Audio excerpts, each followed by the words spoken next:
Hello, welcome to the Fanfic Majesty. If you want more content, you can follow me on Patreon. I will be uploading more content on there that will be exclusive. The link is in the description. Please support me.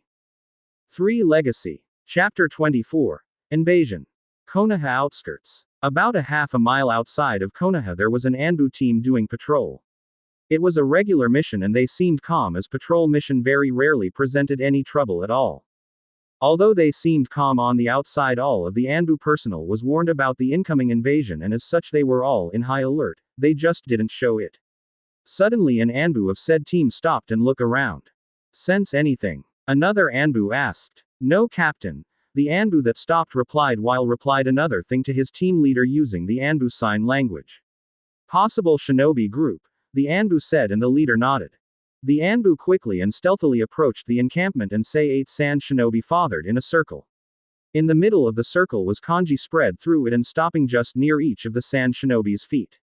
Each of the sand shinobis had a small scroll in their mouths and was going trough hand seals very slowly. From the looks of it, the technique seemed awfully complicated, and it seemed they must not get it wrong. "Looks like a summoning ring," one Anbu said to their captain.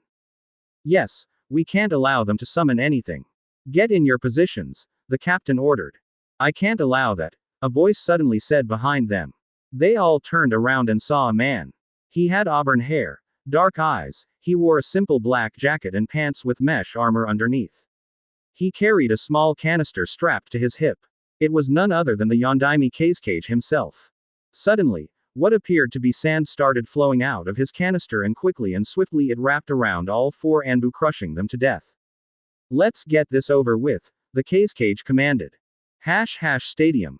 Crowd What's this? Sakura asked as she watched feathers start falling from nowhere, making her sleepy. "Genjutsu?" she asked right before breaking the illusion. "Genjutsu?" Sasuke wondered as he also broke the illusion. "We are being invaded by the sound and sand," Kakashi explained as he fought against a couple of sound shinobi. "What?" Sakura yelled. "The sand is our ally," she stated. "They are no longer our allies. We knew about this invasion since the end of the second phase of the Chunin exams, so we are prepared," Kakashi said, trying to ease the worries of a fresh genin. "Then why didn't we know?" Sasuke asked, getting pissed off by being kept in the dark. "We had to keep it a secret so they didn't find out we knew," Kakashi said. Sakura was pretty much terrified from what was happening. She never had any real type of mission aside from the wave mission that got bumped into an A rank, so she was pretty fresh. Sakura was from a civilian family, and as such she wasn't prepared from the hardships of a shinobi life and lived her life sheltered in Konoha. Sakura was about to ask another thing when they noticed Gaara explode in sand and showing his fully transformed Biju. Sakura never got so scared in her life in seeing such a colossal beast right in front of her. In that moment she realized what people must have faced when the Kyuubi attacked 14 years ago. "Sensei. G. Gaara," Sakura tried to say, but her voice didn't reach her. She looked around and everyone from her graduation class is sleeping along with the civilians. Only Sakura, Hinata and apparently Sasuke managed to dispel the genjutsu. "Sasuke is an arrogant kid, but he isn't without skill. Don't worry, Sakura. I said we planned for this and Naruto will take care of Gaara," Kakashi said. "You mean that Dobi knew while me, and Uchiha Elite, didn't?" Sasuke asked. "This isn't the time, genin," Kakashi said in a serious voice. "Your mission is to help evacuate the civilians to the shelters. Wake up your classmates and separate into teams. Go," Kakashi commanded, and Sakura immediately jumped to her feet while Sasuke was reluctant but nodded as well. "Hinata, team up with Zabuza and Haku and start sweeping and treating those you can," Kakashi said, and she nodded. "Holy," Kakashi all but yelled when he looked at the arena and saw a massive poof of smoke. But the surprising part was that the smoke wasn't coming from Shukaku but rather from Naruto himself.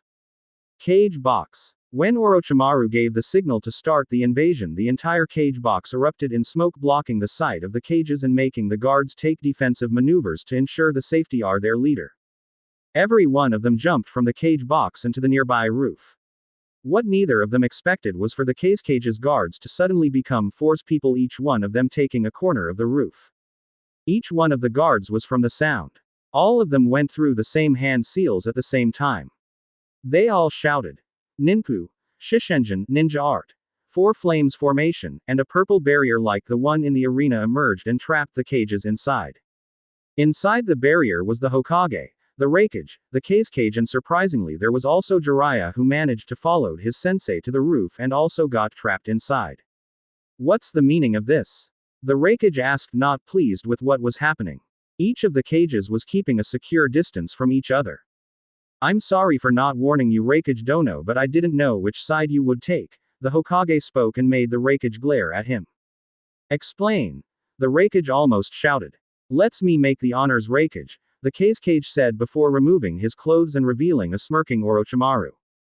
Orochimaru. The Raikage asked, not believing his eyes. How could Orochimaru be posing as the Kage and neither he nor his guards noticing it? I am. Orochimaru replied with a twisted smile. Now sensei, let the fun begin, Orochimaru said, licking his lips in anticipation. You fool, it's 3 against 1, you stand no chance, the Raikage replied, getting raised eyebrows from the Hokage and Jiraiya. Kumo and Konoha were never in really good terms since the Hyuga kidnapping.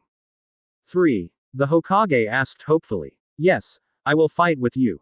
Consider it an apology for my father's mistakes, the Raikage said before gathering his voice and shouting, Kumo, we fight for Konoha. Hi, Darui, C and Killer B yelled from outside the barrier before splitting and going to face the sound and sand head on. I appreciate it, Raikage Dono, the Hokage said. Perhaps there was hope to an alliance between the 2 most powerful hidden villages. Yes, now let's skin a snake, the Raikage said, smirking. Orochimaru never expected Kumo to join Konoha. That is why, even thought the Raikage was present, Orochimaru still launched his invasion. Naive. Orochimaru said before going trough hand seals. Orochimaru may be a lot of things, but one thing he wasn't was stupid, and as such he was prepared for such odds. Tiger right pointing arrow, snake right pointing arrow, dog right pointing arrow, dragon. Orochimaru went through the hand seals and clapped his hands. Kuchios. Edo Tensai, Orochimaru said, and almost immediately 4's coffins sprouted from the ground. The coffins slowly opened and revealed 4 shinobis seemingly dead, but in reality they were just waiting for Orochimaru to activate them for the upcoming battle. Sheet. The Raikage, Hokage and Jiraiya all thought at the same time when they saw who was in each of the summoned coffins. Arena. Naruto watched in wonder the sheer size of Shukaku. That's one big raccoon, Naruto said. Hayate. Naruto said, turning to him. Leave the arena, Naruto said, and he nodded, knowing full well that Naruto was responsible for taking him down, and having him there could disturb Naruto's fight. Kurama, juice me, Naruto thought to his partner. Okay. Kurama replied before sending chakra to Naruto. Almost instantly a semi-transparent red cloak enveloped Naruto. His eyes turned blood red with a black vertical slit in the middle, his whiskers marks became more pronounced and his fangs elongated. In Naruto's back 9 chakra tails were swinging wildly as if they didn't have a mind of their own. Naruto placed his hands in a cross sign and said, Taju Kage Bunshin no Jutsu, Mass Shadow Clone Jutsu, and in an instant nearly 2,000 clones popped into existence, consuming his cloak, each one of them with enough chakra to match a Jonin. There were Narutos as far as the eye could see. Lame joke. Spread through the village, your priority is to protect and evacuate the civilians. Provide assistance where you can. Naruto ordered. Hi. All of the clones chorused before jumping away from the arena, leaving their creator to fight the Ikibi. Naruto placed his hands again in a cross sign and said, Enhanced Shadow Clone, and a single clone poofed into existence. This clone was like the rest, however he was reinforced, making him more durable than the others and capable of taking hits before dispelling. Join with Hinata-chan and protect her, he said, and the clone nodded before using the Hiroshin to teleport himself to Hinata. Shadow Clone Jutsu, Naruto said, and 4's clones poofed into existence. Kurama, I'll put up a barrier. Can you take control of the Bushins and hold it in place?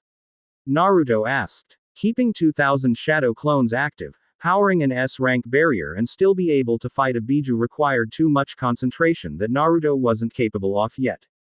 No problem, Kurama replied. In an instant the 4's clones sprinted to the 4 corners of the arena.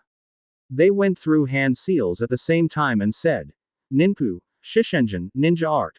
4 flames formation, and a purple barrier erupted, trapping Shukaku and Naruto inside. However, before the whole barrier could close, 3 sand shinobis jumped over the forming barrier and landed inside.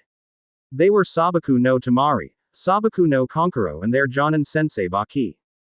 Damn, Naruto said as he watched the sand shinobi take place near Gaara. This has just got a lot more dangerous. No holding back, Naruto thought before permanently keeping his Ms activated. His hand tightly gripped his fan as he became battle ready to go off against a Jonin, 2 Genin and Biju. I'll have to take out Kankuro and Tamari first, Naruto thought before releasing his grip on his fan and taking from his storage seals a couple of 3-pronged kunais. Naruto watched as the sand shinobi jumped ahead of Shukaku, and yet he did nothing to remove them. Looks like Gaara is mostly in control, Naruto thought. He looked up to Shukaku's head and noticed Tamari reading her fan and Kankuro unwrapping his bundle, revealing a puppet. Great, a puppet user, just my luck, Naruto thought. His odds didn't look so good. He cursed himself for not training his eyes further so he could use the techniques Kurama told him. You made me feel alive, Uzumaki, Shukaku yelled, but it clearly was Gaara's voice. Crazy bastard, Naruto thought as he launched his 3-pronged kunai towards the enemy, but was blocked by Baki's kunai. Baki looked at the kunai and was interested in the design as it was different from the others. Until he remembered where he saw them, he remembered the legend that used these kunais to decimate an army. Are these? Baki wondered before he picked the kunai up with his hands and noticed the kanji in the handle. Wrong move, Naruto said before flashing towards the kunai he previously thrown. All they saw was a yellow flash before Naruto appeared behind Baki and slammed a Rasengan into his back, and he went flying and crashing into the ground completely out. Naruto ducked under a fan swing from Tamari and gave her a punch to the stomach, making her buckle in pain. Naruto punched Tamari and jumped to the side to avoid a barrage of Senbon thrown by Kankuro's puppet. Naruto quickly picked another kunai and threw at Kankuro's real body. Kankuro fumbled between his weapons when he saw Naruto throw the same kunai he used to take out his sensei, who was Jonin. Kankuro did the only thing he thought and jumped away far enough from the kunai's reach. Naruto jumped from the Ikibi as sand was starting to gather around his feet, trying to snare him in place. He approached Baki. He was still alive, although barely. Naruto picked Baki up and quickly stored him in a stasis seal. What the hell was that? Kankuro asked with fear clearly splashed in his voice. The blonde in front of them just took out their sensei like he was nothing. Idiot, don't you remember history from the academy? Tamari asked as she recovered from the blow Naruto delivered her. Seeing Kankuro oblivious face, Tamari decided to explain. That technique, that yellow flash, is the same the Yondaime Hokage used that gave him the name of Yellow Flash. He used a technique of his creation that allowed him to teleport to the kunais he threw and used it to kill almost 1,000 shinobis from Iwa in a flash. He alone won the war, Tamari explained, and Kankuro turned to the blonde who was busy dodging the sand. I see you know history very well, a voice whispered just behind Tamari's ear. She turned her head slightly and was greeted by no one other than Naruto. Kankuro just had enough to blink. He was watching Naruto dodge the sand when suddenly he appeared right behind Tamari. How? Tamari asked, stuttering, clearly afraid of Naruto. He possessed a technique that allowed the Yondaime to kill an entire battalion of shinobi in an instant. When I punched you in the stomach, I left my mark on you, Naruto simply replied before giving her a quick chop to the back of her head, knocking her out. He quickly flashed to the ground with an unconscious Tamari and sealed in stasis scroll as well. You bastard! Kankuro growled from the top of the Ikibi before sending his puppet to attack Naruto. You should be grateful I didn't kill your sister, Naruto said in an emotionless voice. Kankuro simply gazed upon Naruto's blood-red eyes and was starting to feel sleepy. Kai, Kankuro said and flared his chakra, breaking Naruto's hypnotic eye. Futen, Renkuden, vacuum wind bullet, Shukaku said before slamming his hand in his stomach and expelling a very large ball of compressed wind. The ball itself was bigger than Naruto himself. Naruto gripped his fan and, channeling chakra trough it, he swatted the bullet away, making the ground shake from the pressure and power. Naruto jumped to the side to avoid Kankuro's puppet, and he noticed that the puppet's blades were filled with poison. I need to take him out so I can focus on Gaara, Naruto thought before he dashed towards Kankuro's puppet. Naruto used his Sharingan and quickly found the chakra strings Kankuro was using to control his puppet. Naruto channeled chakra trough one of his kunais and used it to sever the strings, making the puppet fall limp to the ground. Naruto quickly appeared next to the fallen puppet and drove a Rasengan to it, shattering it to pieces. Bastard, Kankuro said to Naruto as he lost his best weapon. What can you do now? Naruto asked, pissing off Kankuro and making him jump from the Ikibi's head and run straight for Naruto. Naruto smirked when he noticed how easy it was to rattle Kankuro. Kankuro quickly arrived near Naruto and tried a horizontal slash only to Naruto duck. Naruto quickly rose up and trapped his arms, disarming him of his kunai. Naruto grabbed him tightly by the arm and flinged him through the air and slamming him into the ground. Naruto quickly placed his hand into Kankuro and placed a sleeping seal. Once Kankuro was disabled, he sealed him as well inside a stasis scroll. Now that's done, it's only you, Naruto said, eyeing Shukaku. Die! Shukaku yelled as he fired a few more wind bullets that in this case were more like the size of people themselves. Naruto swiftly dodged them and watched as they collided with the barrier, but it didn't even waver. Good, the barrier is holding even though it's powered by clones, Naruto thought. Naruto analyzed Shukaku and noticed he was very slow. He hadn't moved since he was released, so Naruto would take that as an advantage. Naruto took out a single shuriken. He placed it on his pointer finger in his right hand. Naruto molded wind chakra and slowly expelled it to the shuriken. Soon enough the shuriken started spinning and around it the wind started spinning as well, creating a circular saw. Shuriken wind blade, Naruto said and threw the shuriken. The shuriken went flying with impressive speed towards Shukaku, who remained in place as his mobility was inexistent. The shuriken arrived near Shukaku and swiftly and without much trouble it cut right through his right arm, severing it completely and making it fall to the ground. The arm fell limply to the ground and started crumpling away until it remained nothing but sand on the ground. Although Shukaku just had his left arm severed, he didn't seem to be in any type of pain. You entertain me, Uzumaki, Shukaku yelled, and the sand above Shukaku's head started moving and something could be seen popping out. Naruto narrowed his eyes to the figure emerging and saw that it was Gaara himself. Gaara placed his hands in the tiger seal and said, "Play possum jutsu," and promptly fell asleep. Gaara leaned forward and his body went completely limp. Just as Gaara fell asleep, Shukaku's eyes glowed yellow and stayed like that, showing that it was Shukaku who was now in control. I'm free. I am going to kill you and then destroy everything, Shukaku yelled as he was happy to be free once again. He looked down and saw Naruto staring at him. Seeing Naruto, Shukaku immediately went into action, trying to crush the blonde and leave the barrier so he could have fun. Fuden. Renkuden, vacuum wind bullet, Shukaku said and started expelling compressed wind bullets towards Naruto, who was forced to start evasive maneuvers. Naruto watched very carefully as they hit the barrier. He couldn't allow Shukaku to roam free through the village or he would destroy it. Kaden. Goryuka no Jutsu, Great Dragon Fire Technique, Naruto said and unleashed a big fire dragon towards Shukaku. Naruto swinged his fan and empowered the flames, making them wider and bigger. The flames were almost the size of Shukaku himself. Shukaku let out a roar and the flames were dispersed into nothing. Shukaku flexed his tail and tried to squash Naruto, but he jumped to the side to avoid it. The tail regressed back, but this time it stayed just above Shukaku's mouth. Suddenly black and blue chakra could be seen floating in the air and gathering around Shukaku's mouth. The chakra started gathering and compressing itself in ball just outside of Shukaku's mouth. Is that what I think it is? Naruto asked when he watched the ball of chakra form itself, very much like Naruto used his Rasengan. It's a Bijudama, Biju bomb, and I don't think your clone-powered barrier can withstand that, Kurama said. Even though Shukaku was the weakest of the 9, a Biju bomb is still strong. Let's see if this weapon truly lives to its name, Naruto said before gripping his fan tight. Shukaku stopped gathering chakra in the ball and suddenly fired it with tremendous speed. Naruto watched the purple ball coming towards him. Naruto grabbed his fan and placed it in front of him, his right hand grabbing the hilt while his left hand grabbed the other end. The fan was acting like a shield in front of Naruto.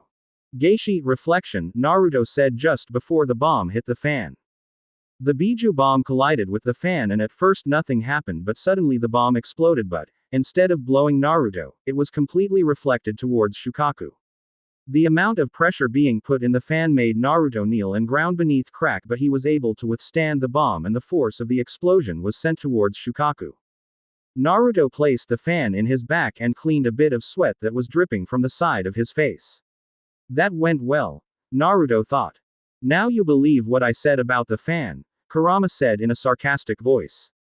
Yes. Now let's end this, Naruto replied and watched as the smoke cleared and revealed a fully scorched Shukaku with his right arm missing as well. Naruto concentrated and focused his chakra. Suddenly right beneath Shukaku golden chains erupted from the ground and pinned him to the ground. Shukaku was fully trapped. He had chains wrapped around his tail, mouth and the majority of his body, making him unable to do a single movement. Rat. Ox. Dog. Boar. Naruto went through the hand signs and clapped his hands together. He slammed his right hand on the ground and kanji started flowing out of it and going towards Shukaku and forming a ring around him. 5-point demonic suppression seal, Naruto said, and the kanji started glowing. Shukaku yelled in pain as his chakra was being forced back into the seal. All the shinobis stopped their fighting and looked at the arena where Shukaku was howling in pain. You are not going anywhere, Naruto said. Naruto reinforced the chains as he could feel Shukaku trying to break them free and get away from the seal. Shukaku's form started to waver and the sand slowly started crumpling and flowing back into Gaara. A few seconds later and there was nothing but a ball of sand floating in the air. The ball of sand was becoming smaller and smaller by the second when suddenly all the sand disappeared and Gaara fell to the ground completely unconscious.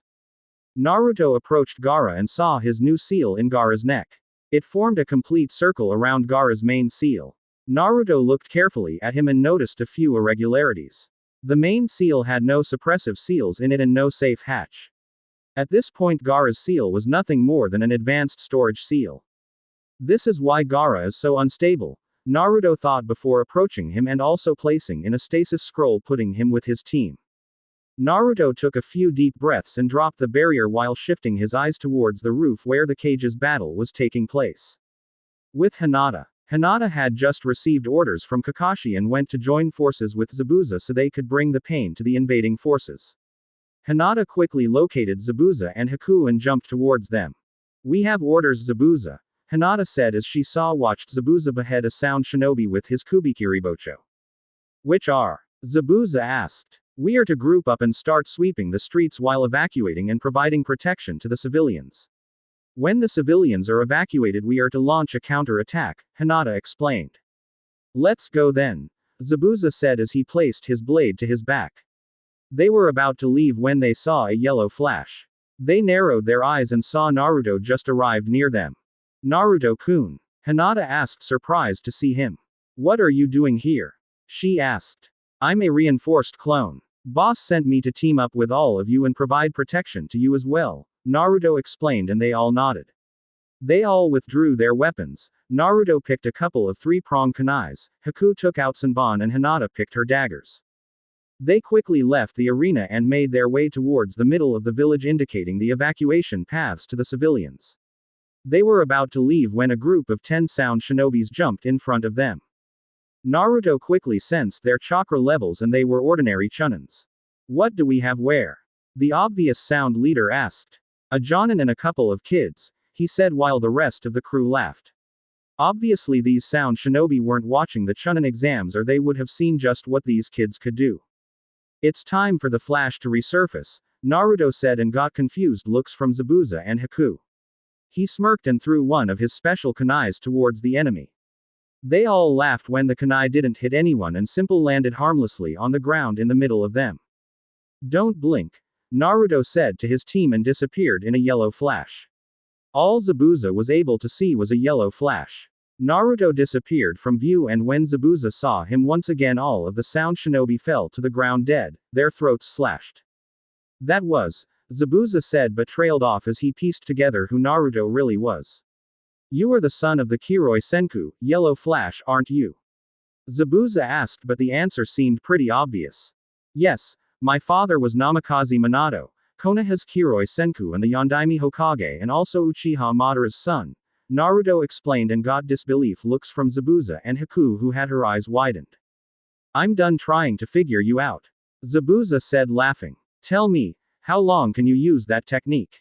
Zabuza asked. It was a pain in the ass to create the seals. I can use it since I became Genin, Naruto explained. Unbelievable, Zabuza said while shaking his head in disbelief. Let's continue, Zabuza said, and they grouped together and dashed once again trough the streets. Hinata, Naruto said, turning to her. Use your Byakugan and see where we are needed. This section is cleared, Naruto explained, and Hinata nodded before activating her Byakugan without any seals. She gasped to what she saw.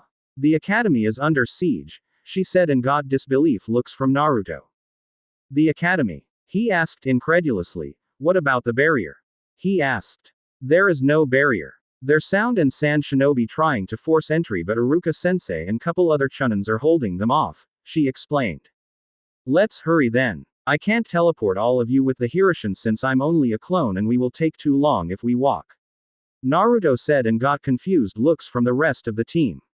If he couldn't transport them and they couldn't walk, what else were they going to do? This might feel a bit uncomfortable, Naruto said before activating his Kamui and sucking Zabuza, Haku and Hinata into it. He quickly disappeared as well, leaving no trace of either of them. Academy. At the academy things weren't looking pretty. Iruka and the other teachers were trying to hold off the enemy until Shinobi could arrive, but they wouldn't last much longer. The Chunin that was powering the barrier was tricked when a Sand Shinobi hanged into a Konoha Shinobi and infiltrated the barrier, killing the one powering it. The students were all scared.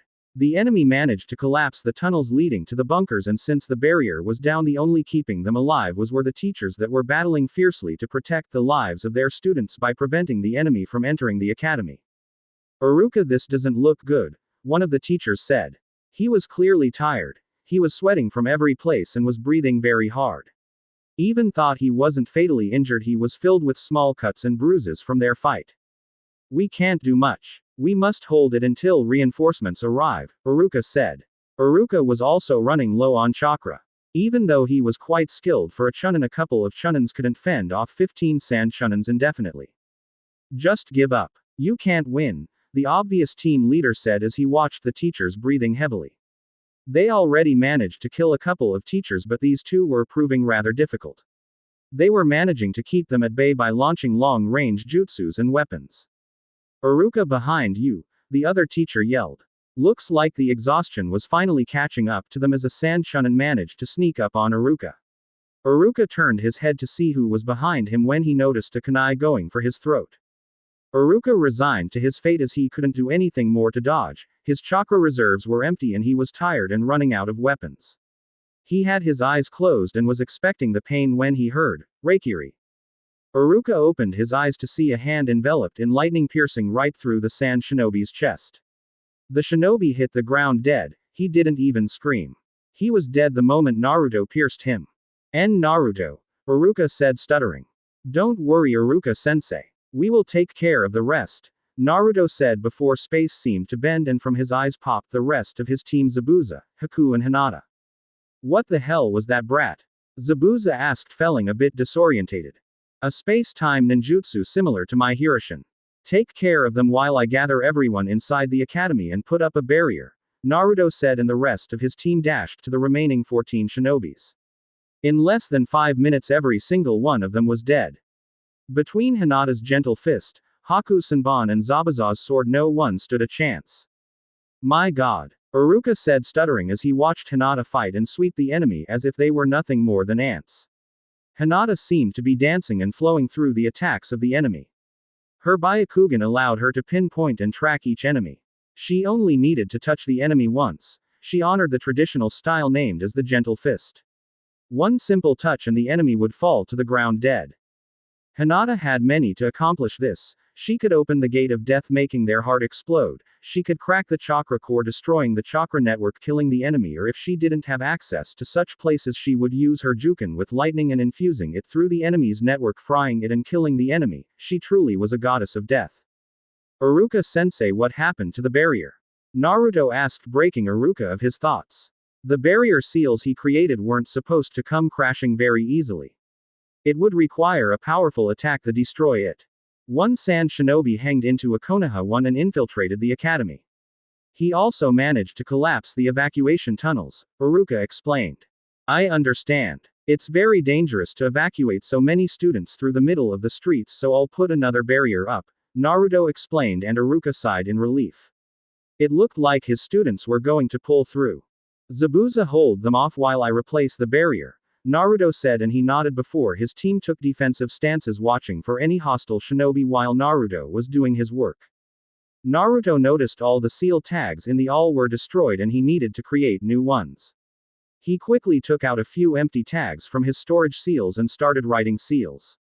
Iruka just watched in fascination the speed and quality at which Naruto drew the seals. It obviously proved that Naruto was very skilled in fuinjutsu. Naruto quickly finished the tags and Iruka examined them. Each kanji was perfectly drawn, not a speck of imperfection could be seen. It almost looked like a work of art. Get inside, Naruto said, and Iruka went to collect to the other teacher that was unconscious but not severely hurt. Once inside, Naruto made a shadow clone and he made his way towards the outside of the academy. He slammed the tag on the wall and said, "Four-corner barrier," and yellowish barrier erupted, completely covering the academy grounds. Naruto's clone sat down in lotus position and started concentrating to increase the power of the barrier. The reinforced clone on the outside on the barrier said, "Iruka-sensei, you are safe now. We will continue to look through the village." Naruto turned away to join up with his team and moved to another sector of the village when they saw a big explosion that rose into the skies. Explosion site minutes earlier. B was running through the streets trying his best to help out where he could. Darui and C teamed up with Omoi and Karen and went to grab Yugito at the infirmary. B quickly looked at the horizon and noticed a three-headed snake breaking through the walls of Konoha and starting to wreak havoc through the village. The shinobis were throwing jutsu after jutsu but nothing seemed to work. "Push him out of the village," one of the shinobis yelled as they threw explosive kunai towards the snake, but that didn't even screech the snake as he continued on her path. They were quickly running out of options when they heard what it seemed to be someone rapping, and a lame one at that. "You are going down, fool. You fool, because I'm the mighty killer B," B rapped while running trough and jumping through the roofs and heading to face the snake. "I'll take care of that worm," B said before fully transforming into his Biju. There, standing in the middle of Konoha, was the Hachibi. B quickly wrapped the snake with his tentacles and threw at the air so she couldn't do any more destruction. All of his 8 tails quickly bent over his head, ending just above his mouth. Black and blue chakra was seen gathering around it and compressing it to form a perfect sphere. "Bijudama, Biju bomb," B said and shot the ball towards the snake that was in the air. The moment the ball collided, it immediately exploded in a show of fire and smoke. Seconds later, as the smoke was starting to clear, there was nothing remaining of the snake. He didn't know if she was obliterated or just went back to her real, but at this point it didn't matter. Konoha was safe for now. "Thanks for the help, B-san," a Konoha shinobi said before picking up an injured comrade and going to the hospital. Konoha's walls. One of Naruto's clones was running through the village clearing shinobis and helping civilians where he could. Due to him being a standard clone, even with his Kamui, it was risky to engage in taijutsu, but he could always rely in ninjutsu and he was really good at it. "Push them back." Naruto heard a shinobi yelling and made his way towards him to provide as much help as he could. Even if he was a clone, at least he could be bait for slowing the enemy down. He arrived at the destination and saw a group of Konoha shinobis throwing jutsu and weapons trying to delay a group of about 200 sand shinobis led by the Kage into the village. However, the group just kept throwing wind jutsus and having the Kage in there made sure they weren't harmed due to his gold sand dust. It wasn't looking good as the enemy kept coming. If help didn't arrive, it would be a massacre. Naruto arrived at their location and quickly surveyed the area looking for anyone he might know. His eyes landed on Anko. "Anko, what's happening?" Naruto asked. She looked around to find the annoying blonde. "Naruto, what are you doing here?" Anko asked. "Are you the reinforcements we asked?" She asked, hoping that the only reinforcements that came weren't Naruto alone. "I wasn't sent by anyone. I'm just a clone. Boss is taking care of Shukaku at the stadium," Naruto explained, and Anko stared dumbly at him before scowling. "Just my luck, a fucking clone," Anko said. "If you explained the situation, maybe I could help," Naruto said flatly, trying not to cause many problems, especially in the middle of an invasion. "Very simple. The Kage is leading 200 shinobis into the village and we aren't able to slow them down, Anko said and stared at Naruto waiting for his miraculous answer. I think I have just the jutsu for this, Naruto said smirking, making Anko raise an eyebrow. But I'm just a clone, so it will take a couple of minutes to prepare. Can you hold them off until then? Naruto asked. I hope it's worth it, Anko said before yelling, hold off for a couple of minutes more. Hi! The shinobis that were with her yelled. They were very few in number compared to an overwhelming force of 200 trained shinobis. Naruto sat down in lotus position and clapped his hands together as if praying. He slowly drove them apart a few inches from each other and sparks started flying between them. He continued concentrating, and after a few minutes the sparks gathered in a blue sphere that was shining. Okay Anko, it's ready, Naruto said, and Anko turned around to see the jutsu. That's it. A small blue sphere, Anko said, not believing her eyes. So much work just for that. No faith, Naruto said smirking, and launched the ball into the sky. The moment the ball hit the cloud level, it suddenly expanded in a bright flash of white. Everyone stopped and looked up to see what was happening. Just as the light died down, the clouds started gathering and sky was getting darker and darker by the moment. Thunders could easily be heard emanating the clouds. Witness my best lightning jutsu, Naruto said, and everyone was focused in him. Naruto channeled lightning chakra to his hand and it started sparkling. He sent a beam into the sky and the thunders seemed to join and gather into a single massive one. The Kage was watching the skies very carefully, and when he noticed the dragon, he figured it wasn't going to be good for them. Take cover, the Kage yelled at his forces, but it was already too late. Raiden. Hiran, Naruto said, and his dragon roared his way towards the sand shinobi. The Kage tried to block with his sand, but it was far too slow.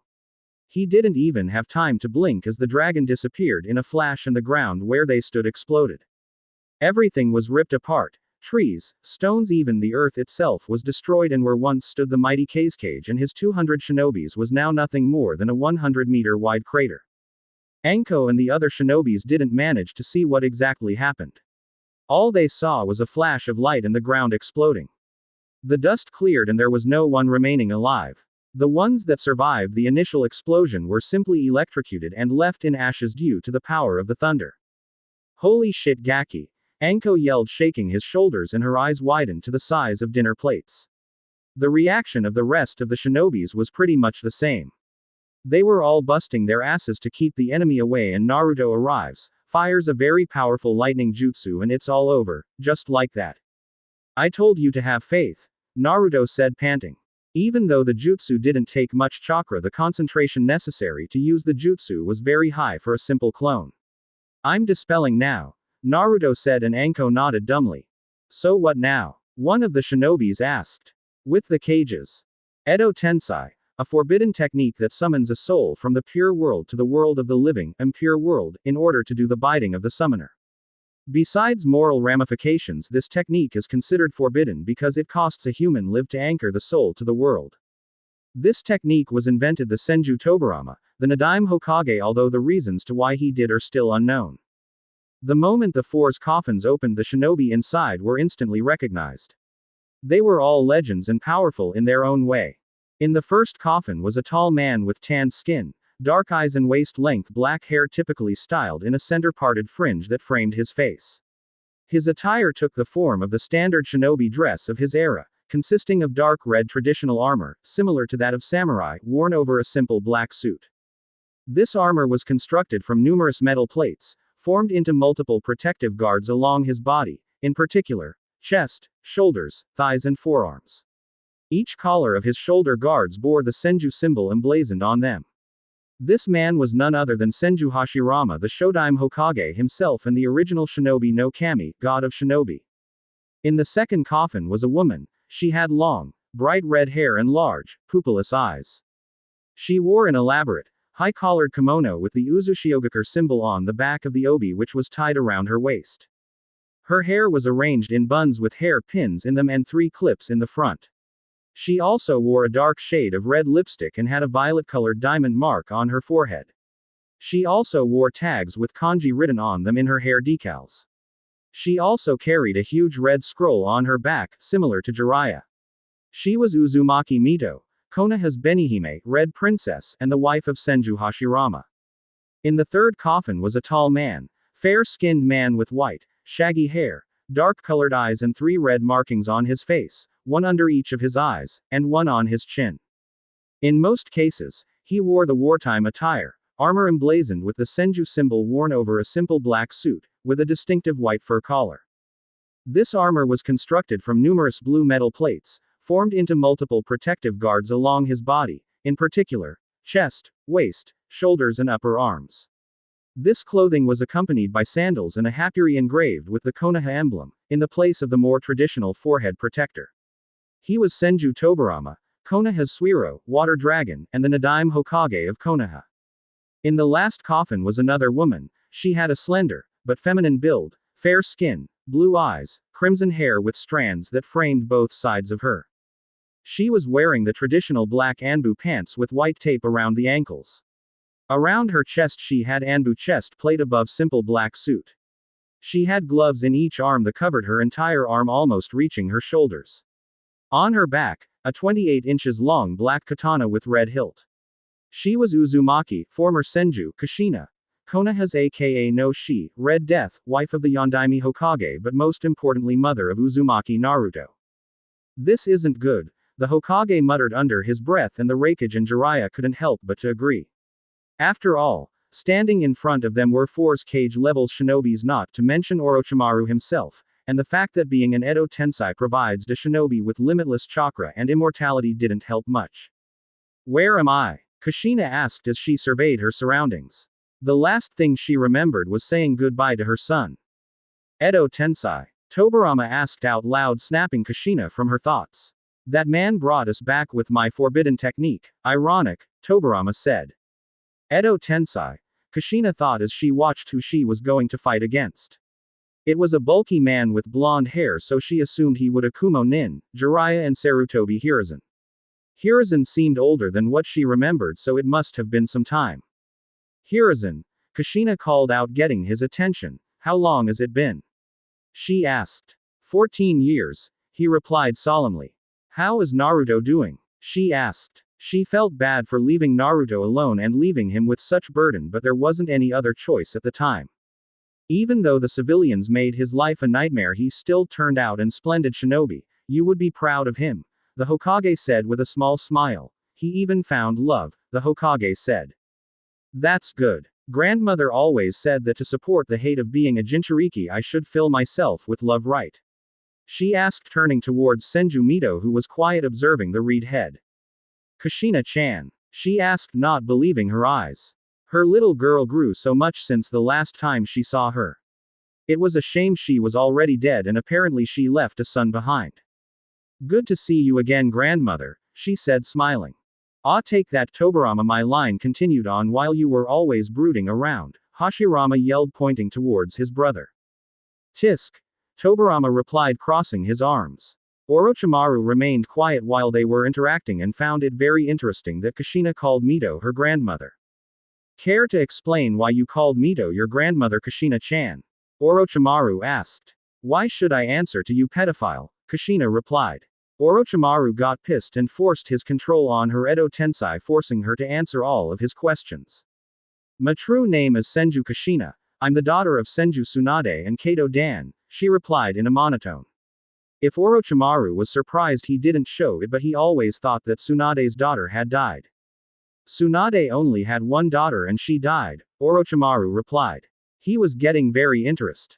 My death was fake to stop the CRA from taking place.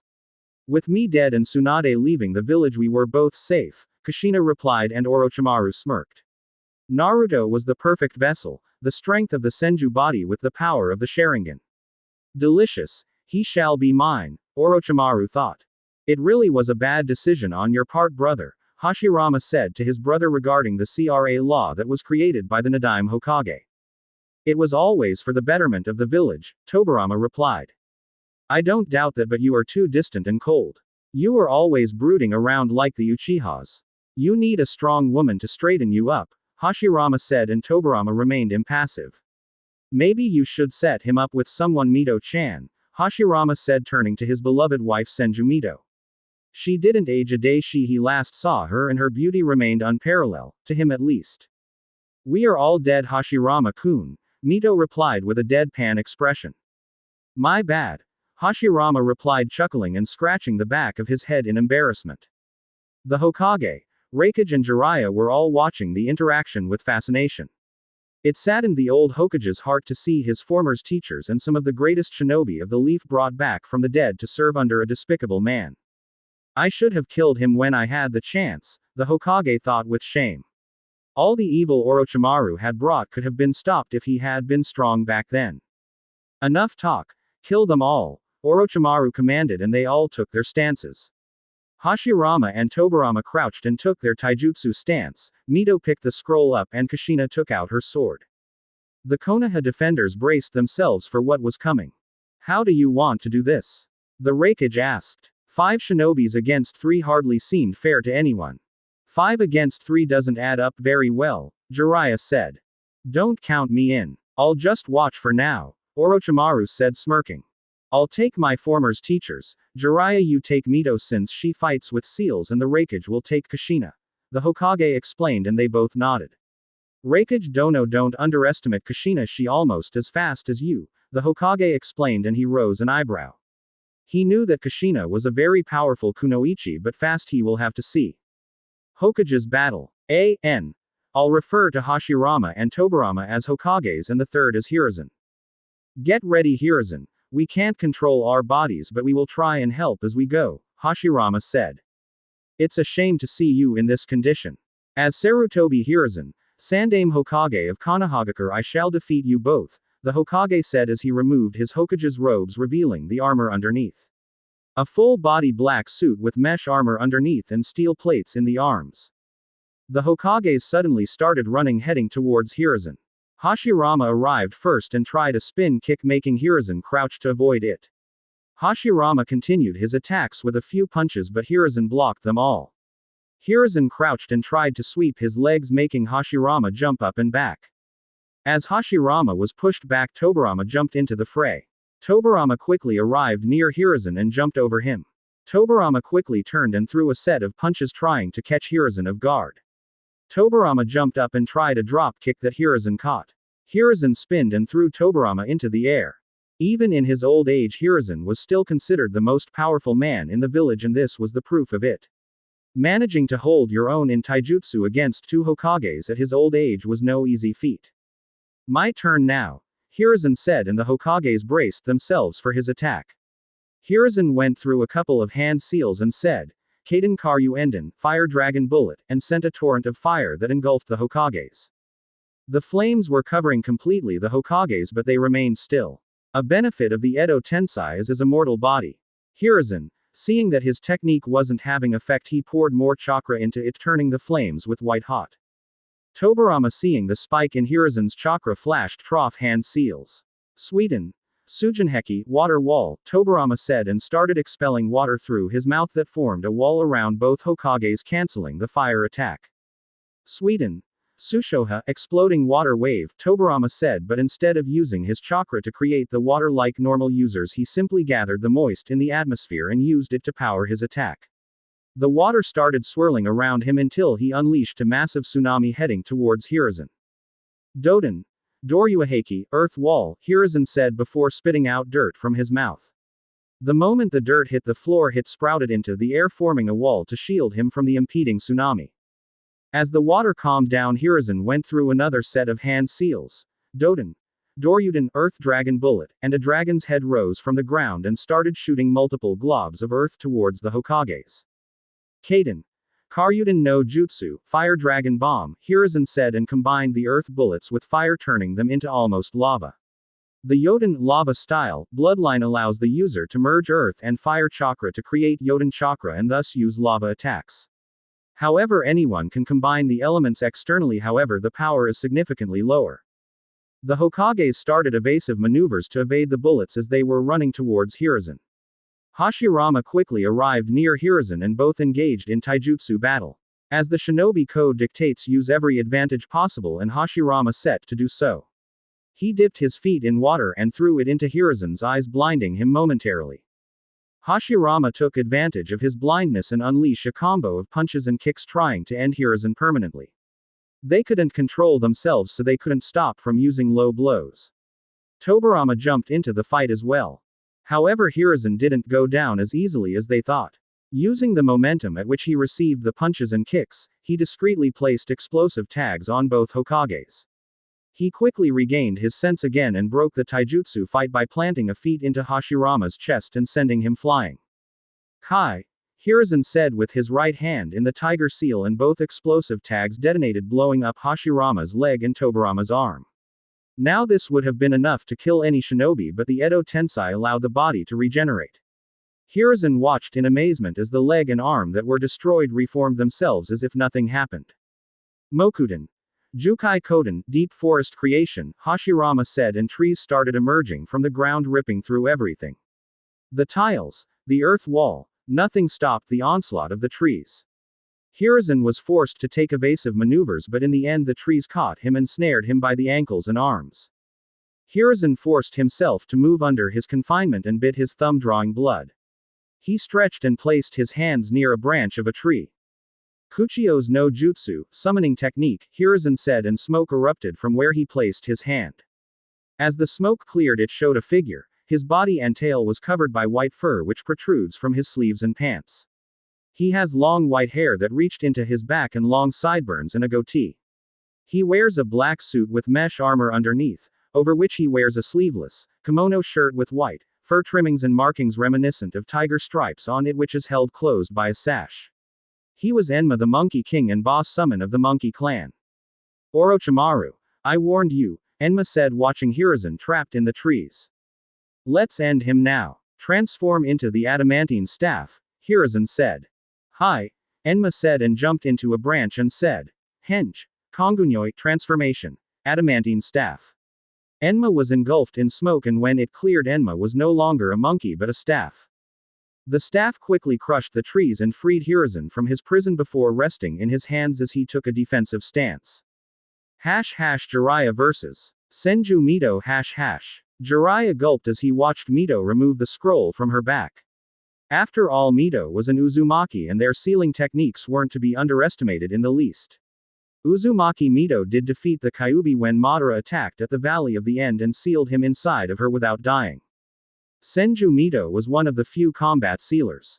As long as she had chakra, her possibilities in battle were endless, and since Jiraiya was a seal master himself, he knew very well the foe he was up against. I wonder if I should use Sage Mode, Jiraiya considered in thought. Jiraiya decided that he shouldn't allow Mito to do anything and rushed her, engaging in taijutsu. Mito, seeing Jiraiya running towards her, quickly placed the scroll on her back and took a defensive stance. Jiraiya arrived near her and threw a set of punches that she easily blocked. Jiraiya tried to sweep her legs, making her jump.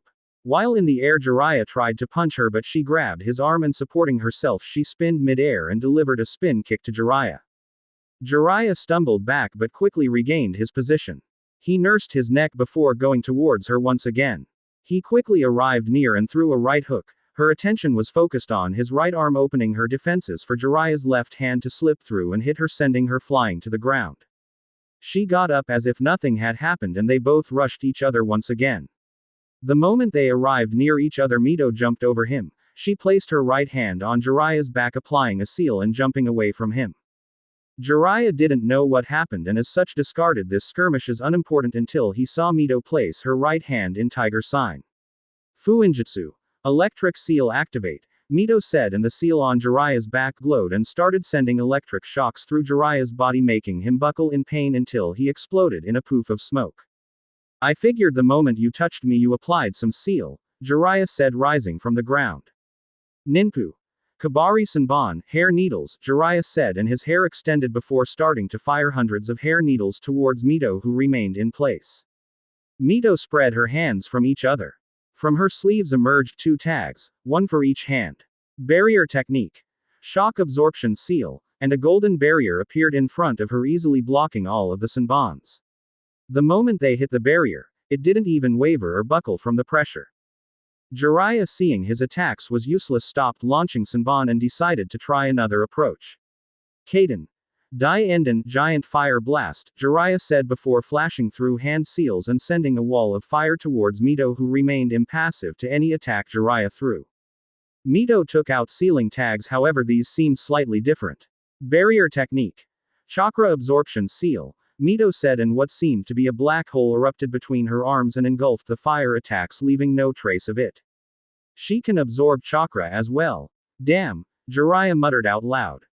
Mito really was a fearsome opponent. She managed to block a physical and chakra-powered attacks with nothing more than ink and paper. Mito quickly opened her big scroll and turned it towards Jiraiya, who raised an eyebrow in confusion. Bakuryugeki, Dragon Bomb, Mito said before a seal from the scroll started glowing. Suddenly from the seal a massive torrent of fire shaped in the form of a dragon's head erupted and headed towards Jiraiya, scorching everything on its path. Doden. Doryuaheki, Earth Wall, Jiraiya said, and wall of earth rose from the ground to shield Jiraiya from the incoming flames. That fire attack had a very large reach and Jiraiya wouldn't be able to dodge in time. The flames connected with the wall, but it was strong enough to withstand the pressure. Can't believe I'm getting my ass kicked by someone who isn't even using ninjutsu, Jiraiya thought, shaking his head in shame. Doden. Yomi Numa, Underworld Swamp, Jiraiya said as the ground beneath Mito suddenly liquefied, making her fall into the swamp and burying half of her body. The earth quickly hardened, trapping her. Jiraiya suddenly appeared above her and yelled, Rasengan, as he drove a blue chakra sphere right through Mito's chest, destroying everything around it, even the ground. Since Mito had her arms trapped in the swamp, she couldn't block or dodge the attack. Jiraiya jumped back and was watching the cloud of dust starting to settle. He narrowed his eyes as he watched Mito's chest starting to reform. A few seconds later and it was as if nothing had ever happened. Jiraiya was so focused in watching Mito reform that he didn't notice 3 of Mito's cage bushes suddenly surround him, making a triangle around him. They all pulled a tag that seemed to float in the air. Sealing trap. Chakra draining seal. All of the 3 clones shouted in union, and triangular, red-colored barrier erupted, trapping Jiraiya inside and starting to drain his chakra. She's stealing my chakra. And fast, Jiraiya thought as he was starting to feel the chakra drainage. If he kept inside he would be out of chakra in mere minutes. Jiraiya started forming a Rasengan but noticed that it was being absorbed as well. He needed to create a larger Rasengan and use it quickly so Mito didn't have time to absorb it. Utama Rasengan, Giant Rasengan, Jiraiya said before making a Rasengan twice as big as the normal. He quickly slammed the Rasengan on the ground and the ground exploded upwards, breaking the barrier and the clones as well. Jiraiya cleaned a bit of sweat and jumped back to gain some distance from Mito. Raikage vs. Kushina. Who are you? Kushina asked. Why do you want to know? The Raikage asked, generously surprised from that question. Even though I hold no love for Kumo, I wish to know the name of my opponent, Kushina explained. I'm a Yondaime Raikage, the Raikage said, and Kushina nodded. Shall we begin? Kushina said before gripping her sword and making the Raikage smirk. Perhaps this wouldn't such a bad fight after all. They both dashed towards each other. The Raikage had yet to activate his lightning armor as he wanted to get a feel for Kushina's power, so he kept at elite Jonin speeds. Arubo elbow, the Raikage said as he reached near Kushina. He flexed his elbow to hit her. Kushina swiftly ducked under him and brought the hilt of her sword upwards, slamming it against the Raikage's chin and planting a kick to his chest, sending him flying. Dragon dive, Kushina said before flexing her blade and pointing her towards the Raikage. Kushina charged her body with Charka before exploding towards the Raikage at very high speeds, but the Raikage wasn't the fastest man alive for nothing and managed to deflect it, although barely. Raikage, seeing Kushina so up close, charged at her and said, Rariato, lariat, and tried to slam his right arm into Kushina's neck, destroying hit. Kushina simple bent her body backwards and allowed the arm to pass above her without touching her.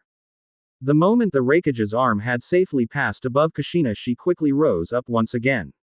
She jumped into the air and using the Raikage's arm as leverage, she snared his head between her legs. She tilted down, placing her hands on the ground for leverage once again, and slammed the Raikage into the ground hard and jumped back to gain some distance.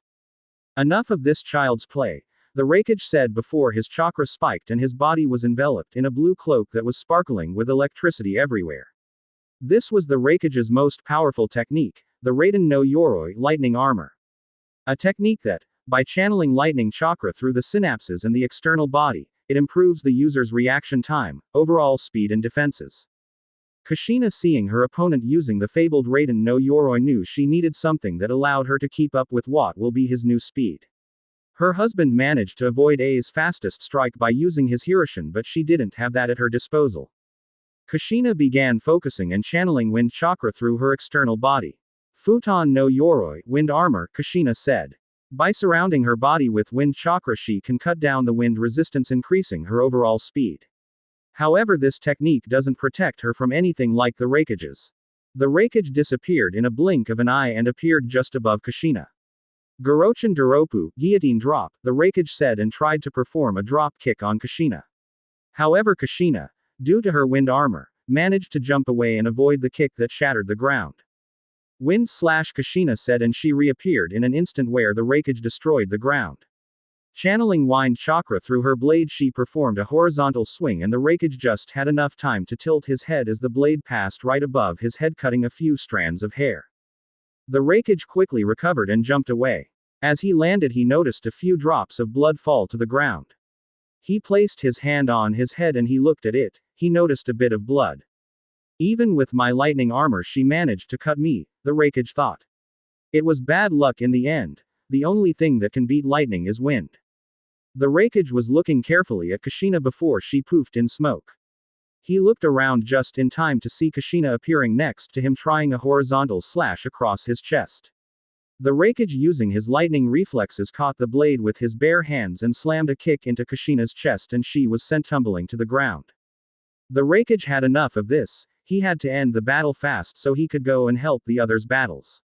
He focused and brought his lightning armor to full power, making it sparkle even more and his hair become spikier. Kushina was looking at him when he suddenly disappeared. She didn't even have time to blink as the Raikage repapered right next to her. He grabbed her by the waist and said, "Raiga Bomu, Liger Bomb," and slammed her into the ground, completely tearing her apart and blowing up the ground into smithereens. The Raikage jumped and smirked in victory until he noticed that Kushina's body was reforming. A few seconds later, she was standing in front of her as if nothing had happened. Damn that Edo Tensei, the Raikage thought as he was considering what he could use to end this despicable technique. Kushina walked forward and placed her hand on the ground, touching the Raikage's blood from one of his injuries that Kushina managed to inflict. Kushina spread the blood through her hands and flashed through hand seals before slamming both hands on the ground. Fuinjutsu. Gravity well, Kushina said, and kanji erupted from her hands and spread through the area where they were fighting. In less than 2 seconds, the whole area was covered. The Raikage rose an eyebrow in confusion, but when he saw Kushina activated the seal, he almost fell to the ground. The gravity in that area was increased almost 5 times. She's trying to slow me down. Smart, the Raikage thought. Infinite blade, Kushina shouted before she disappeared from view. Suddenly the Raikage's skins bursted in blood, revealing shallow cuts covering all of his body. The Raikage buckled in pain, but this sort of wounds wouldn't slow him down. Reitoningu Sudareto, lightning straight, the Raikage said before dashing straight forward towards Kushina with his fist cocked. The only person to ever this attack was Kushina's husband, Namikaze Minato, but due to the gravity field the Raikage was slower and Kushina easily dodged it, jumping to the side. Enough of this, the Raikage roared before jumping high into the air and saying, "Drop kick," and slammed his feet into the ground, vaporizing all the tiles around the impact and completely disrupting the seal matrix, making Kushina drop the gravity field. They were about to jump at it once again when all of them heard a piercing scream from the middle of the arena. All of them stopped their battles and regrouped, shifting their attention to the arena floor where Shukaku was yelling in pain as he having his chakra suppressed. "This chakra, it's Shukaku," Tobarama said as he was one of the most talented censor to ever live. "No doubt," Hashirama replied. "Looks like Naruto came through," Jiraiya said, and the old Hokage nodded. "What do you mean? Naruto came through?" Kushina asked in a very sweet voice, making all the males gulp and take a step back. "Did you put my Sochi, son, against a Biju?" she asked sweetly, grasping her sword. "And now Kushina, he was the one that chose to face the Ikibi," the Hokage tried to reason with her. "Besides, from the looks of it, it looks like he won," the Hokage said. Jiraiya didn't say anything. He still remembered the beating he took when he tried to spy on her and Minato. Not even Orochimaru himself said anything, as he still remembered all the broken bones he had when he said that Kushina looked fat. He's approaching, Tobirama said, and they all noticed a figure arrived near the roof. Naruto jumped up and phased right through the barrier as if it wasn't even there. How the hell did that punk pass through the barrier? Tayuya yelled. How should I know? Sakin replied. Hey old man, need a hand? Naruto asked before he analyzed the situation. He looked around and saw what Orochimaru had done, but his eyes were fixed on the red-haired woman. Ka-san, mother, Naruto said in a low voice, but everyone heard him. Naruto-kun, Kushina said and ran towards her son, but Orochimaru forced his control over her, making her stop on her tracks, tears running from her eyes. You dare summon my family, you are going to pay, Orochimaru, Naruto said and flared his Sharingan, making it slowly shift into his Mangekyo. His eternal, displayed for the first to the world without any genjutsu hiding it. Orochimaru was shocked when he noticed the shift in Naruto's eyes, and he felt something he hasn't felt in a long time, fear. As that? Hashirama asked, pointing towards the fan in Naruto's back. It's my grandfather's fan, Hashirama Jiji, Naruto said, smirking, and Hashirama's and Tobirama's eyes almost popped out of their sockets. Madara had a son, Hashirama said, not believing his ears. He didn't see that one coming. Yes, you did a wonderful job killing him at the Valley of the End, Naruto said. What? Hashirama yelled. He survived? Hashirama asked and Naruto nodded. Ironic, don't you think? Naruto asked and Hashirama got confused. To think the descendants of you two would fall in love, Naruto said. Hashirama and Tobirama chuckled at the irony before they focused their attention on the blonde and noticed his eyes. A Mangekyo? Tobirama asked and sensed his chakra levels making his eyes widen. His chakra levels are through the roof, they are on par with lower class bijus. How in the world? Tobirama said, but Hashirama interrupted him. I sense the Kyuubi's chakra in him, it looks like he's the new Jinchuriki, Hashirama said, and Tobirama nodded as it made sense. It's good to see that my legacy lives on, Hashirama said. Naruto, don't go in blindly. They can't be defeated by ordinary means, the Hokage said. I know how the Edo Tensei works, Jiji, Naruto said, and Kushina smiled at the affectionate name he had for the third. At least he wasn't alone. How do you know it? It's a forbidden technique, the Hokage asked suspiciously. Remember when I found Orochimaru's abandoned laboratory? Naruto asked and the Hokage nodded. In there I found blood samples as well, Orochimaru's notebook on the Edo Tensei, Naruto said. The reason I know how it works very well is because I can use it as well, Naruto said, and everyone's eyes widened at the statement. Naruto, the Hokage asked with a hard voice, I hope you didn't use. I would never sacrifice someone else's life to bring back anyone. Even if it was family, Naruto said, and the Hokage sighed in relief. There are 3 ways to defeat an Edo Tensei, Naruto said, getting their attention. 1. We can seal the soul away, thus disabling the Edo Tensei permanently. 2. We can vaporize the body completely, thus stopping it from reforming. Or 3rd, since I know the seals, we can force the summon to end the Edo Tensei himself. Naruto explained, and they frowned. Either way it was going to be difficult. Ero Sennin, Naruto said. Stop calling me that. Jiraiya and the rest sweat dropped. How could they do this in the middle of a fight? Kushina just laughed as she had called him the same when she was alive. I can't use any genjutsu strong enough to force them to release the Edo Tensei, so do you know any sealing technique besides the Shiki Fujin? Naruto asked. Yes, but it will take time to prepare, Jiraiya said, and Naruto nodded. We will hold them until them, Naruto said, and everyone rose an eyebrow at the statement. Don't worry, Ka-san, I'm freeing you from Orochimaru's grasp. Now, shall we dance? Naruto asked, smirking and grasping the fan on his back. He always wanted to face against powerful opponents, and it didn't get any more powerful than the Hokages. Flashback. Valley of End. Hashirama and Madara were facing each other, getting ready to start their duel. I'll say it one last time, Madara, forget this path, Hashirama said as he looked at his long date friend. There is no turning back, Hashirama. Now, shall we dance? End flashback. Hashirama chuckled at the similarities between Naruto and Madara. It looked like Madara's blood was running strong through his veins, more strongly than Hashirama's own blood. Old man, give me fire, Naruto said to the Hokage, and he nodded. Kaden Karyu Enden, Fire Dragon Bullet, the Hokage said, expelling a torrent of white-hot fire towards Orochimaru. Kaden. Goryuka no Jutsu, Great Dragon Fire Technique, Naruto said before he also started to expel his own stream of fire. He quickly picked his fan and swinged, empowering the flames with wind. An inferno was unleashed towards Orochimaru, but they all remained in place. Tobirama clapped his hands together and water started rotating around all of them before exploding towards the incoming flames. A huge cloud of steam erupted, blinding everyone except Naruto, who, due to his Sharingan, managed to see the chakra of everyone. Taking advantage of the cloud of steam, Naruto quickly threw towards them the last 10 kunais he had with the Hiroshin seal. The cloud dispersed and everyone remained in the same, not moving an inch. Suddenly Hashirama started going through hand seals and said, "Mokuden, wood spikes." Suddenly a tree sprouted from the ground and started sending wooden spikes towards Naruto and company. Naruto channeled chakra to his gunbai and said, "Gunbai barrier technique." A semi-circular purple barrier appeared mid-air, intersecting all of the wooden spikes, making them fall to the ground.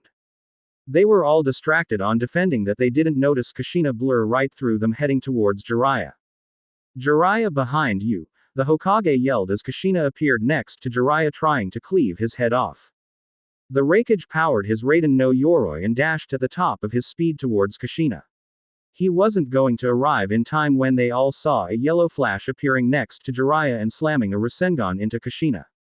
"Arrow Sennin, quick, seal her while she is reforming," Naruto yelled out, making Jiraiya hurry and place one of his finished tags on Kushina's body.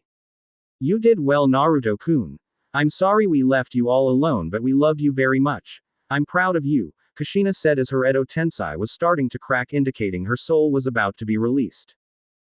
Thank you, Ka-san," Naruto said, sobbing. He usually never let his emotional guard to anyone other than his more trusted people, but this one was an exception. Kushina was starting to fade away before Naruto approached her and whispered something to her ears, only bringing a smile to her face before fading away completely. "You are going down, Orochimaru," Naruto said, glaring at the snake. "That was," the Raikage started saying before everything fell into place. "You are Minato's brat, aren't you?" the Raikage asked rhetorically. "Yes, I am, and by the way, Minato was Madara's son," Naruto said, and the first two Hokages widened their eyes. Who would have thought that Madara's son would have become Hokage? "Enough of this, kill them," Orochimaru ordered, and they all dashed towards the Leaf Defenders. "Jiraiya, how are the tags coming along? Hurry up, will you?" the Hokage asked. "Give me a break. This aren't easy to make," Jiraiya stated. "Here they come," the Raikage said before taking a defensive stance. "Let's end this," the Raikage said, trying to boost the morale. Naruto dashed towards Hashirama and engaged in taijutsu. Naruto had dropped the weights a long time ago if he wanted to keep up with Kages. "So this the power of a Kage. I need to step up my training," Naruto said as he was being pushed back by Hashirama's raw power. Hashirama threw a right hook that connected with Naruto and left him slightly dazed. Naruto's Kamui activated just time to see Orochimaru's extended neck phasing right through him. "What the hell, you pedophile? Are you trying to give me a hickey?" Naruto smugly asked, trying to piss him off. "You shouldn't rattle him up," the Hokage said, chuckling at his surrogate grandson. "I have another ready," Jiraiya stated, and Naruto nodded. Naruto channeled as much chakra as he could into his body and sent a kick towards Orochimaru and sent him flying. Naruto, using his Kamui, phased right through Hashirama and jumped back. Naruto crouched and concentrated. Golden chains emerged from the ground and snared Hashirama into the ground. The chains twisted around his ankle, snaring him to that spot. "Raikage!" Naruto yelled out before the Raikage abandoned his fight with Tobirama and, charging at full speed, he said, "Lariat." The Raikage dashed towards Hashirama, who was pinned, at full speed, slamming his arm into him, destroying his chest completely. Jiraiya quickly appeared next to them and placed the sealing tag in Hashirama, breaking him free. "The village is in good hands. I hope we meet again, Naruto, although not too soon," Hashirama said, smiling as his soul was released. The village is in good hands. He could sense that Naruto had a pure heart and that the will of fire burned brightly in him. "That's two down," Naruto said, panting. Even though Kurama could refill his chakras reserves at any time and he had good stamina, this invasion was taking its toll on his body. He already had 2 matches, one against a Biju, he made 2,000 clones and now he's here fighting against Kages. You now old man. Naruto said towards the Hokage panting, if I don't make Chunin after all this I'm gonna burn all of your ICHA books, Naruto stated and the Hokage palled. Easy there, the Hokage said waving his hands. During all of this Orochimaru was gritting his teeth, everything was going so well until the brat appeared and then his Edo Tensei started falling like flies. Now they were in an advantage as it was 4 against 3. And the worst part of it, is that he can't afford to kill the brat. Orochimaru decided that enough was enough and spat a sword out of his mouth. It was the Kusanagi sword that is said to be indestructible, then again so is Naruto's fan. Suddenly Naruto stiffened and brought his head down in shame. The Hokage seemed confused and asked what happened. The Kage is dead, Naruto said and Orochimaru eyes widened. The Kage was supposed to invade the village with a small army and take it surprise. What happened? The Hokage asked. He was leading 200 shinobis towards us so I launched my Kirin jutsu and killed them all, Naruto said in a low voice. He had just killed over 200 people with a single jutsu. Even though he was defending his village, those shinobis were just following orders from their leader and Orochimaru himself. The Hokage's eyes widened as well everyone's else. To be able to kill so many shinobis with a single jutsu. It reminded him of his father the Yellow Flash who used his Hirishin jutsu to decimate almost 1,000 shinobis during the Third Great War. To place such guilt on such a young man, the Hokage thought. War never brought benefits to anyone and this little invasion was proof of that. That must be one hell of a jutsu, the Raikage commented slightly interested in it. The ability to instantly take out so many shinobis easily ranks the jutsu as S rank. The next tag is ready, Jiraiya stated and they got ready once again. I won't allow this anymore. Mito use anything. Use your strongest seal, I don't care just finish them, Orochimaru ordered and Mito obeyed. Mito instantly started going through hand seals at very high speed indicating that it was going to be one big sequence, and big sequences usually aren't good. Jiraiya was watching carefully the seal sequence when his eyes widened in realization. You can't allow her to finish that seal. Stop her now. Jiraiya yelled but it was too late. Sealing trap. Obliteration, Mito said and instantly kanji erupted from her hand and covered the entire roof where Jiraiya and others were. The kanji suddenly starting flowing through the air trapping Jiraiya and the other in a sphere. Activate, Mito said and the kanji sphere glowed before exploding with such a force that the entire building shook but the explosion and flames didn't leave the sphere and remained there for a few seconds. The flames died down and kanji faded dispersing the sphere. Orochimaru smirked when the smoke cleared as he saw nothing inside the sphere. He couldn't even sense them anymore so that could only mean that he won. In the end Konoha shall perish as well, Orochimaru said laughing and the Edo Tensei looked down in shame. Don't get cocky boy, the Raikage said and they all reappeared in the rooftop via Naruto's Kamui. Naruto by this time was sitting on the ground taking long breaths. How did you survive? Orochimaru asked getting pissed. No matter what he did they always managed to escape. You have Naruto to thank for. The Hokage said looking at him. He transported us all to his pocket dimension just before the explosion happened, the Hokage said chuckling and Orochimaru scowled. You really are one of the kind Naruto-kun, Orochimaru said chuckling. Such a perfect vessel, he said. I don't swing that way, Naruto said chuckling. I have both tags ready let's end this for good, Jiraiya said before everyone agreed. This battle had gone on long enough and Naruto was almost completely exhausted. I'll make my final move, Naruto said before he disappeared in a flash. He reappeared right behind Tobirama and slammed a Rasengan in his back sending him flying towards the Hokage who caught him and immobilized him allowing Jiraiya to seal him. You did well Suru, Tobirama said before disappearing. Thank you sensei, the Hokage replied. You are next, Naruto whispered into Mito's ear as he flashed behind her as well. Rasengan, Naruto said and slammed it against Mito destroying her body completely. Jiraiya quickly approached her and placed the tag on her releasing her as well. Now it's only Orochimaru, the Hokage said. Konoha may have survived today but it shall fall, Orochimaru said as he getting ready to leave. You are not going anywhere, Naruto said as he flashed next to him and grabbed him by the arm. The moment Naruto caught Orochimaru, kanji started flowing out of Naruto's arm. Orochimaru, seeing this, immediately performed a kawarimi with a log, but the kanji did manage to cover his entire right arm. This is the end, Naruto said before placing his right hand in the tiger seal. Activate, Naruto said, and almost instantly the kanji glowed, and what seemed to be worst pain Orochimaru ever felt, this one was even worse. Orochimaru screamed in pain until the seal started to fade off and disappeared from his arm. What pant did you do, pant brat? Orochimaru asked. His arm felt normal, however it was a bit numb from the pain. I destroyed the chakra network on your arm. You can no longer mold chakra with that arm. You lose, Naruto said, smirking. This won't be the end. Drop the barrier, we are leaving, Orochimaru ordered, and immediately the Sound Four dropped the barrier and ran towards their master.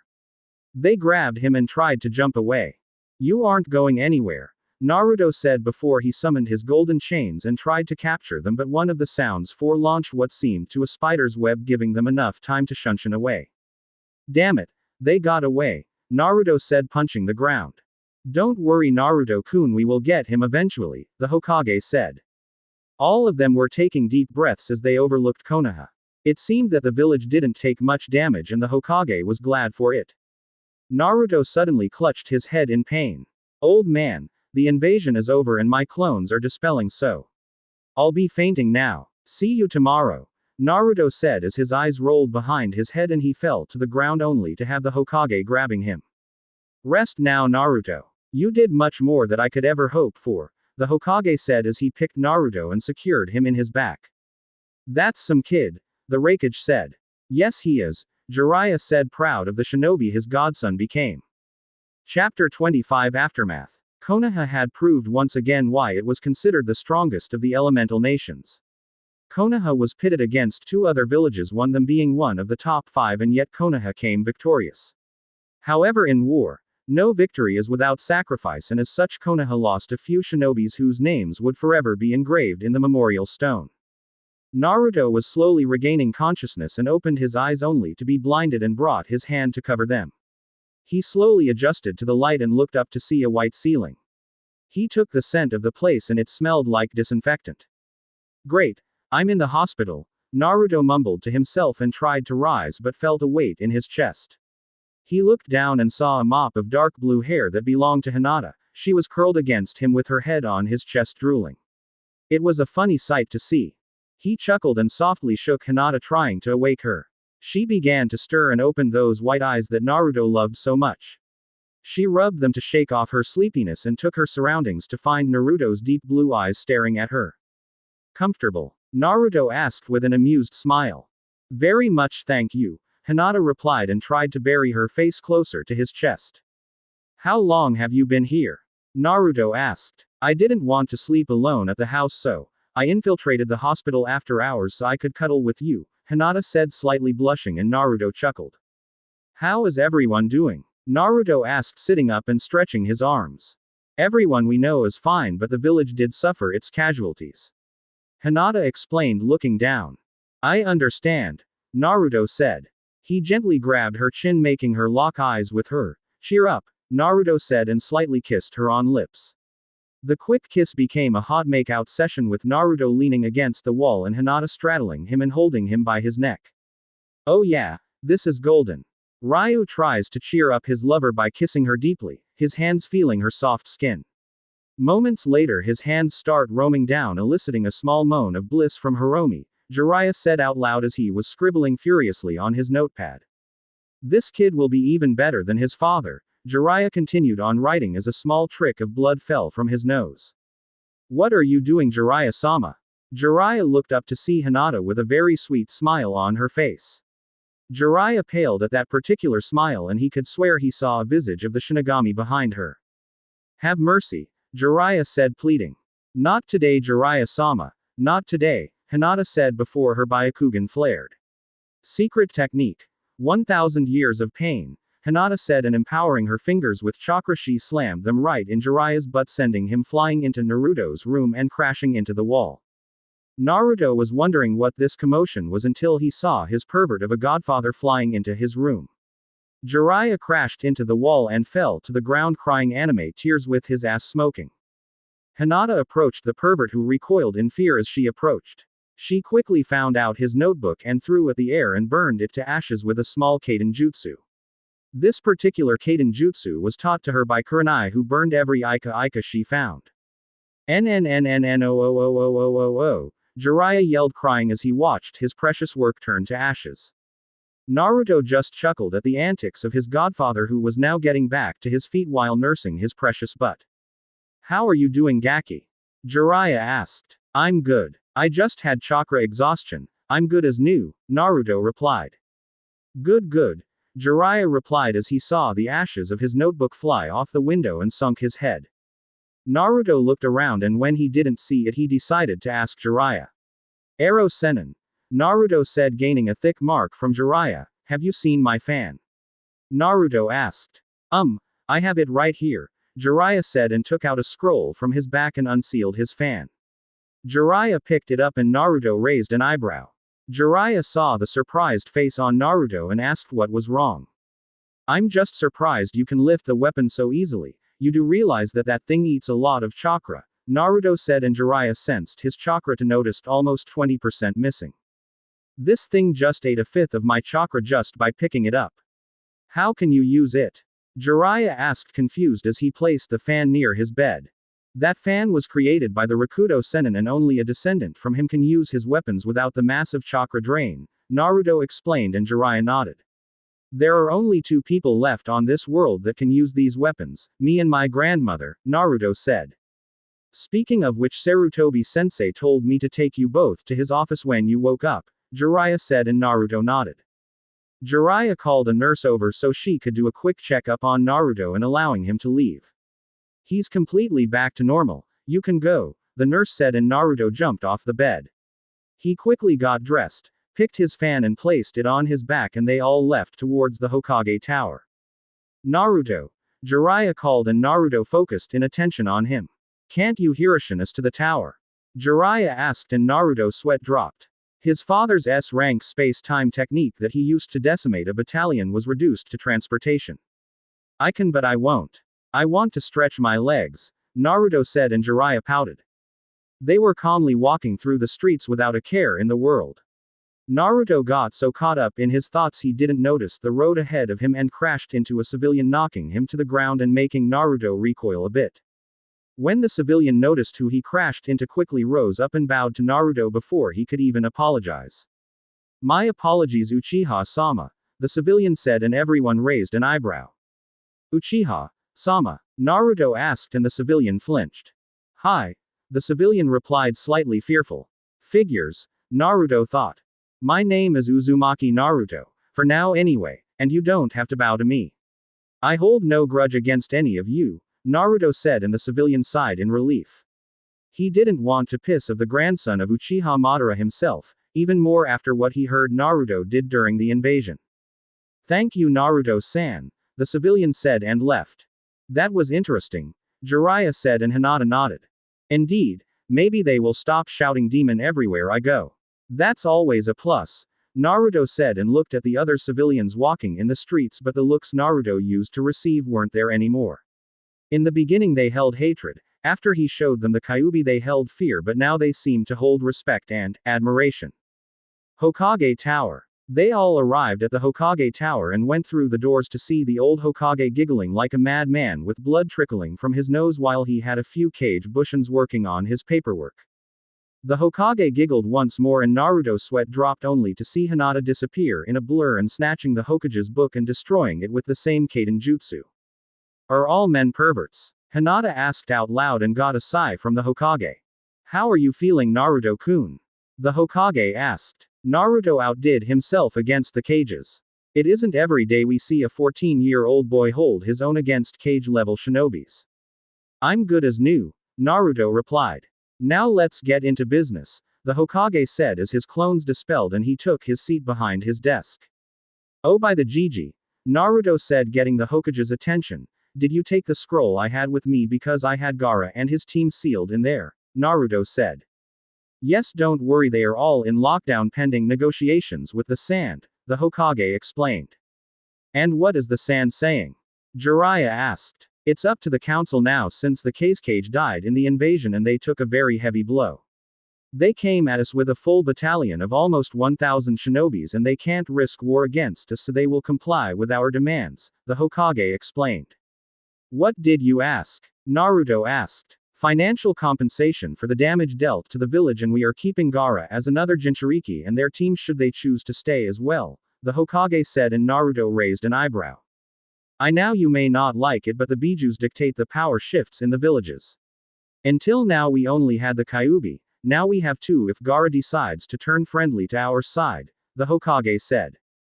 Naruto brought his hand to his chin in thought and replied, he might, he holds no love for his village as he was treated like me. Good, the Hokage replied. Now they would stand like Kumo and Iwa both having two Bijus. The Leaf never prided themselves on making weapons of Jinchurikis and proved it many times. They won 3 world wars by having extremely skilled shinobis and not relying on Jinchurikis to do their work.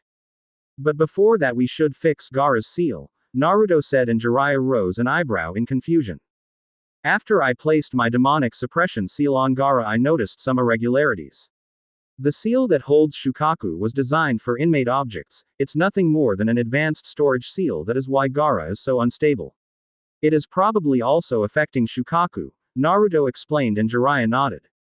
We will take care of that later, but now I have other concerns, the Hokage explained before taking out a file and handing it to Naruto to read. What's this? Naruto asked as he picked the file and started reading it. The report on how good Uchiha Sasuke did during the invasion based on Shinobi's Sa and Kakashi himself, the Hokage explained. Invasion report. Name: Uchiha Sasuke. Team affiliation: Team 7 under Hitaki Kakashi. Rank: Genin. Team assigned: Nara Shikamaru and Haruno Sakura. Description: Sasuke displayed high level of skill and responsibility by taking charge of a Genin team and provided crucial assistance in the civilians' evacuation, as well defeating multiple Chunin-level shinobis from both Sand and Sound. Recommendation: promotion to Chunin. Okay, now what? Naruto asked, slightly confused as to why the Hokage would show him this. I want yours and Hinata's opinion on this, the Hokage explained. Why us? Naruto asked. You are friends with him and know him better than anyone, the Hokage said. Friends is a very strong word, Naruto said, sighing before pulling his thoughts together. I have no doubt that Sasuke is strong enough for Chunin, it's just his attitude that endangers this. If he does get promoted his ego will skyrocket and he might conflict if someone of the same rank is chosen as leader. Naruto reasoned. In the other hand, not promoting him will just enrage him even more, as he will think that the village is holding him back, and with Orochimaru's offering of power he might be a flight risk, Naruto finished his explanation. What about you, Hinata-chan? Naruto asked. I agree with you, he's too focused on revenge and both choices have drawbacks. However, promoting him and placing him with a strong leader will solve these problems, Hinata replied, and the Hokage nodded in comprehension and would take this later on with the council. I will take it into consideration. Now on to the next manner, and this relates to you, Naruto, the Hokage said, and Naruto focused on him. I'm too old for this job. I should have stayed retired, but when your father died I was forced to take back the hat, the Hokage said, sighing. This invasion was proof of that. I'm no longer strong enough to lead this village, and as such I chose a successor, the Hokage explained. Are you giving the hat to the pervert? Naruto asked offhandedly and got a smack on the head from Jiraiya. I'm not a pervert. I'm a super pervert, Jiraiya said. Cough, the Hokage forced to show the silence the bickering duo. I would have asked him, but he would have refused, the Hokage said, and Jiraiya nodded as it was true. His spy network was of too much importance to the village, and besides he wasn't the type of man to be strapped behind a desk 8 hours a day. Now this brings the main reason I asked Jiraiya to bring you in, the Hokage said, but before he continued Naruto interrupted him. You are making me Hokage? Naruto asked with disbelieving look. Not yet, I'm afraid, the Hokage replied, chuckling. The reason I called you here is because Jiraiya wants you to accompany him into searching for my replacement Senju Tsunade, the Hokage finished with an amused smirk on his old face. Really? Naruto beamed, thinking of going to search for the last piece of family he has, even if she doesn't know about him. Yes, although she might be a bit reluctant into coming back to the village, the Hokage said, sighing. She hasn't been able to cope with her losses and she throws herself into drinking and gambling. Don't worry, I'll bring her back to the village. That's a promise and I never go back in my word, Naruto said. Now this brings us to final topic of this meeting, the Hokage said, and Naruto sighed. They had already been here for quite a while and it seemed it wasn't going to end anytime soon. After this, I'm calling a council meeting to give the promotions. You will be promoted to Chunin, which gives you the right to have a council seat as the head of the Senju, Uzumaki and Namikaze clans, the Hokage said, and Naruto nodded. So have you decided on your name and if you will take the seat right now? The Hokage asked. Naruto once again was lost in thoughts. The Uzumaki name has been with him since his birth, but it's too far away and apparently he's the last of the Uzumaki along with Tsunade. He would like to honor the Namikaze name of his father, but that never belonged to any clan and he wouldn't want to forget the Senju clan. The Uchiha name was out of the question and as such the choice was only between Senju and Namikaze. It was a tough choice in the end. Naruto would be leaving one name to die and as such he decided that he should not let the name of the founders of Konoha to be forgotten in history.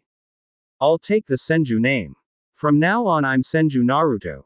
Naruto said. The Hokage smiled. It was good choice as it were any other, but Sarutobi liked that he chose the founder's clan name. Are you taking the seat now? The Hokage asked. Naruto mused in thought. I don't know, there is going to be lot o' noise because of this, Naruto said. Yes, but they can't deny you your heritage, the Hokage explained.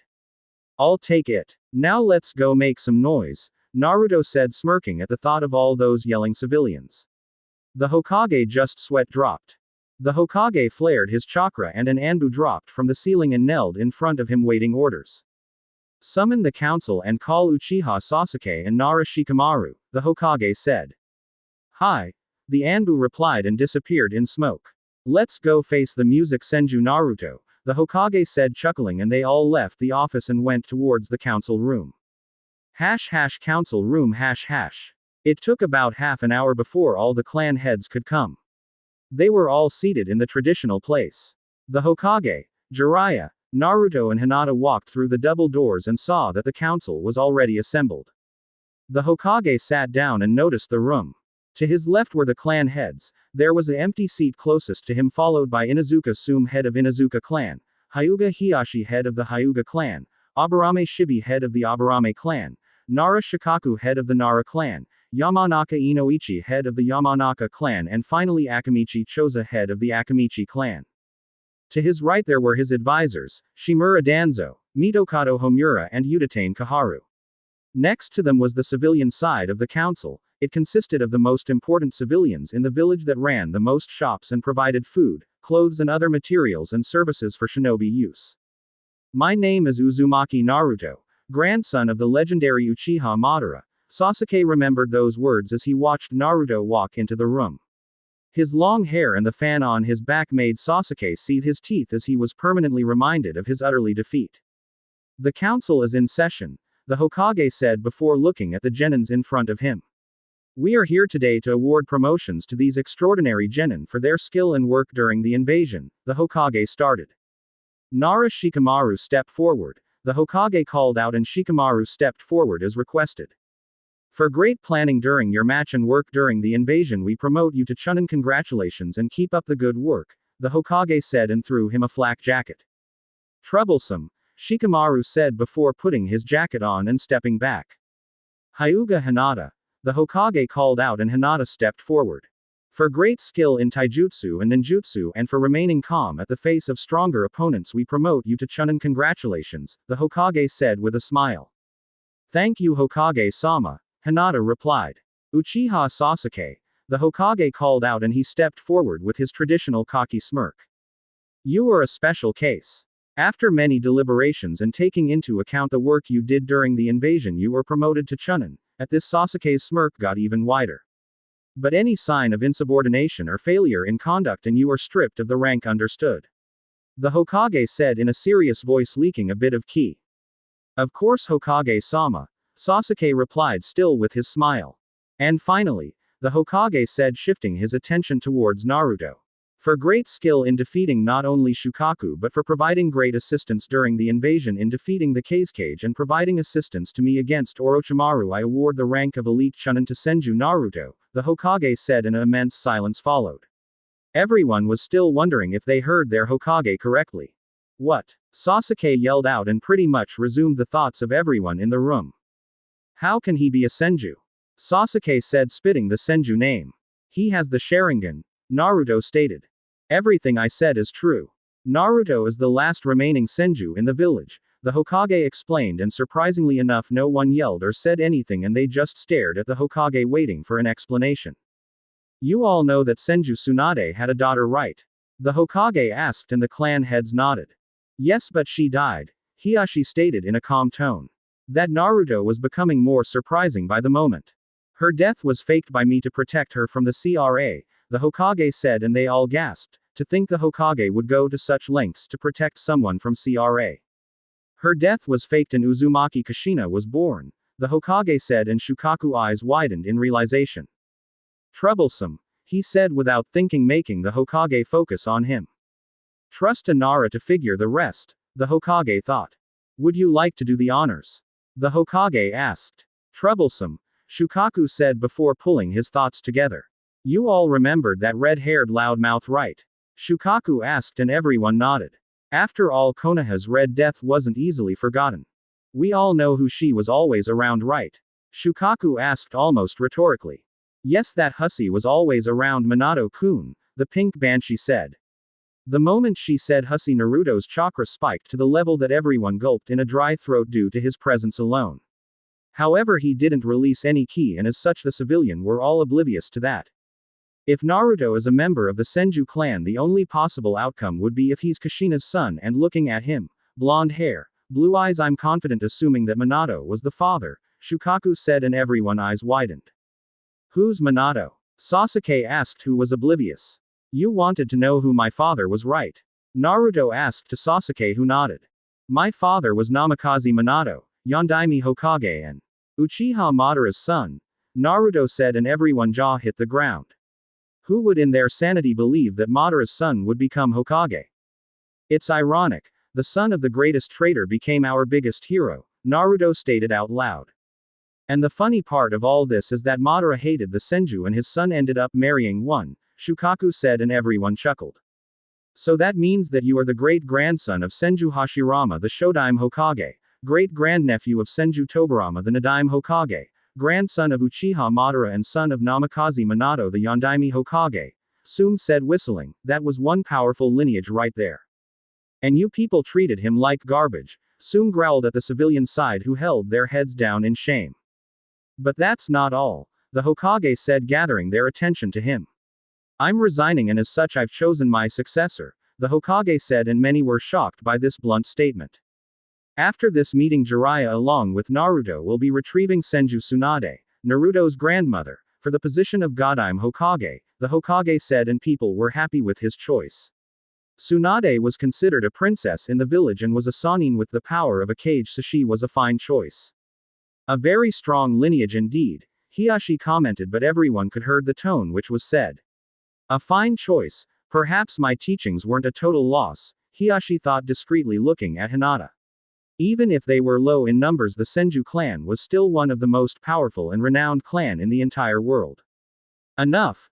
Sasuke yelled, making everyone jump from the sudden sound spike. You are an affront to the Uchiha clan. You flaunt that fan and have the Sharingan, and yet you choose to honor the Senju name, Sasuke said. You are a disgrace and unworthy of such weapon, Sasuke spat. You want my fan now? Naruto asked. Yes, I demand you hand that fan as it belongs to an elite Uchiha like me, Sasuke said, and Naruto laughed and Sasuke got a tick mark on his face. You don't even know how irony-packed that statement is, Naruto said, and Sasuke got confused and was getting angrier by the moment. I will explain everything, so just listen, Naruto stated. Sasuke, can you tell me what are the levels of the Sharingan? Naruto asked, prodding around a bit, wondering if he knew about the Mangekyo. The Hokage sent Naruto a look that clearly said, do you think it's wise? But Naruto nodded. It would become knowledge at any point in time, so he just wanted to get this over with, so he didn't have anything more to worry about. 3 levels, from 1 to 3 tomos in each eye, Sasuke simply said, but Naruto sent a knowing look. Fine, there is a 4th level called Mangekyo Sharingan but can only be obtained by killing your best friend, Sasuke blurted out without wanting, making Naruto raise an eyebrow. Naruto knew of that because Kurama told him about it, but how could Sasuke now? How do you know how to achieve it? Naruto asked, narrowing his eyes. Itachi told me to come after him when I had the same eyes as him, Sasuke replied, and Naruto seemed to accept the answer. Now let me tell you all something that has long been forgotten, Naruto said, and everyone focused on him. We all know the legend of Rakuto Sennin, right? Naruto asked, and every nodded. They were all shinobis, and as such they all knew the tales of their father. Rakuto Sennin was a shinobi of unparalleled power, he was even considered to be a god. During his life he had 2 sons. His older son inherited the sage's eyes and found the Uchiha clan, and the younger brother inherited the sage's body and founded the Senju clan, Naruto said, and everyone raised an eyebrow at the statement. How do you all this, Naruto-san? Shibi asked. Let's just say that the furball is an endless pit of information, Naruto explained, and his stomach growled at the furball nickname. Moving on. When his life was ending he had to choose who would carry on his work, and as such he chose the younger brother, the Senju leader. However, this didn't sit well with the Uchiha brother, who thought that being the firstborn deserved to be the one to lead the world to peace through strength. Naruto said, and everyone was focused on his explanation. The silence was disturbing. As such, the older brother challenged the younger one to a battle for the title but lost. Angry with this loss, he decided to exterminate the Senju before it even began, but he would need more power to do that. He decided to perform a blood ritual to transform normal person into Uchihas capable of using the Sharingan, Naruto explained, and everyone's widened. The benefits of such ritual were unparalleled and could easily bring Konoha to heights never before reached. The Uchihas, created by the blood ritual, were half-blood, while the ones that came from the older brother's line were called elite or pure blood. Everyone understand? Naruto asked, and everyone nodded. The pure blood line was my grandfather's line, going through Minato into me. I assume that my grandfather is dead from a letter I have from him, so I'm the last of the pure blood Uchihas, making Sasuke a half-blood, Naruto explained, and Sasuke seethed. He didn't want to be a half-blood created by some ritual. And what's the difference between the pure blood and half-blood? Shukaku asked curiously. The key difference lies in the activation of the 4th and final stage of the Sharingan. In pure blood Uchihas, the final level is achieved like any others through training in life and death situations, like mine, Naruto said, and closed his eyes. He opened and showed them the normal Sharingan, but then the Sharingan started to slowly spin until it became his Mangekyo. This is my Mangekyo I achieved when that civilian sent 2 Jonins to kill me. I've got to thank you for that, Naruto said, smirking with his M's glowing in all its glory. Everyone was drawn to his eyes, his blood-red eyes that seemed to give off power beyond anything ever imagined. The true power of the Sharingan, the power of Uchiha Madara. He just became much more dangerous, Hiashi thought as he watched his Mangekyo glow. But there is one more key difference, Naruto said, and broke everyone trance just from looking at his eyes. If a half-blood Uchiha awakens his Mangekyo, the more they use it, the more the eyes get sealed until there is nothing more than darkness, Naruto said, and everyone's eyes widened. So that's the price for power for the half-blood. That's why I said you didn't know how irony-packed that statement was. You called yourself an elite Uchiha, but in the end you are nothing more than a copy, Naruto explained as he deactivated his eyes and waited for the explosion. That came out a little harsher than I wanted, Naruto thought in retrospect. How dare you mock me? Sasuke said to him, spiting every word. Is there any proof you can give? Sasuke asked. Just one. My fan. Naruto said and removed it from his back. This fan was created by Raikuto Sennin, and as such only a true descendant can wield it without massive chakra consumption. Naruto explained. Hinata-chan, can you check Sasuke chakra levels? Naruto asked. If he gave the fan to Sasuke and he didn't have enough chakra, he would hit the ground dead like a sack of potatoes. He's around Jonin level, Hinata said, and Naruto nodded. You want to prove that you are pure blood? Naruto asked Sasuke, who nodded.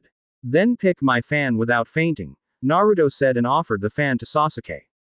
The moment Sasuke just touched the fan, he collapsed to the ground on his knees, taking deep breaths. Is that enough proof? Naruto asked as he replaced the fan on his back. There are only two people in the whole world that can use the fan, me and my grandmother Senju Tsunade, Naruto explained, and everyone was still processing everything they heard until now. It doesn't mean that you can't be strong, Sasuke, it only means that the next level of eyes isn't worth the cost, Naruto explained. He knew that this explanation would piss Sasuke even more, but he had to find out sometime. I'll make my own choices, Senju, Sasuke said, and left the council room without even asking for permission and slammed the door shut. It was inevitable, the Hokage said. I have a question, Danzo said, and Naruto shifted his attention towards him. Do you know how to do this blood ritual? Danzo innocently asked. No, but even if I did I wouldn't reveal it, Naruto said, and Danzo scoffed. I hold no hate for them, but the half-blood Uchihas shouldn't have been created in the first place, Naruto explained. That's a bit harsh coming from you, Inoichi said. True, but you knew the Uchihas and their hunger for power. If they all knew how to achieve the next level, what do you think they would do? Naruto rhetorically asked. I think Itachi wiping them out was a blessing in disguise, Naruto said. You have no idea how right you are, the Hokage thought to himself, as did his personal counselors. Well, this was a very strange day of revelations, Homura said. Yes, is there anything else you want to discuss? The Hokage asked, and the pink banshee raised her hand. Yes, Hokage-sama. Since Naruto-sama is now the sole heir to a clan, the CRA applies to him, the pink banshee stated, and Naruto's eye twitched. I have a question. You didn't know about me until now, so why didn't Sasuke go into CRA? Naruto asked, trying to outmaneuver them as he already knew this was coming. We didn't want to pressure him as he might run away, the pink banshee explained. Well, then apply the same principle to me. If you force me into CRA, I will leave the village, and the Senju, Uzumaki, Namikaze and pure blood Uchiha line ends with me, Naruto stated out loud and clear, and Jiraiya scoffed. He didn't know why his godson wouldn't want a harem, but he was just like Minato, an idealist. Hinata is the only one for me, Naruto said, and Hinata turned bright red. Kids, with Naruto-kun, Hinata thought before fainting.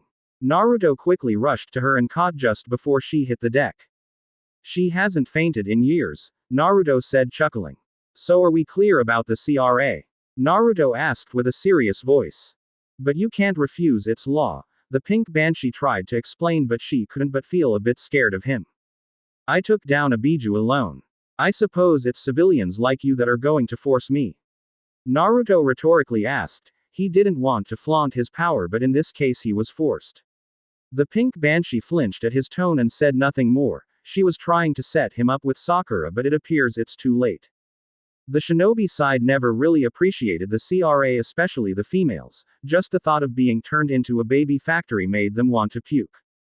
Anything else? Naruto asked, but everyone remained silent. The meeting is adjourned, the Hokage said, and everyone started leaving except Jiraiya, Naruto, and the fainted Hinata, who was regaining conscious. That was a very interesting meeting, the Hokage explained. Yes, and they didn't want to kill me this time, Naruto said, chuckling. Although Sasuke didn't seem happy, Naruto said. Can't really blame him, Jiraiya said. Are you ready to head out? Jiraiya asked. Two things. Can Hinata go with us? And I would like to visit Gaara before, Naruto said, and both Jiraiya and the Hokage nodded. Here, the Hokage gave him a paper to allow him to visit Gaara. Meet with Jiraiya and Hinata at the north gate in 2 hours then, the Hokage said, and everyone left the room. IT Department. Naruto made this way towards the Interrogation and Torture Division. The IT division was located near the Hokage Tower, so it was only a couple of minutes on foot. He entered the building and suddenly a kunai came out of nowhere and grazed his cheek, drawing a bit of blood.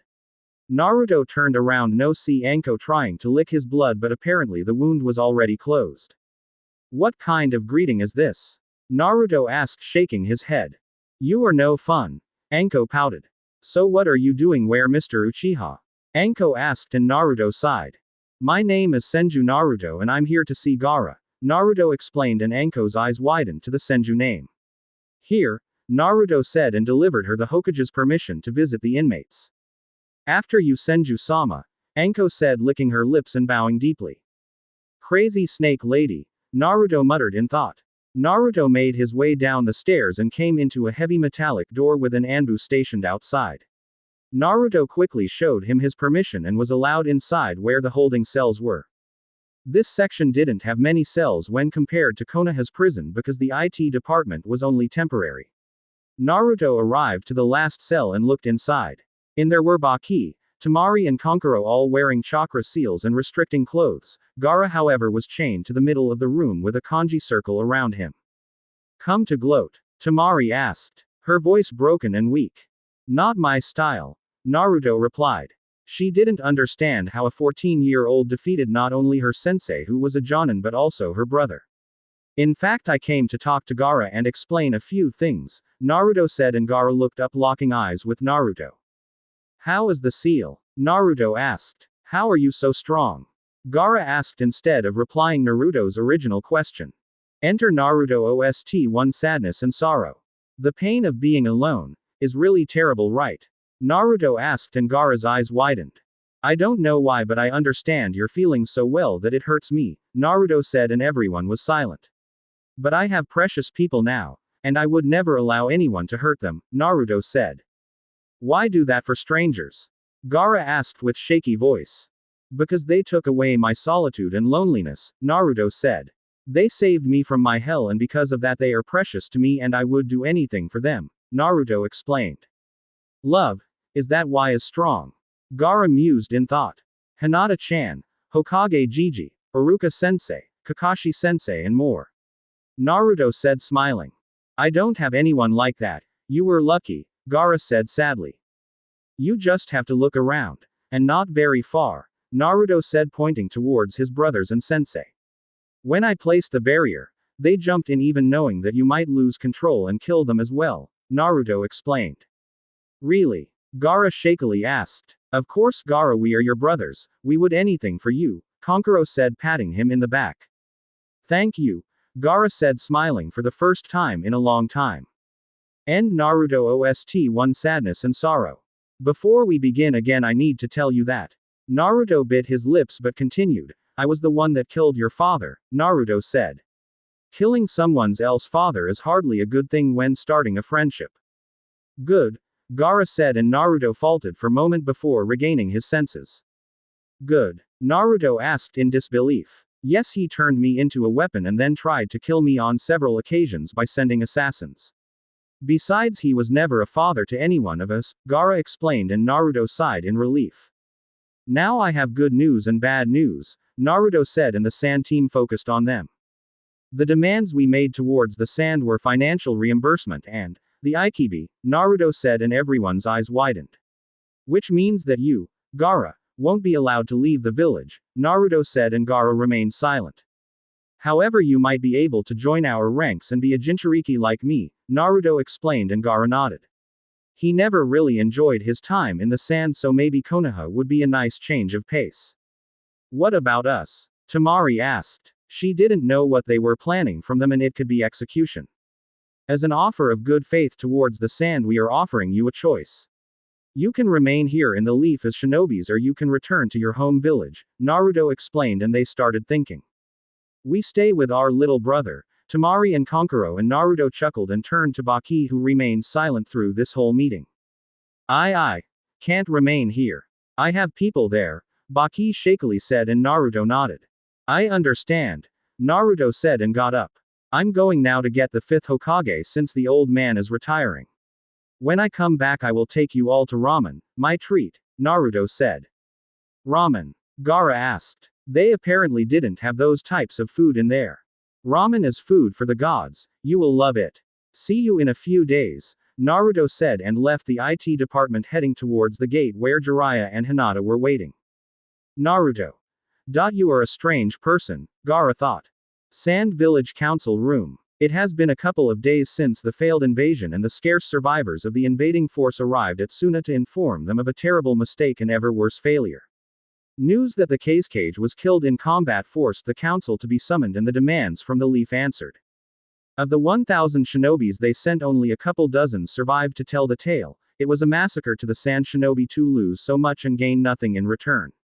The Sand never stood a chance. Even with Oto and Gaara's power combined, they were utterly defeated. The Suna Council was composed of 12 members, now only 10 since the Kage was dead and Baki the Jonin commander was missing in action or dead. What a mess, Dai said. Dai was one of the youngest members of the council. He was a Chunin who got recently promoted and was the head of intelligence in the sand. What do we do now? Aki asked. Aki was a middle-aged man. He was a retired Chunin from the shinobi life and chose a simple civilian life with his wife and kids. I say we fight, Kimi said. Kimi was one of the few civilians in the council. She was the leader of the civilian council that ran all of the stores in the village. We can't fight. We lost a fifth of our shinobis to that invasion. That attack was a leap of faith and wild card. We are severely weakened right now and we probably wouldn't be able to hold an attack should the Leaf go to war with us, Aki explained. According to the reports their Jinchuriki was able to defeat Gaara and kill the Kage along with 200 of our own with a single jutsu. Yura and everyone's eyes widened. What could they do against such overwhelming force? We can't do anything else but to surrender to their terms, Yura said sighing. Their village took a very hard blow and it would take years to recover. We can't surrender to them, Kimi said. We broke the peace treaty, we invaded and lost. We have no choice but to surrender the money and the Ikibi to them, Yura said. They want our Biju. That's unacceptable, Aki said. Would you prefer war? Yura rhetorically asked. We can win, we will have the home field advantage, Dai explained.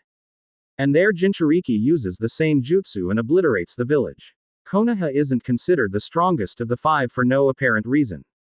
They won all the 3 world wars and this invasion was proof their strength hasn't diminished, Yura explained. I told you many times the alliances make you dependent and weak. I never thought of seeing this village fall to such degree, Chio said. Chio was one of the elders of the sand and the one that performed the sealing on Gaara. How much money are they asking?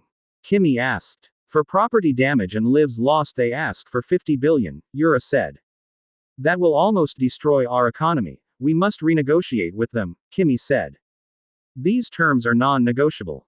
We should never have placed our faith on Orochimaru of all people, Yura said shaking his head. So what's left of this village? Without help we will probably no longer be considered a shinobi village among the Great Five, Dai said. We must make new alliances, Aki explained and a few nodded. A new alliance would cement their growth so they can stand back up and prevent any attacks. Yes. Send word for Tsuchikage, Yura said. Chapter 26 Searching for the Old Hag. Otogakur. Orochimaru was cursing every single fiber of Naruto's being. Orochimaru was considering if he should keep Naruto alive for his purposes or kill him for destroying the chakra network on his arm. The moment his chakra network was destroyed he lost the ability to mold chakra in that arm, preventing him from doing hand seals and as such preventing him from doing any type of jutsus that required any hand seals. Kabuto had studied his arm and tried to heal it, but you can't heal something that doesn't exist. With his level of knowledge Kabuto didn't stood a chance at doing anything to heal his master. Of course Orochimaru had a solution, which was to swap bodies, but he wanted to wait for a very special body that he felt was getting closer and closer. He could feel all of Sasuke's hate and hunger for vengeance and soon enough he would belong to Orochimaru. I'm sorry Orochimaru-sama, but this type of wound is beyond me, Kabuto replied sadly, and Orochimaru cursed the blonde. Everything was good until he showed up and the barrier he placed didn't even slow him down, but above else he has the eyes. Orochimaru always wanted the Mangekyo Sharingan. It can't be helped. There is only one person that might be able to heal me, Orochimaru said, sweating. Losing the chakra network in his arm placed him in constant pain as his cells weren't properly fed. And who might that be? Kabuto asked as he pushed the glasses in his face up.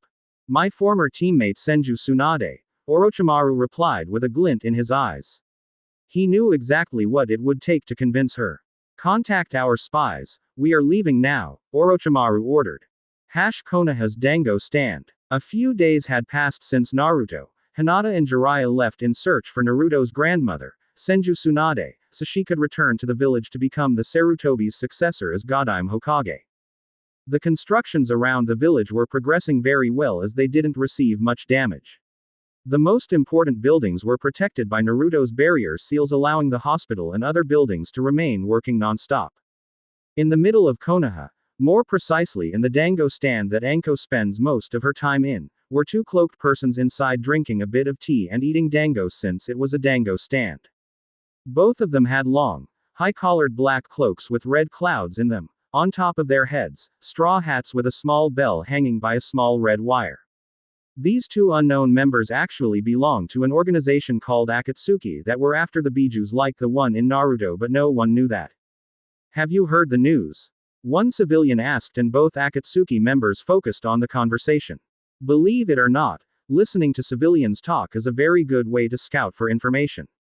About what? One other civilian replied. That brat, Uzumaki Naruto, is now Senju Naruto. Apparently is the heir of the Senju clan and great-grandson of the first Hokage, the civilian said. Did you hear that, Itachi-san? The Akatsuki member asked his partner, now identified as Itachi. Uchiha Itachi, the prodigy of the Uchiha clan and the one that butchered all of them except his little brother a few years ago. Yes, Kisame. This is new revelations, we must inform our leader, Itachi replied in his monotone voice, and Kisame nodded. You don't say, but I thought he was an Uchiha since he is the Sharingan, the civilian replied, and Itachi's eyes widened, revealing a pair of blood-red eyes with 3 tomos in it. I think you missed one a couple years ago, Kisame said, chuckling. It was fun to see at least some emotion coming off from Itachi since he was always stoic and didn't say much. Interesting, how can Naruto-kun have the Sharingan? Itachi mused in thought. I know for certainty that I killed all of my clan minus my foolish little brother. Neither Kushina-senpai nor Minato had the Sharingan, is it the Kyuubi? Itachi thought as he ran through all the various scenarios on his head to explain. What are you thinking so hard about? Kisame asked in an amused tone. I don't understand, how could Naruto be an Uchiha, it doesn't add up, Itachi replied. Well, if you listened to what they were saying you would know, apparently the brat is the grandson of Uchiha Madara, Kisame said, and Itachi froze. He never said anything about having a grandson. If he had a grandson he would most likely use him to achieve his goals. Kushina-senpai didn't give off chakra similar to an Uchiha, which only leads me to conclude that it was Minato, Itachi thought. Minato never showed his Sharingan and yet he was a force to be reckoned with. Deception, the true way of the shinobi, Itachi thought, chuckling to himself. He was considered a genius among genius, a prodigy that appears once every 100 years, very similar to Minato, but it appears that Minato won the pool. This is very interesting indeed, Itachi said as they continued to listen to their conversation. A few minutes later another civilian said something that caught their attention. It's a good that the Sandaime is retiring. He did so much for our village, he deserves to rest, the civilian said. Yes, and the chosen to the Godime Hokage was Senju Tsunade, the civilian said. Looks like the Hokage title falls into the Senju once again, the civilian replied. I know, the other replied, chuckling. Jiraiya-sama left with Naruto-sama so they could find her and bring her back, the civilian said. Looks like we lucked out, the Kyuubi just left town, Kisame said sadly. He was hoping to feed a good portion of chakra to his Samahata. Yes, let's leave before we are discovered, Itachi replied, and both of them stood up and left the stand.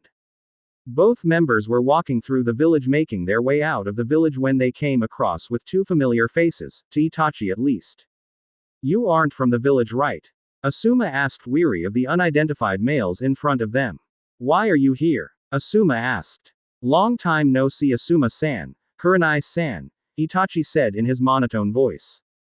If you know who we are then you must be a shinobi from this village, Asuma said. Itachi simply raised his hat slightly to allow them to see his blood-red eyes. The moment they saw his eyes they both tensed. Uchiha Itachi? Asuma asked, and Itachi dropped his hat and let his hair flow with the wind, locking eyes with the two Jonins in front of them. You know these people, Itachi-san? Kisame asked and also dropped his hat. Then I'll present myself. Hoshigaki Kisame. A pleasure to meet you, Kisame said. You dare show your face after what you have done? Asuma asked as he kept his guard up. Even with Kurenai he didn't know if he could take him on, and his companion wouldn't help at all. I'm going to end you both, Asuma said. Itachi-san, it looks like you are hated in this village, Kisame said, chuckling. I know who you are, Kurenai said, eyeing Kisame. Hoshigaki Kisame, former member of the Seven Swordsmen of the Mist, Kurenai informed. You are in a lot of trouble for coming here, Itachi, Asuma said. Don't get involved in my work, I have no intention of killing you, Itachi said. You aren't the type of person to return here without a goal. What is it that you want from the village? Asuma asked. You are annoying, Kisame said and took his sword out and hit the ground making chunks fly and a bit of dust to rise. Should I kill them? Kisame asked Itachi. It appears we aren't leaving without a fight, Itachi said. The moment Itachi said that, Kisame picked his sword and tried to hit Asuma, who jumped back to avoid. Asuma took out his trench knives and blocked the next sword swing. Kurenai used the cover that Asuma gave her and went through hand seals, disappearing into thin air. Genjutsu, Itachi thought as he used his Sharingan to analyze the battle. Asuma was starting to sweat as he was being pushed by the sword. Kisame was a lot stronger than he let on, and that with only a single hand. My Samahata doesn't cut, it shreds, Kisame said and pulled his sword back, shredding through Asuma's skin and drawing blood, making him wince in pain. Meanwhile Kurenai had her genjutsu ready. You are late Kurenai, Asuma said, nursing his arm. The moment Asuma said that, the ground around Kisame started to melt and he was trapped and unable to move. Behind Itachi a tree suddenly sprouted from the ground and snared him in place. Kurenai emerged from the tree with a kunai at hand, getting ready to kill him. This is the end for you, Kurenai said, and moments later she realized that she was the one pinned to the tree and was watching Itachi ran towards her with a blade at hand. Kurenai bit her lip and used the pain to break the illusion. The moment she broke it, she ducked under a horizontal slash from Itachi's blade. Itachi saw Kurenai duck and gave her a kick that she blocked, but she was sent towards a nearby river nonetheless. Kurenai, Asuma shouted, concerned with her. You don't have time to look away, Kisame said. Meanwhile on top of the river. That was very good Kurenai-san, Itachi said as he quickly appeared next to her at the river. But, Itachi said but was interrupted. But this is the end for you, another voice said from behind Itachi. He turned around to come face to face with Kakashi himself. Asuma was dodging swing after swing until he saw an opening and tried a slash with his knives that gave Kisame a small cut through his cheek. As a reply, Kisame started going through hand seals and said, Sweden.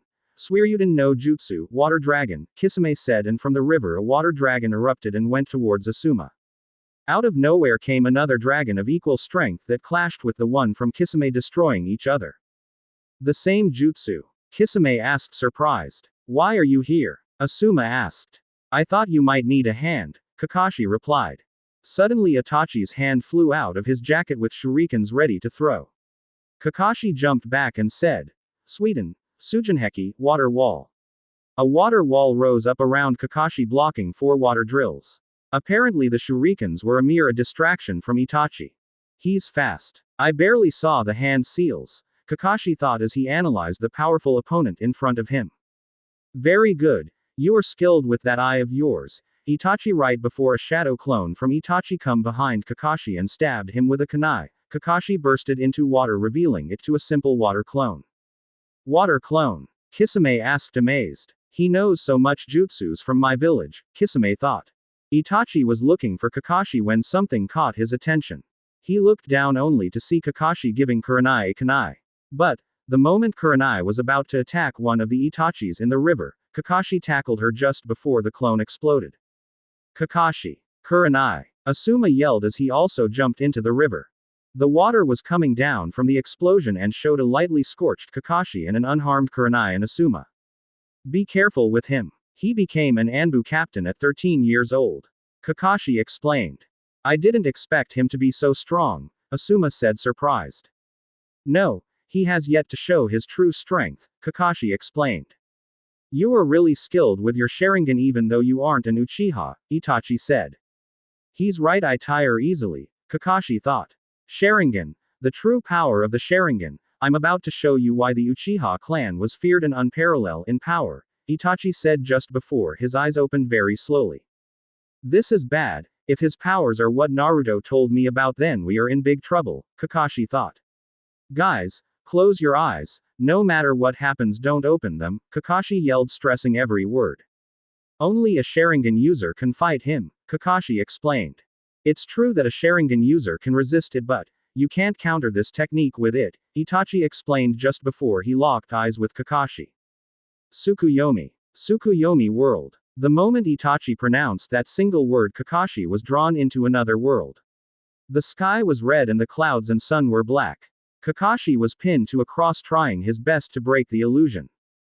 Don't overexert yourself, this technique is unbreakable. In here I'm God and control everything. 3 days in here are but 3 seconds in the real world, Itachi explained as he had a sword on his hand and was clear what he was going to do to Kakashi.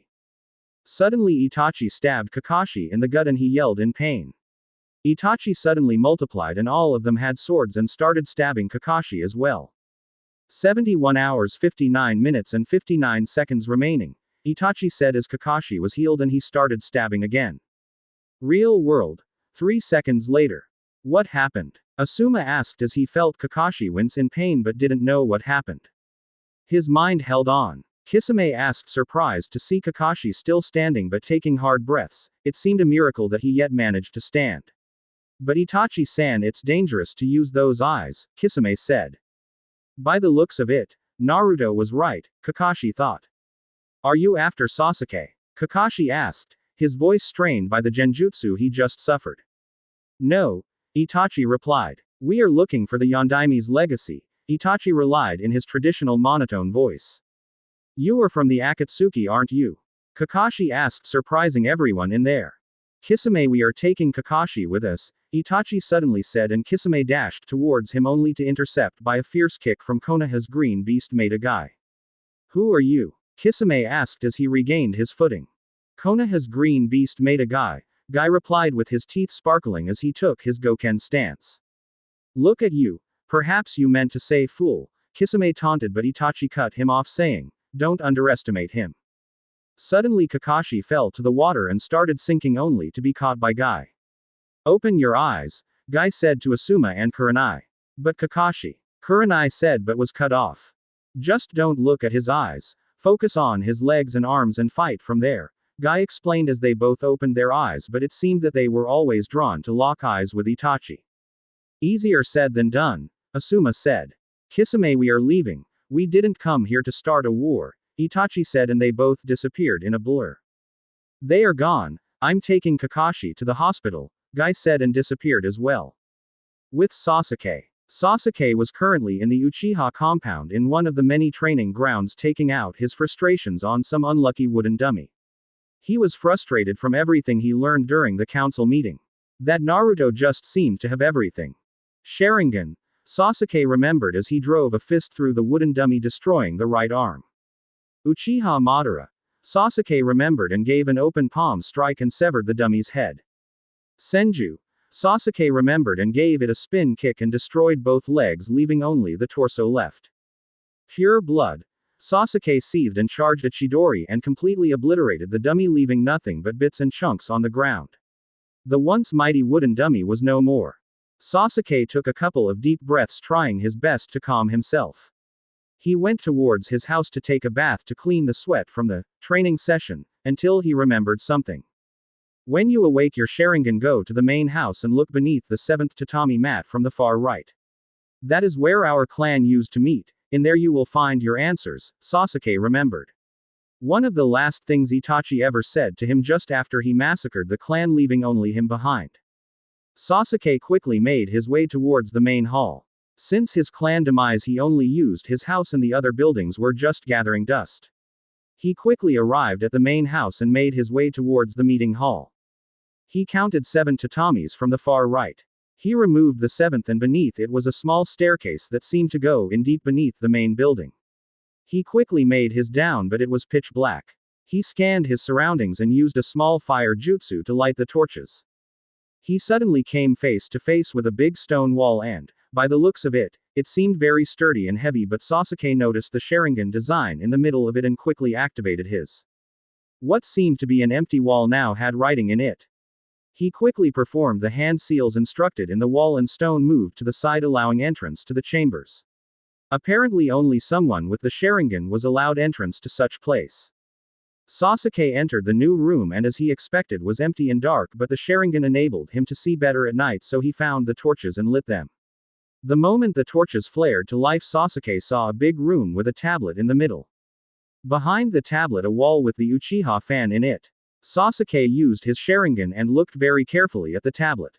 It seemed that he could only read bits and pieces, but from what he could read it clearly stated that there was another level above the Sharingan, and it was the Mangekyo Sharingan.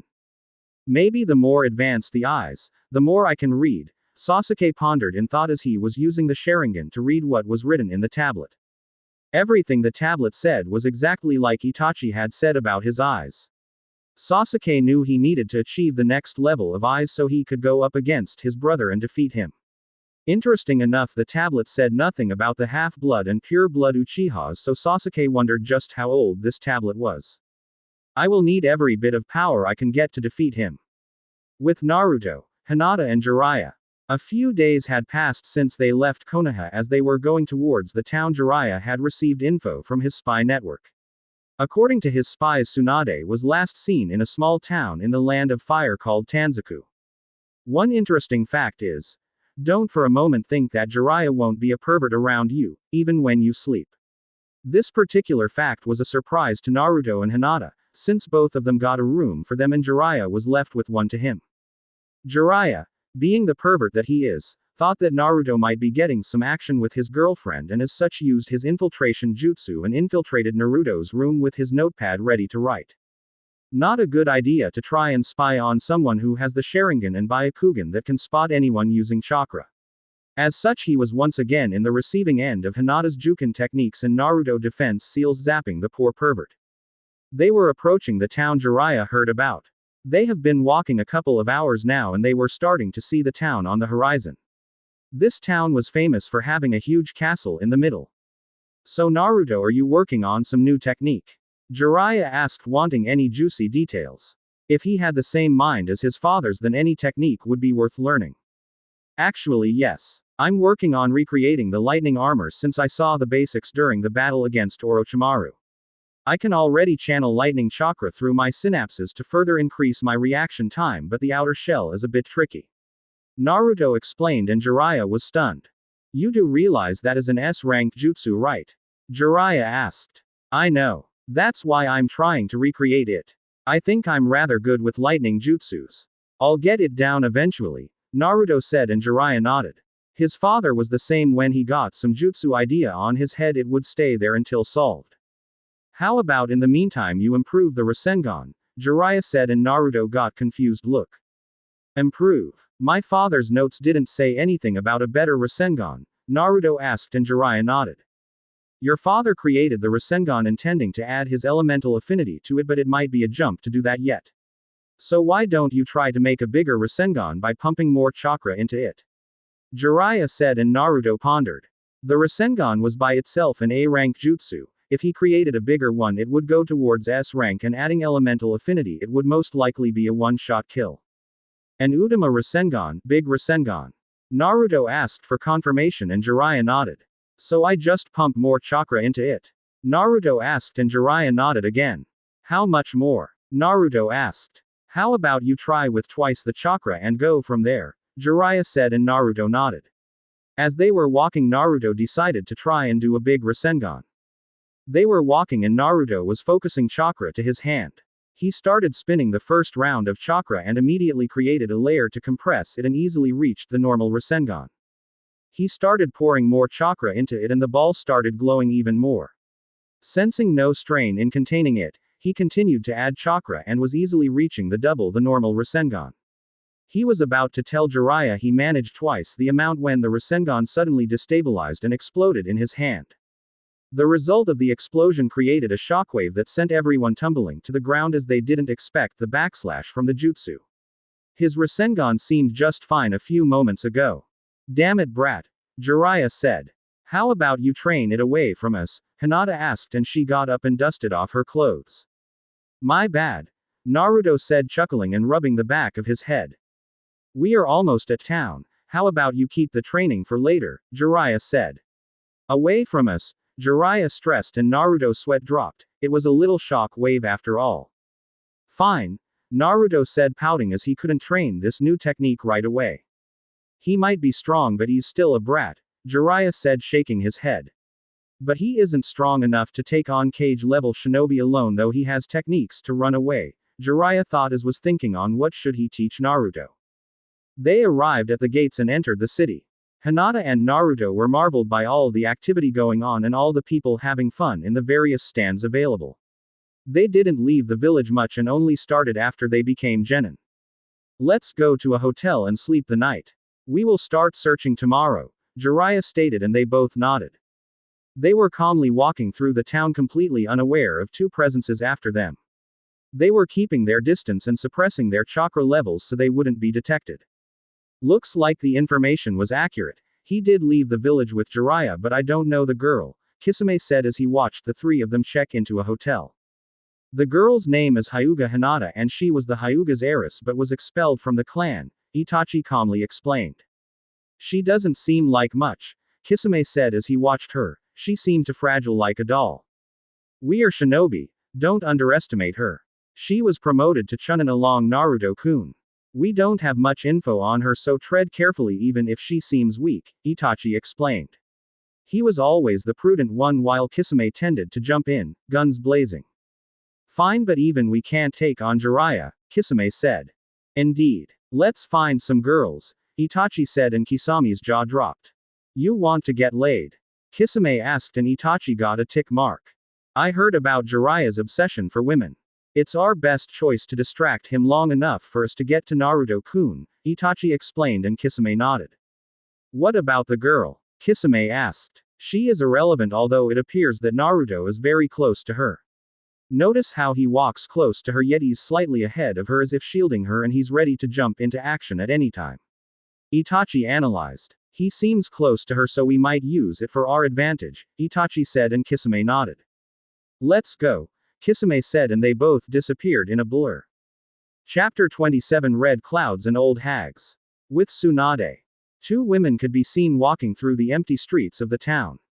The reason they were empty was simply because they were walking through a castle that made that town famous.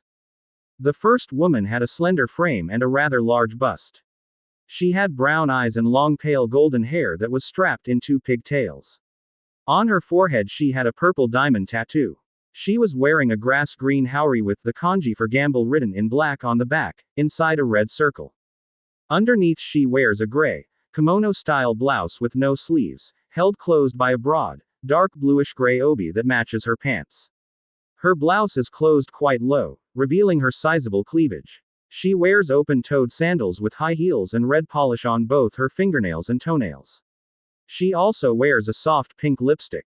She was also wearing a necklace with a green stone, similar to an emerald. The other person was a fair-skinned woman of average height and slender build with black eyes and hair. Her hair is straight and shoulder length with bangs that cover her ears and frames her face. She was wearing a long bluish-black kimono with white trimmings, held closed by a white obi, and open-toed sandals with low heels. They were Senju Tsunade, Naruto's grandmother and a world-renowned medic, and her apprentice Kato Shizune.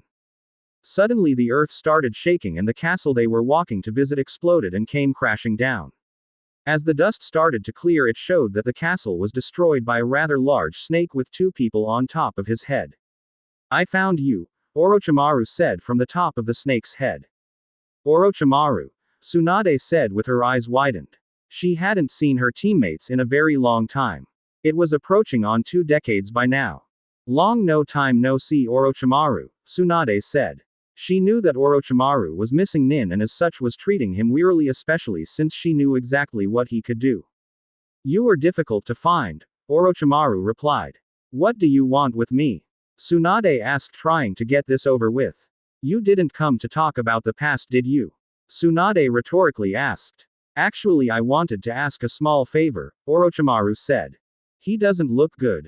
He looks like he's in constant pain, Tsunade thought as she observed Orochimaru taking particular attention to his arm, who was limp at his side with bandages around. Tsunade-sama, you can already tell what we want, Kabuto said. Find another one. I've stopped performing medicine, Tsunade flatly replied. You can see very well the extent of the injury. There isn't another one, Kabuto explained. That arm? That isn't a simple injury, Tsunade said, fishing for information. A sealing technique. His arm isn't giving off chakra, as if it didn't even have chakra network, Tsunade analyzed. What did you do to get that? Tsunade asked. Just something that happened when I attacked the leaf, Orochimaru said, and Tsunade's eyes widened. You did what? Tsunade asked, surprised. Looks like Sensei did a number on you, Tsunade said, chuckling. It wasn't Sensei. It was your pesky of a grandson, Orochimaru said, and both Tsunade and Shizune froze. What grandson? Tsunade said. Don't tell me you didn't know, Orochimaru said, chuckling. Tsunade dashed forward and grabbed him by his clothes. Answer me, Tsunade yelled, giving off so much killer intent that Kabuto was sweating slightly. Exactly what I said. Your grandson did this to me, Orochimaru said. But, he's dead, Tsunade said, and even Orochimaru got confused. He seemed very alive when he destroyed my chakra network, Orochimaru said, annoyed. He still hadn't made his mind on to either kill the brat or kidnap him for his experiments. Maybe he could clone him and once the body was properly matured use it as his own. But, I got a letter from Sensei saying that no one survived the Kyuubi's attack, Tsunade said, shocked that her grandson was still alive. She knew that her daughter Kushina was pregnant at the time. Looks like someone has been playing games with you, Orochimaru said, chuckling. You see, even Sensei has betrayed you, Orochimaru said. Tsunade was lost in thoughts at the revelation. Her own sensei said that no one survived the Kyuubi's attack, and 14 years later she hears that her grandson is alive and kicking. Enough of this, Tsunade said, and punched a nearby wall, completely destroying it. She would have her answers when she got to the leaf and no one would stop her. She was about to dash towards Orochimaru when he started talking again. If you heal me, I'll bring back your daughter, brother and lover, Orochimaru said, smirking, and everyone froze and Tsunade started shaking. Don't you want to be with them, Tsunade? Orochimaru asked, pressuring her even more, and she started sweating and remembering everything she had lost. If I heal that arm, what will you do? Tsunade asked, making eye contact. I dislike lies, so I'll destroy the leaf, Orochimaru replied. Destroy the leaf? Shizune rhetorically asked. Tsunade-sama, you can't accept this. I would like nothing more than to have them back, but you can't heal his arm, Shizune stressed out. Shut up, Shizune, Tsunade yelled, and Orochimaru smirked. Tsunade sunk her head deep in thought. You don't have to answer now, Kabuto explained, and she raised her head. You will have a week, and this kinjutsu requires human sacrifices, so it's up to you to gather 3 sacrifices, Kabuto explained. Tsunade-sama, let's kill them both here. With the state of his arm we won't get another chance, Shizune said, but once she looked at Tsunade she fell silent. Tsunade was very deep in thought, almost unaware of her surroundings. Don't think just because I can't do hand seals I can't put up a fight, Orochimaru said, and bit his finger, drawing blood. The moment Tsunade saw blood she started shivering and clutching to her necklace. I know of your fear for blood, Orochimaru said, chuckling. We will be going now and we will meet in 1 week, Orochimaru said, and both of them disappeared in a blur. With Kisame and Itachi. Itachi and Kisame dropped the chase after Naruto, without losing his location, and started walking calmly through the town, bursting with activities. They were searching for an appropriate distraction for the Toad Sage. The Toad Sage was a well-renowned and self-claimed super pervert, and of course his biggest weakness was women. They were scanning the crowd until their eyes met with a woman that would get the job done very well. They calmly walked towards her and stopped in front of her. She had a slender body, C-cup breast, well-toned and shaped legs, beautiful green eyes, and dark blue hair.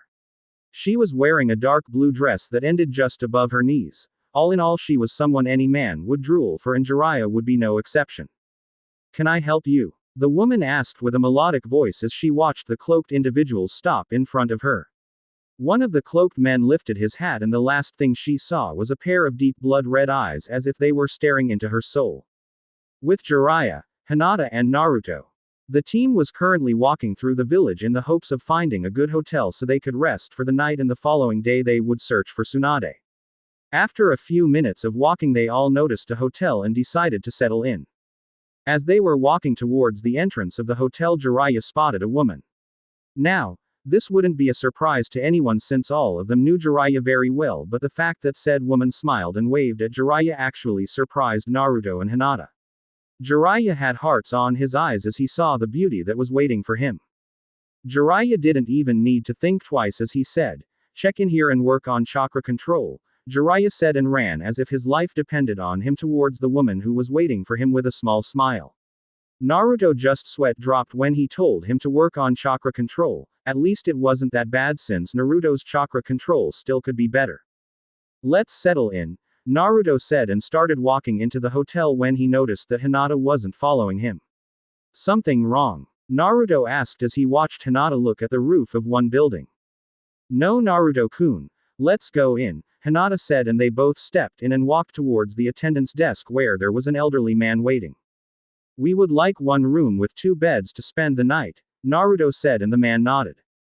That will be 200 ryo, the man said, and Naruto handed him the money and got the keys to his room. Both walked up the stairs and headed towards their room. Their room was located on the 2nd floor. They walked through a long hall before stopping at the right door. They opened it and walked in. It was a simple room with 2 beds, a couch, a table with chairs, a closet and a small window aimed towards the town. Naruto immediately dropped his fan to the ground and plopped to the bed while Hinata went to look through the window and watched the activity going around in the town. After a couple of minutes, Naruto sat up in the bed and got into lotus position and started meditating. He took long breaths and sensed his heart rate slow down. He channeled chakra to his ears and he could hear everything, the water dripping in the bathroom, a small fly buzzing around, and even Hinata's heart rate. He decided to expand his senses to see if he could locate Tsunade around town, but was surprised he didn't feel any Hiroshin seals nearby, and he placed one in Hinata's ring. Naruto opened his eyes and looked towards Hinata, who was now sitting on the couch reading something. His eyes trailed towards her hands and noticed that she still had her fox ring on. He tried once again to feel the Hiroshin marker but couldn't. As he was sensing the mark, he felt that Hinata's chakra was different from what he knew. Something is wrong, Naruto thought as he watched carefully Hinata. She seemed normal for now, but her chakra was different and the Hiroshin mark didn't work. Hey Hinata-chan. Naruto called out, gathering her attention. Did you know that Ero Sennin said that my Rasengan wasn't complete? Naruto asked. No, I didn't know. What is missing? Hinata asked, and Naruto smirked. Naruto, faster than lightning, pulled a kunai and threw it at the top of his speed towards Hinata. She didn't even consider that Naruto would attack her and got hit, and the kunai embedded deep on her right shoulder, missing her heart by a few inches. Not even a couple of seconds later, Hinata exploded in a poof of smoke, revealing that it was nothing more than a shadow clone. Naruto was about to sit down and try to sense her Hiroshin marker when the door of his room was destroyed and 2 people were standing there. They were both tall and they were wearing a long black cloak with red clouds in them, and both had a straw hat with a small bell hanging there. Naruto couldn't see their faces, and as such he couldn't identify his enemies. His pervert of a godfather picked the worst moment to go chase women. Naruto sensed their chakra levels and noticed one of them had high Kage chakra levels while the other was through the roof. One of the enemies was on par with him, not counting the Kyuubi. Where is Hinata? Naruto asked, but both of them remained impassive. They removed their hats and showed Naruto who exactly they were. Uchiha Itachi, Naruto said, and immediately his Sharingan flared to life. Looks like the rumors were true. You really have the Sharingan, Itachi said in his monotone voice. I will say this one more time. Where is Hinata? Naruto asked. If you touched a single hair on her head, I swear to Kami I'll kill you both, Naruto said, pissed off. All bark but no bite, the shark-like man said, laughing. Kage Shuriken no Jutsu, Naruto said, and threw a single shuriken that multiplied upon dozens, heading towards both intruders. Kisame just swinged his massive blade and swatted the shurikens aside, making them fall to the ground harmlessly. He will be annoying. Can I cut his legs? He won't need them, Kisame asked Itachi. Enough, Kisame, Itachi replied and turned to Naruto. Naruto-kun, as long you come peacefully with us, Hinata will not be harmed, Itachi said in his monotone voice. So you are with the Akatsuki, right? Naruto asked, and both raised an eyebrow until it clicked in Itachi's mind. Jiraiya told you, didn't he? Itachi rhetorically asked. Yes, he did, but enough of that. Where is she? Naruto asked. Now that would be telling, Kisame taunted. I had enough of this, Naruto said, formed a shadow clone. Find her, he ordered the clone that immediately dropped to the ground in the lotus stance, with the original not taking the eyes of both Akatsuki members. The clone extended his senses as far as he could to try locating Hinata's marker. A few seconds later he found it. I have her position, the clone replied, and Naruto nodded. Itachi and Kisame both wondered what he meant when he said he had her position. Go rescue her, Naruto said, and the clone vanished in a flash of yellow light heading towards Hinata's marker. That was the Hiroshin no jutsu, Itachi said, God-smacked, and even Kisame raised an eyebrow. After all, the Hiroshin technique was well known through the world and the legend that created it. You think I wouldn't take precautions? Naruto asked loud enough for them to hear as they watched him walk through the room and pick a weapon they didn't notice it was there. That's Madara's gunbai, Itachi thought as small smile graced his lips. The kid was really full of surprises. Naruto channeled chakra to his storage seals and took a couple of three-pronged kunais. With lightning speed and precision he threw them towards the Akatsuki members. Kisame was about to bring his sword to deflect them when he was grabbed by Itachi and flung to the hall as Naruto appeared in front of him with a Rasengan in hand. Damn it, Kisame, pay attention and stop underestimating your opponent, Itachi said as Kisame got up. You remember what happened when you kidnapped Hinata, Itachi said, and Kisame pouted. According to Kisame, Hinata was a slippery bitch and she didn't go down without a fight. Hinata managed to land a few Juken strikes that would have crippled anyone else and kicked him where the sun doesn't shine, but thanks to his sword, Samahata, he managed to reopen his chakra points and heal any damage. Fine, Kisame replied, and both took a stance.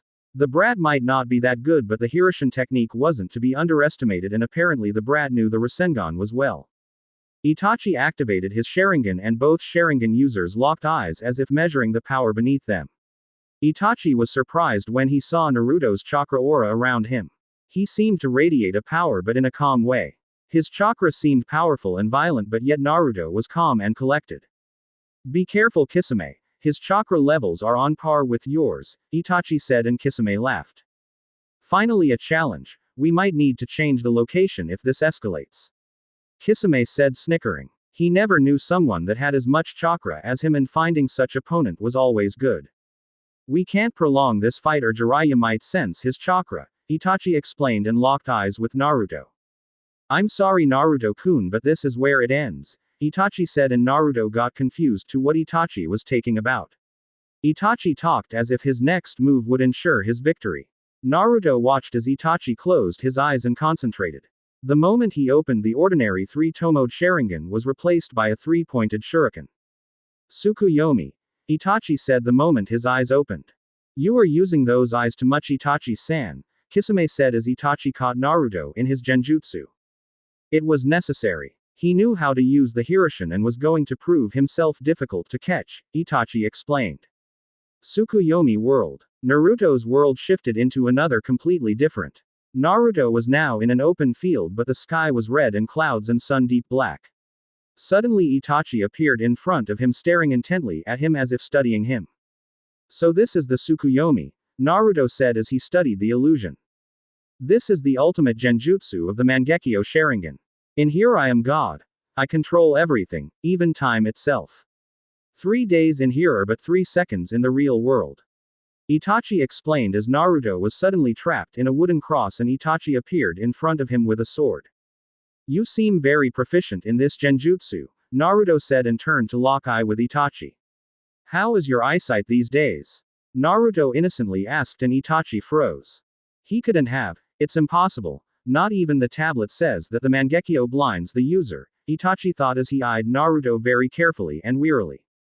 How do you know? Itachi asked, actually interested.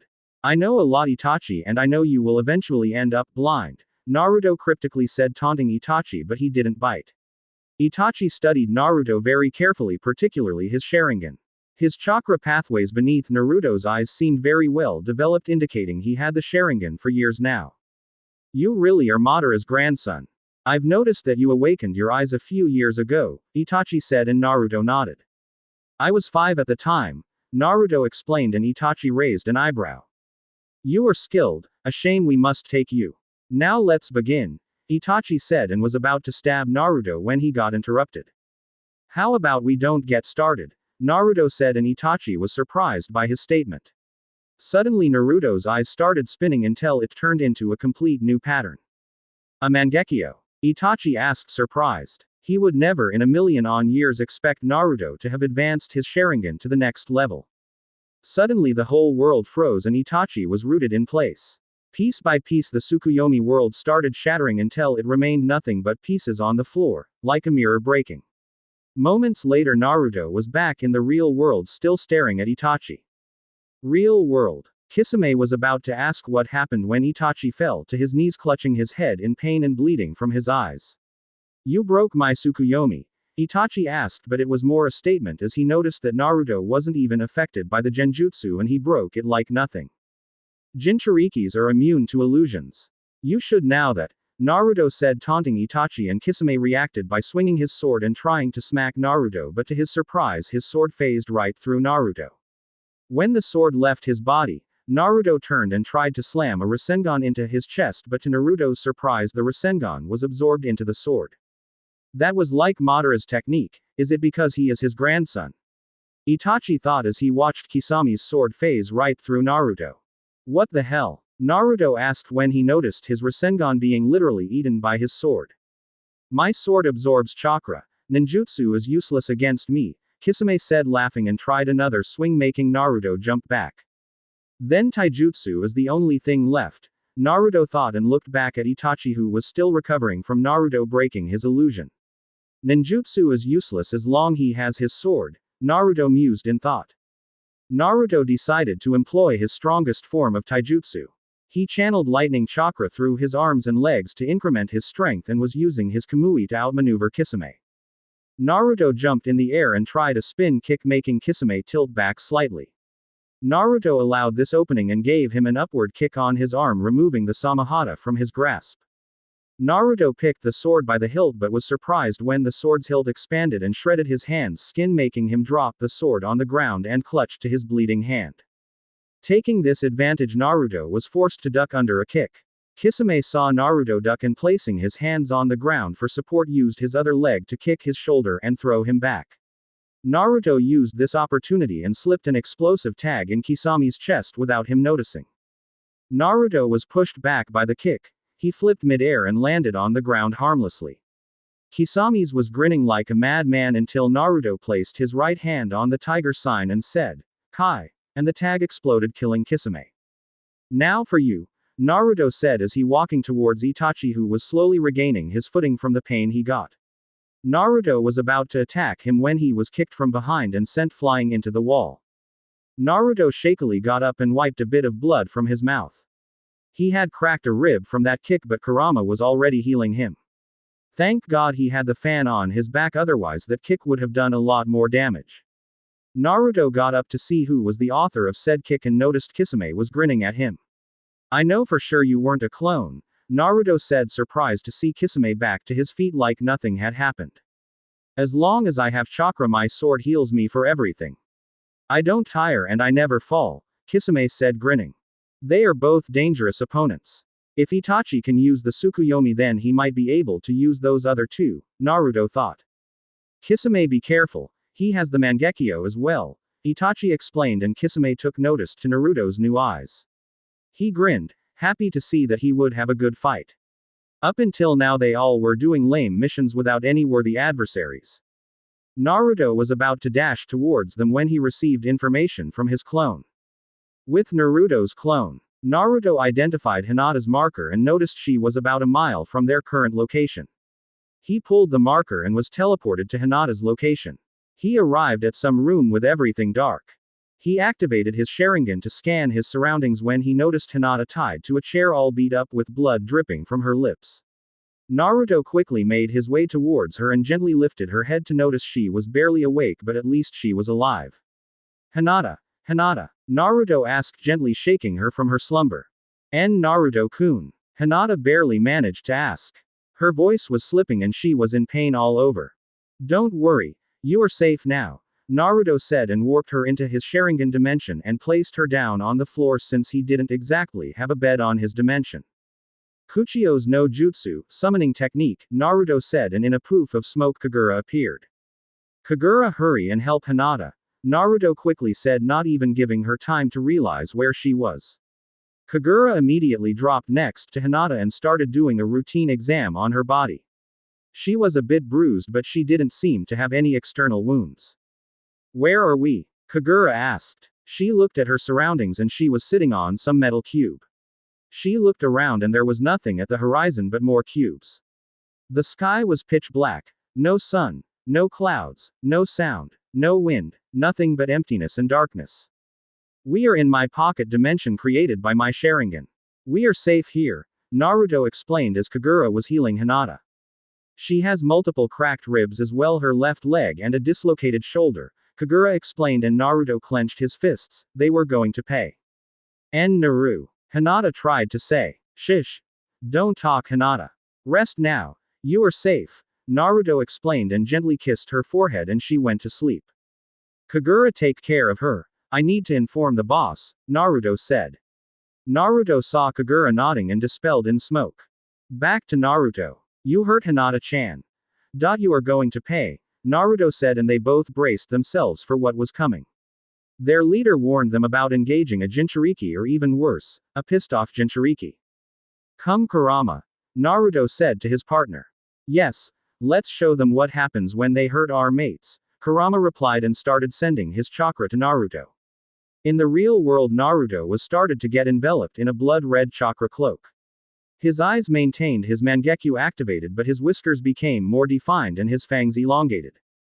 Behind Naruto were 9 chakra tails swinging wildly.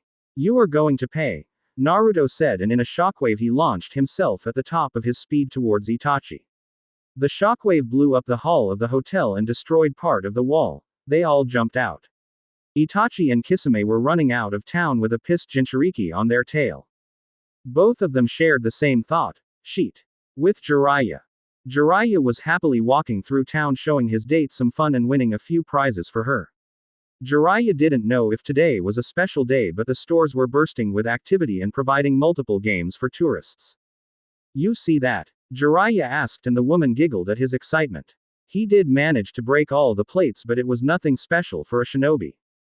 Suddenly a massive amount of chakra washed through the city, and even the civilians were panicking and running like wild chickens from the feeling they got. Damn it, Naruto, Jiraiya thought as he was preparing to run towards his godson.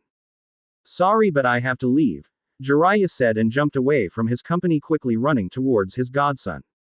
With Orochimaru and Kabuto, both of them felt the Kyuubi's chakra being unleashed, and it wasn't very far from their location. It felt like he was about 5-6 miles away from them. Looks like the Kyuubi brat is in town, Orochimaru said, chuckling. Though I wonder what he could be doing to be using this amount of the Kyuubi's chakra, Orochimaru wondered. It might be the Akatsuki. Kabuto provided an explanation. Should we go help? Kabuto asked.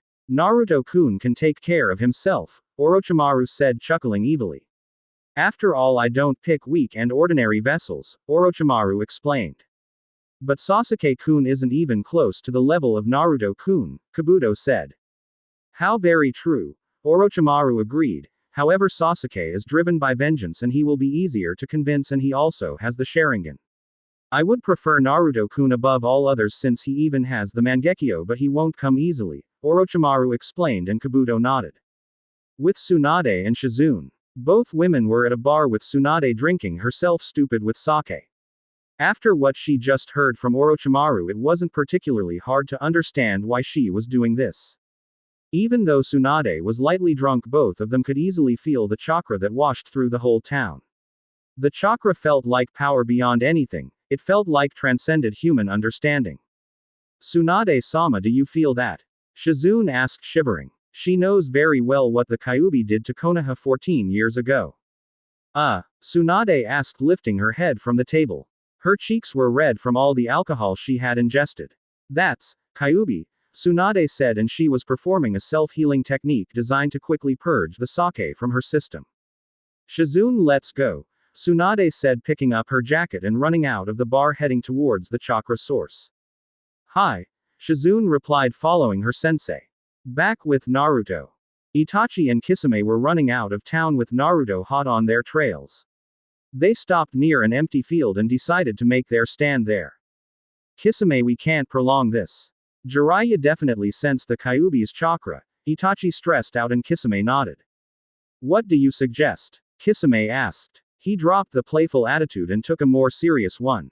Any Jinchuriki using their Biju would be a dangerous opponent.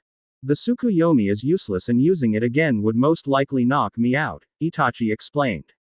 Keep him busy. The backslash from Tsukuyomi weakened me and I need to gather chakra for the next move, Itachi said and Kisame nodded. So you finally stopped running? Naruto asked approaching both Akatsuki members. He was calmly walking towards them in all fours. Itachi jumped slightly back and started concentrating while Kisame stood his ground to face off against Naruto. Let's play. Naruto said and rushed Kisame at blinding speeds, but Kisame wasn't an S-rank shinobi for nothing and could track him rather well. He quickly approached Kisame and tried to punch him by extending his chakra arm, but Kisame jumped to the side. Naruto brought his chakra claw down again, but Kisame blocked it with his sword and absorbed the chakra, destroying the chakra hand. So you can even absorb Bijuu's chakra? Naruto asked, surprised. Bijuu's chakra was one of the most potent ones out there. Yes, and by the looks of it Samahata likes your chakra, Kisame said, grinning as Samahata was shaking with excitement at eating such good chakra. Sweden. Baku Sushoha, great exploding water wave, Kisame said and pumped his lungs full of chakra, expelling a gigantic wave of water that came crashing into the ground. Naruto jumped up to avoid being hit and landed back on the water once it calmed down. Raiden. Jaibashi, electromagnetic murder, Naruto said and channeled lightning chakra through the water trying to shock Kisame, but to his surprise the sword absorbed it once again at the water remaining. That sword is annoying, Naruto said and Kisame laughed. I know. Isn't it great? Kisame said. Sweden. Go Shokuzume, 5 hungry sharks, Kisame said and slammed his hand onto the water. As he poured chakra into the water, it started molding until it formed 5 sharks that started speeding towards Naruto, who remained in place. The sharks quickly arrived near Naruto and flew out of the water trying to eat him, but Naruto just swatted them away like flies using his fan. In just a second all the sharks disintegrated back into water. Acting on the surprised face of Kisame, he quickly threw a 3-pronged kunai towards him as fast as he could. Kisame snapped out of his stupor and jumped as far as he could and managed to avoid a Rasengan to his chest. It seems Naruto-kun's range is limited to about 15 feet from the kunais, Itachi concluded as he watched Naruto's Hiroshin. Itachi was gathering up chakra, but he could still watch and analyze the battle for any weakness Naruto may have. Kisame, stay 15 feet away from the kunais, Itachi yelled out and Kisame nodded. He figured it out. Naruto thought a bit surprised, but Itachi wasn't called a prodigy for nothing. Naruto was busy in his thoughts. He noticed Kisame appear right behind. Sweden. Suoro no jutsu, water prison, Kisame said and water enveloped Naruto, trapping him inside a water bubble. I got you now, Kisame said, grinning. No you don't, Naruto said, and using his Kamui he simple walked out of the bubble, much to the surprised face of Kisame. Naruto took the moment and with a well-placed kick threw his Samahata away from him. Naruto channeled chakra to his right hand and a swirling sound could be heard. Udama Rasengan, Naruto said, but he still couldn't maintain his big Rasengan and it destabilized, blowing up in front of him. Kisami's chest got a few deep wounds like they were made with claws and was thrown backwards, bleeding from his chests. Samahata quickly approached his master and healed him. In just a few seconds Kisame was back on his feet. I really hate that sword, Naruto thought, sighing. If he didn't find a way to rid him off that sword permanently, this would go on until one of them ran out of chakra. Kaden. Gukaku no jutsu, great fireball technique, Naruto said, and this time sent a big fireball powered with the Kyuubi's chakra towards Itachi, who wouldn't be able to dodge in time. Kisame quickly appeared in front of Itachi and said, Sweden. Sujinheki, water wall, and a water wall rose up and blocked the fireball, creating a mist of steam that quickly dissipated as it was an open field. Naruto, using the mist as cover, made shadow clones that took his place while the original went beneath the water and underground. Kisame was quickly running towards Naruto to keep him busy and away from Itachi, so he didn't realize it was only a clone. Shadow clone explosion. The clone, Naruto said, and exploded. Kisame brought his sword in time and blocked the fire and jumped back to find Naruto, only to see him right in front of Itachi. The original Naruto quickly rose from the ground right in front of Itachi. Naruto's eyes were glowing with power. Naruto locked eyes with Itachi and whispered, Tsukuyomi. Naruto's Tsukuyomi world. Naruto dragged Itachi into his own genjutsu. Naruto, after seeing Itachi's Tsukuyomi, knew how to perform it. Since Naruto's Tsukuyomi was copied from Itachi, his world was similar. The sky was red with sun and clouds being pitch black. Welcome to my world. In here I'm God. I control everything, even time itself, Naruto said, smirking and taking a page from Itachi's book. Very impressive, Naruto-kun, to be able to use this technique on your first try, Itachi said.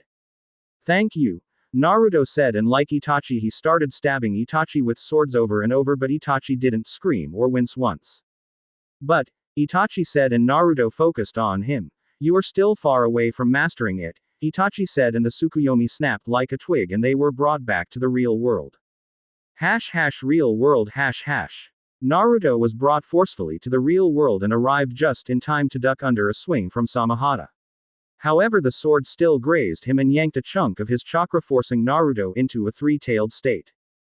Damn, that sword can eat, Naruto thought as he looked towards Samahata, who seemed to grow in size quite a bit. This is it, Naruto-kun, Itachi said, and his right eye started bleeding. Amaterasu, Itachi said, and around Naruto, black flames appeared out of nowhere and started burning Naruto. Naruto was enveloped in the black flames and his three-tailed cloak proved useless against the heat and power of the flames. Naruto quickly activated his Kamui and walked out of the flames with his skin scorched. What? He can even avoid the Amaterasu flames, Itachi said, astonished. He would never expect Naruto's Mangekyo powers to be this powerful. It only proves that Madara is a real menace, Itachi thought. If Naruto is this powerful and such young age, he didn't even want to think what power Madara could have. Naruto took a couple of heavy breaths and recomposed himself. Kurama had already healed the scorched skin, so Naruto was good to go. Naruto looked carefully at the black flames and analyzed them as best he could. So that's the Amaterasu, Naruto thought, and Kurama nodded as he had seen them before. If I didn't have the Kamui I would resort to Fuinjutsu, but it would take time, Naruto pondered in thought. So that's how they are created, Naruto thought to himself. By making the particles vibrate to insane levels he summons intense flames, and, by making them absorb the radiation, it sustains the vibrations and makes their color black, Naruto concluded after looking very carefully at the flames. He would have to try this later, but it was time to end this. Naruto, be careful, he may be able to use the Susanoo, Kurama warned him. Itachi had already used 2 of 3 powers of his eyes. I will, Naruto replied as he watching them very carefully. Itachi looked like he was about to faint. Being a half-blood with a Mangekyo must be very taxing and painful. The brat is tough, Kisame said. Kisame was relatively healthy and his chakra reserves weren't even winded much like Naruto. Itachi on the other hand was a mess. Time to end this, Naruto said before coiling himself with his 3 tails around him. Naruto was enveloped in a blackish-purple barrier that blocked Kisame's view of Naruto. A second later the barrier exploded with a roar and their eyes widened to what they saw. It was Naruto, however it wasn't the one they knew. Naruto was now completely enveloped in the Kyuubi's chakra as it became his own skin. His ears were bigger, his eyes were still blood red with the Mangekyo, and he had 4 tails in his back. This was his version 2 cloak and he looked like a miniature Kyuubi. Ready? The cubified? Naruto asked, smirking. You think you can scare us? Kisame rhetorically asked before flashing through hand seals and slamming his hands on the remaining water. Sweden. Senshokuko, 1,000 hungry sharks, Kisame said, and from the water countless sharks emerged, all going towards our blonde. As the sharks were coming closer, Naruto simply raised his right hand, paw, and slammed it to the ground with huge force. A big shockwave emerged and vaporized all the sharks along with the water. When the dust settled down, there was nothing more than a crater with Kisame holding Itachi. We have severely underestimated the brat, Kisame said, taking deep breaths, and Itachi gave him a look that clearly said, you think. They didn't have time to think as Naruto was preparing his next attack. His tails were coiled around Naruto, ending just above his head. Blue and red chakra was seen floating in the air. Suddenly all the chakra started compressing until it formed a perfect sphere still hovering mid-air. Both Kisame and Itachi were watching very carefully just what he was about to do until he swallowed the chakra sphere. He ate it, Kisame asked out loud. Naruto had just eaten the ball when Jiraiya, Tsunade and Shizune arrived at the scene. Naruto, is that you in there? Jiraiya asked, but Naruto couldn't exactly speak right now. Jiraiya, what is happening? Tsunade asked to her teammate. She didn't have much experience in fighting Jinchurikis or using seals. Brace yourselves, Naruto managed to say before the ball exploded in his stomach, making him look like a hamster. From Naruto's mouth came smoke, and it was clear that something was about to come out. Bijudama, Naruto said, and reddish ball of energy exploded from Naruto's mouth, going with tremendous speed towards both Akatsuki members. Itachi's eyes glowed just before the energy ball hit them and exploded, destroying everything. The ground was shaking like an earthquake, the wind was furiously pushing everything back, and everything was torn apart, even the earth itself was destroyed. What in the world? Jiraiya was cut off as he had summoned the stomach of a toad to protect himself along with Tsunade and Shizune from the blast and the heat the wind was carrying.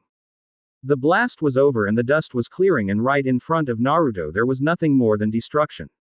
Around Naruto was a 20-meter wide crater, but the real damage was directly in front of him, a 100-meter path that was blasted away. As the dust cleared, Jiraiya dropped his shield and his jaw dropped at the destruction ahead of him. The whole plain where they stood was now nothing more than rubble. Kisame and Itachi were still alive, as Itachi had a reddish humanoid barrier around him. That's it, Naruto. The Susanoo, Kurama said from his mind, and Naruto watched as Itachi rose from the ground with his Susanoo still active. The shield withstood a low-powered Bijudama, Naruto replied to his partner. That is just a watered-down version of it. The real Susanoo can destroy mountains by itself, Kurama explained, and Naruto got giddy. Kisame, we are leaving, Itachi said and fainted. Kisame picked him up and as fast as he could shunshined away from the area. They were barely holding against Naruto, but now Jiraiya and Tsunade had arrived. Naruto, are you in there? Jiraiya asked as he approached the cubified Naruto with caution. Yes, it's me, Naruto said as he dropped his cloak and sat on the ground to catch his breath. What in the world was that? Jiraiya almost yelled out, pointing towards the blast field. That was the Biju's ultimate attack. It's called a Bijudama, tailed beast ball, and that is what my father based the Rasengan on, Naruto explained as he got up to his feet and cleaned his forehead of sweat. You picked the best time to go peek at the hot springs. They kidnapped Hinata, Naruto said, and Jiraiya's eyes widened. Did you get her back? Jiraiya asked. I did, but she was injured. I've got a medical fox taking care of her, Naruto explained and turned to see Tsunade and Shizune looking at him with their jaws on the ground. By the way, I found Tsunade, Jiraiya said, and everyone's sweat dropped. Hey there. Ba-chan. Chapter 28 Reunion. Hey there. Ba-chan, grandmother, Naruto said with a small smile as he was watching Tsunade and another girl who was with her. He had finally found the last bit of family he had. Although his grandmother was supposed to be around 60 years old, she didn't look older than 30, and it was no lie when they said that Senju Tsunade was one of the most beautiful women on earth. Tsunade was just staring at the blonde in front of her that had just decimated the field where they were standing. The moment he turned, her breath got caught in her throat. The moment she saw what he looked like, that golden blonde hair, those deep blue eyes like an ocean, and when Jiraiya called him Naruto, she started shaking. He's a carbon copy of Minato with longer hair, Tsunade was thinking. After all this time she thought she was alone in this world, that her family was all gone, and now she finds her grandson not even 10 feet in front of her smiling at her. Tsunade didn't know what to think or do and did the only thing she felt was right. She blurred right past Jiraiya and Shizune and engulfed Naruto in a deep hug while crying in happiness. Naruto-kun, Tsunade whispered while hugging him fiercely as if he wasn't real. Tears were rolling off her eyes and falling to his shirt. Ba-chan, Naruto replied while sobbing and hugging her back. He had finally found family, and he was happy that Tsunade didn't reject him or leave him if her reaction was anything to measure by. Jiraiya and Shizune watched the scene with smiles on their faces. This was what Tsunade needed. She needed a small bit of her family back, and she got it in the form of her long-thought dead grandson. They ended the hug and Tsunade cleaned her tears while her eyes were still red. She crouched in front of him. Let me take a good look at you, Tsunade said. Her voice filled with so much happiness was intoxicating. Naruto just chuckled and rubbed the back of his head much like his father did. Tsunade was observing Naruto as best as she could. He had long blonde hair with bangs that framed his face and slightly covered his right eye. His eyes were deep blue like an ocean, and he had 3 whiskers marks on each cheek. You are so cute. Tsunade squealed and hugged him again, making the others sweat drop. I bet you have a horde of fangirls back home, Tsunade said laughing. She seemed to have forgotten everything that had happened today. She was finally happy and didn't want to let go of this feeling. Speaking of girls, Naruto said, breaking the hug. I'll be right back, Naruto, and swirled away into his eyes. Tsunade caught the blood-red Sharingan eyes but filed it for later questions. Naruto reappeared not even a second later with a girl in his arms and a small fox on his shoulders. Hinata had already been healed and was now sleeping peacefully. Who is she? Tsunade asked as she watched the girl that Naruto was carrying bridal style. She is Hyuga Hinata, my girlfriend, Naruto explained, and Tsunade nodded.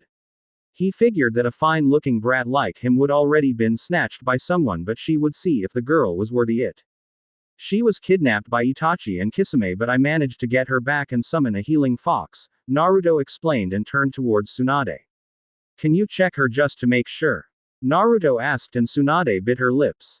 As long there wasn't blood she would be fine. Tsunade's hands started glowing green and started scanning Hinata's body from head to toe. She seemed to stop briefly on top of her chest as if assessing the damage.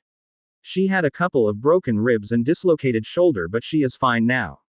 She only needs to rest, Tsunade explained, and Naruto sighed in relief. I owe you, Kagura, Naruto said. Not at all, Naruto-sama, Kagura said and disappeared in smoke. Look at the mess you made, Jiraiya said to Naruto, and kicking a piece of rubble on the ground. They kidnapped Hinata-chan, so I tried to kill them for real. I wasn't messing around against them, Naruto said in a serious voice, and Jiraiya could only nod as he watched the devastation in front of him. What flames are these? Jiraiya mused out loud, looking intently at the black flames that were burning the rock and showing no signs of stopping. Those are Amaterasu flames, Naruto said, and Jiraiya looked at him. They can only be summoned by a Mangekyo Sharingan and can't be extinguished by anyone except the one who summoned them in the first place. They will burn for 7 days and 7 nights. They are hot as the sun and can turn anything to ashes, Naruto explained, and Jiraiya's eyes widened. That was some powerful Kaden jutsu right there. You said a Mangekyo? Jiraiya asked, and Naruto nodded. Does that mean you can do it as well? Jiraiya asked. That would be a major power boost to Naruto if he was able to perform this technique.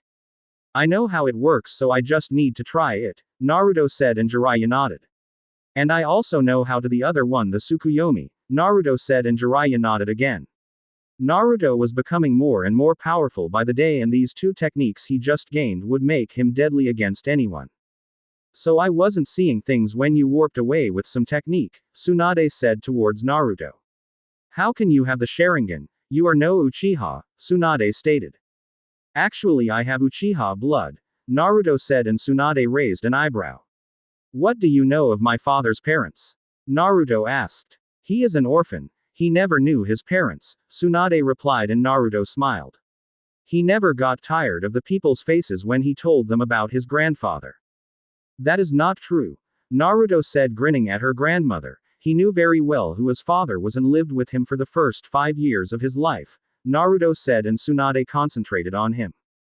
Don't leave me hanging. Tell me, Tsunade said, and Naruto picked the fan from this back and placed it on the ground, grabbing it by the hilt. As that? Tsunade asked, and her eyes widened when she pieced everything together. My grandfather was Uchiha Madara, Naruto said, and laughed at her expression. She was gapping like a fish out of water, and Shizune was pale as a white sheet. This was his fan and he passed it on to my father, and now it belongs to me, Naruto explained. BBU, but Tsunade tried to say, but her voice wasn't quite reaching. Madara Jiji didn't die when he fought Hashirama Jiji and later on had a son and named him Namikaze Minato, Naruto explained. Who am I to doubt him? Tsunade thought to herself, chuckling. Until now she didn't even know Naruto was alive to begin with. How about we continue this at the hotel? Naruto suggested, and everyone nodded and left towards the hotel that Naruto had rented. Ero Senin, Naruto said, and got a tick mark from the old pervert and laughs from both women. I should warn you about the hotel, Naruto cryptically said. Back at the hotel itself was mostly fine if you don't count the chunk that was missing on the right side of the building. When Naruto entered his cloaked version and sped towards Itachi and Kisame, he unleashed a shockwave that tore down almost half the building.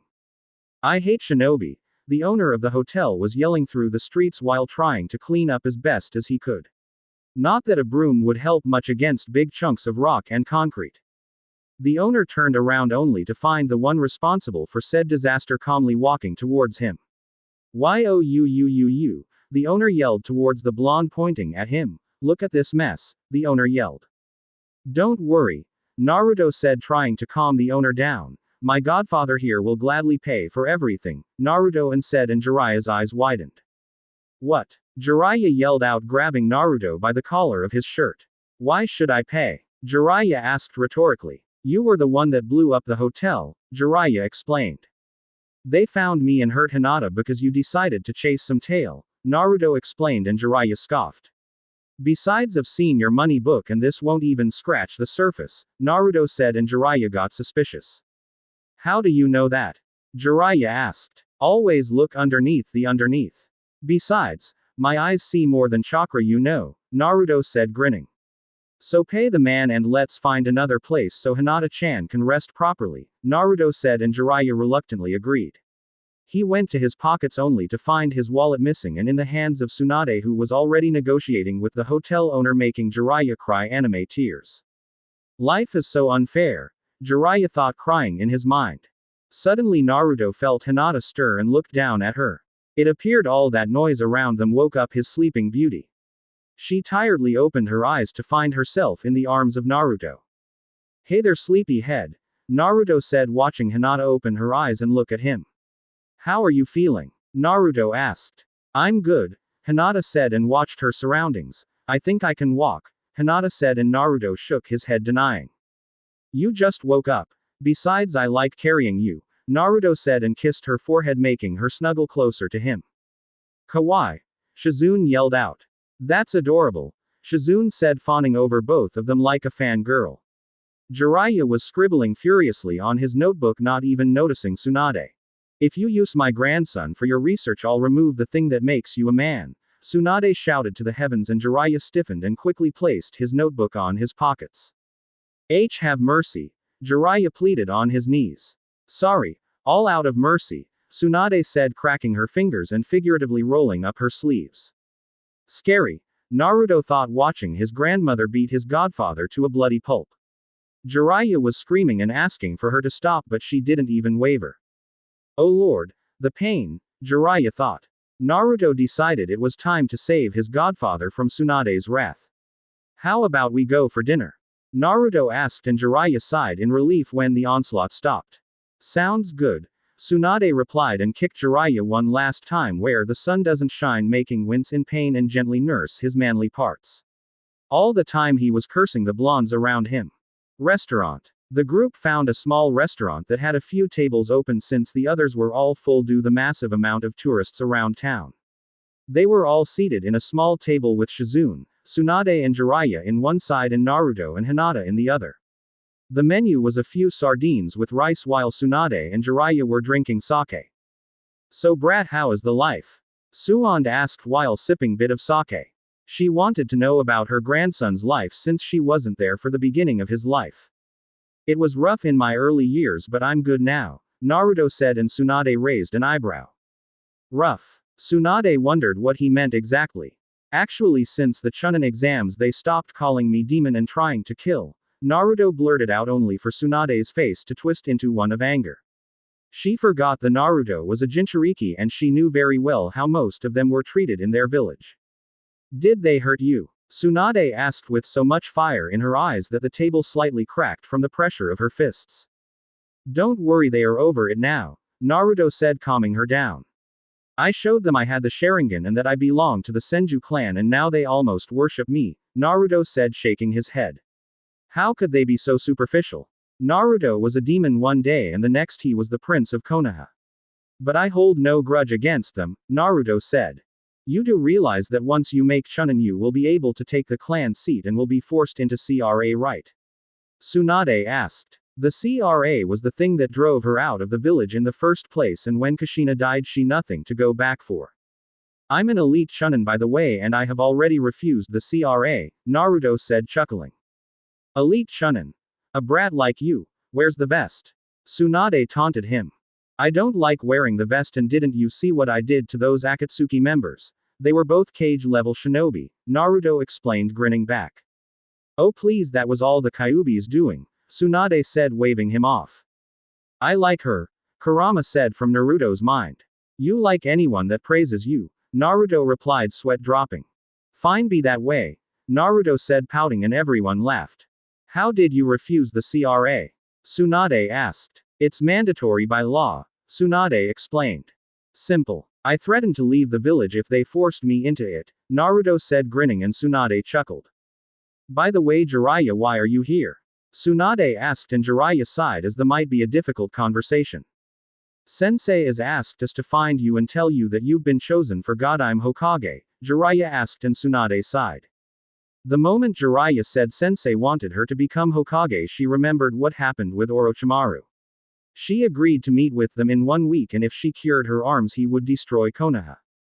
I'm going back to the village, but it isn't to be Hokage, Tsunade replied, and Jiraiya raised an eyebrow in confusion. Sensei sent me a letter saying Naruto was dead the night the Kyuubi attacked, Tsunade explained. What? Naruto asked. That doesn't make any sense. He was the one that told me of you in the first place, Naruto explained. Something is off here, Jiraiya said. What did the letter look like? Jiraiya asked. Normal Kage letter with his signature and stamp, Tsunade explained. The letter was long gone and she destroyed it the moment she read it. There isn't anyone else for the Hokage position, Jiraiya reasoned. How about you? Tsunade asked. My spy network is too important for the village, besides, I'm not the type of man to be behind a desk 8 hours a day, Jiraiya replied. I'm not becoming Hokage. It's a fool's job, Tsunade said, and Naruto subconsciously activated his Sharingan and started glaring at Tsunade. How dare you say that? Naruto asked. Hashirama Jiji, Tobarama Jiji, my father, all of our family took the Hokage position and died defending the village they love, Naruto was explaining. Exactly. They all died for nothing, Tsunade said. They died protecting the village they loved, and we should continue their legacy and protect the village they created, Naruto said, but Tsunade seemed reluctant to agree until a devious thought crossed Naruto's mind. How about a bet? Naruto asked, and Jiraiya smirked. What kind of bet? Tsunade asked, focused on Naruto. You and me outside. If I kick your ass you return to the village and become Hokage, Naruto said, and Tsunade pondered. He's just a genin, Tsunade thought. I agree, but if you lose I'll get all of your money and no Kyuubi, Tsunade said. I agree, Naruto replied. Let's take it outside then, Tsunade said, and they all walked outside to the middle of the street. This was all going so well, Hinata said, sighing, and both Jiraiya and Shizune agreed. Outside. On the outside, Naruto and Tsunade were facing each other while Jiraiya, Shizune, and Hinata were at the side watching. Last time to back out, Tsunade said, giving him a chance. I never give up and I never surrender because, to be Hokage, is my dream, Naruto said with unbreakable fire behind his eyes. Sharingan eyes for that matter. Tsunade smirked, and she swore she saw a visage of Nawaki behind Naruto. Do as you wish. If you win I'll throw in this necklace as well, Tsunade, and Shizune's jaw dropped as well Jiraiya's.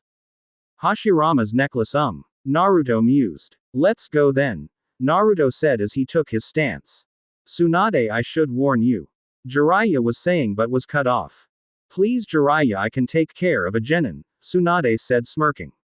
Even if he is an elite chunin I still got him, Tsunade said. Even though she didn't say it, she wanted Naruto to win, but she wasn't going to make things easy.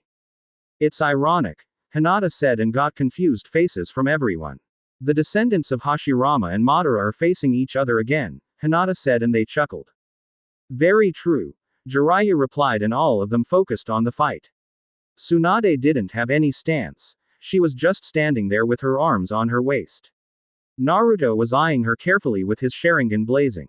Deciding to try and scare her off a little, he made his Sharingan start spinning very slowly. Tsunade watched carefully, his spinning constantly checking for chakra anomalies in her chakra network to look out for genjutsu. Naruto started speeding off his Sharingan until it started mutating slightly. Eventually the Sharingan started to slow down and the normal pattern was long gone and replaced by deep black eyes with a broken red circle with 3 circles in them. A Mangekyu. Tsunade wondered in thought as she watched Naruto's eyes very carefully. She dropped the carefree attitude and took a basic stance. She may never have faced an Uchiha with a Mangekyo, but her father had warned about the powers those eyes had and that they weren't to be taken lightly.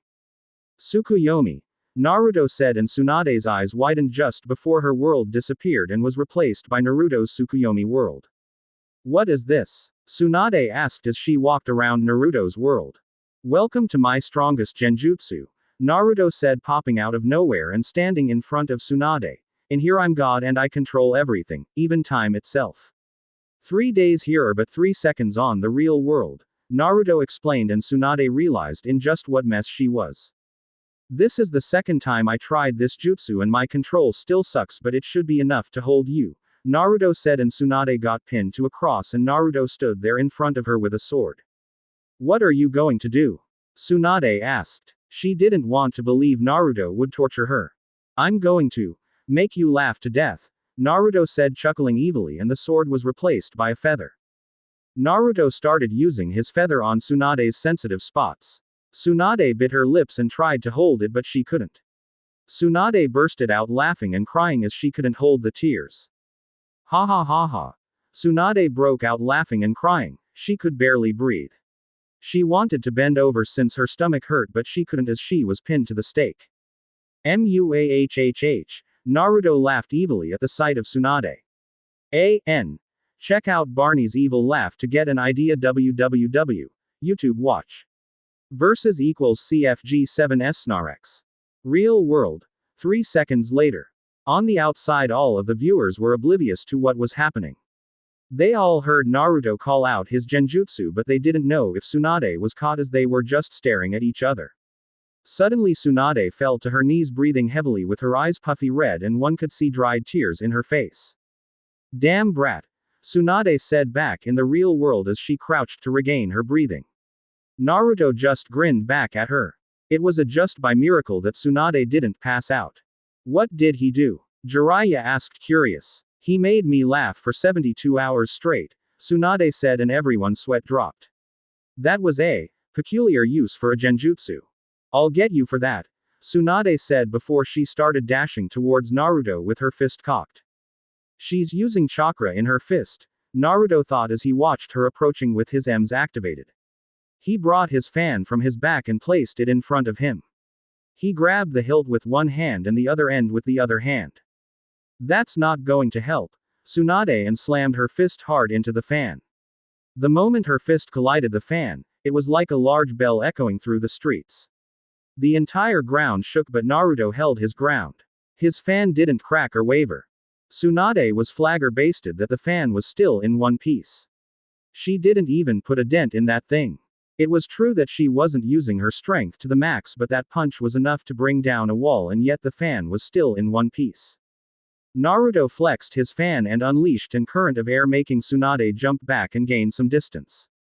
Naruto placed his left hand in the tiger seal, preparing to unleash a fire jutsu when he was interrupted by Jiraiya. Stop, Naruto, Jiraiya yelled, and both turned to him. Don't use ninjutsu in the middle of the street, Baka, Jiraiya explained, and Naruto nodded.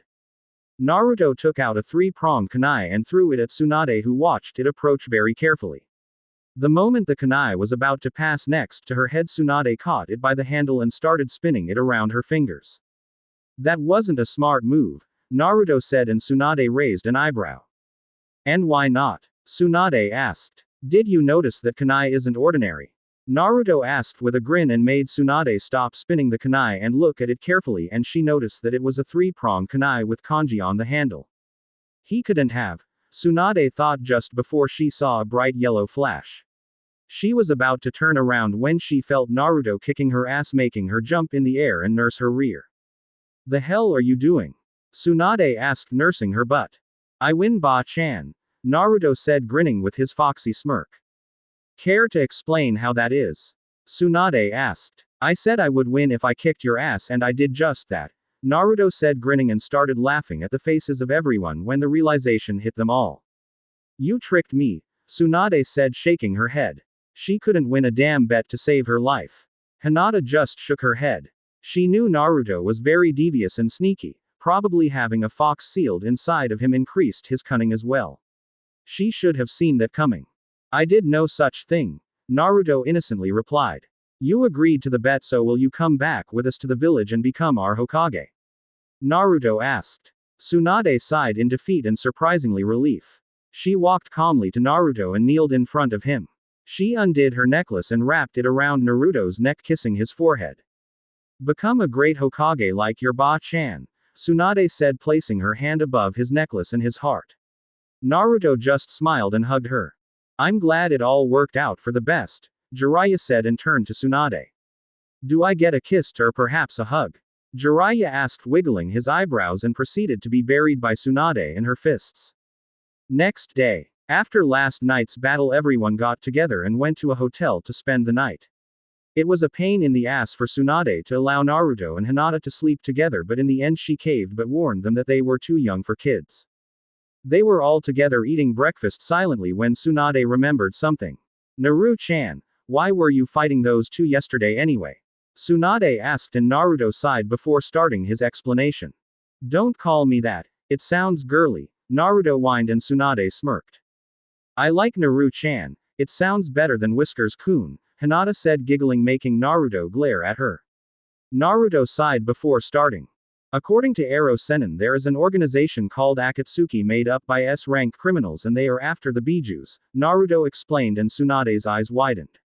It wasn't very common to see Kage-level shinobi working together. They are rumored to have 10 members. Orochimaru used to belong to them until he betrayed them. For now I only know of Uchiha Itachi, Hoshigaki Kisame, Sasori of the Red Sand, and Deidara the Mad Bomber. They are all S-rank, Jiraiya explained. By the way, Hinata-chan, Naruto said, turning to her.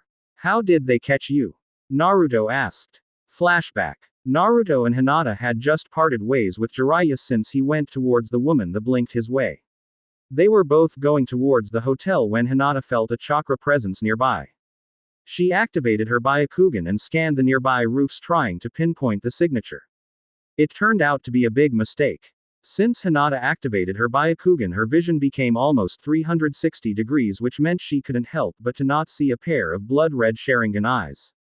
It was just a small glimpse before Hinata broke the genjutsu it was placed on her, but it was good enough to distract her and allow a shadow clone to perform a substitution with her.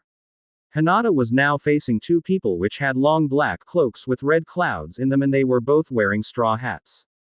The moment she was replaced and stood facing both of them, Kisame dashed towards her and tried to kick her in the chest to end this quickly. Hinata turned to the right, sidestepping the kick and, charging her hands with chakra, she tried a Juken strike to his right shoulder. The attack connected, but Kisame remained impassive. Hinata analyzed him with her Byakugan and noticed that her strike wasn't laced with chakra when she obviously charged it with. Hinata noticed that the sword had an active chakra network, as if it was alive. Did the sword absorb the chakra? Hinata thought. What do you want? Hinata asked as she took the basic taijutsu stance. Let me play with her, Itachi-san, Kisame said. Itachi said nothing and took a few steps away from both of them. Itachi focused his attention on the faraway hotel. What do you want with me? Hinata asked again. Nothing. What we want is the Kyuubi brat, Kisame said, grinning, and Hinata knew that these two belonged to the Akatsuki and were most likely Kage-level shinobi. She knew she wouldn't stand much of a chance, but she wouldn't go down without a fight. Hinata flared her Byakugan and Kisame laughed and picked up his sword still wrapped in bandages. Hinata made a few hand seals and disabled her gravity seals and stood ready to face them.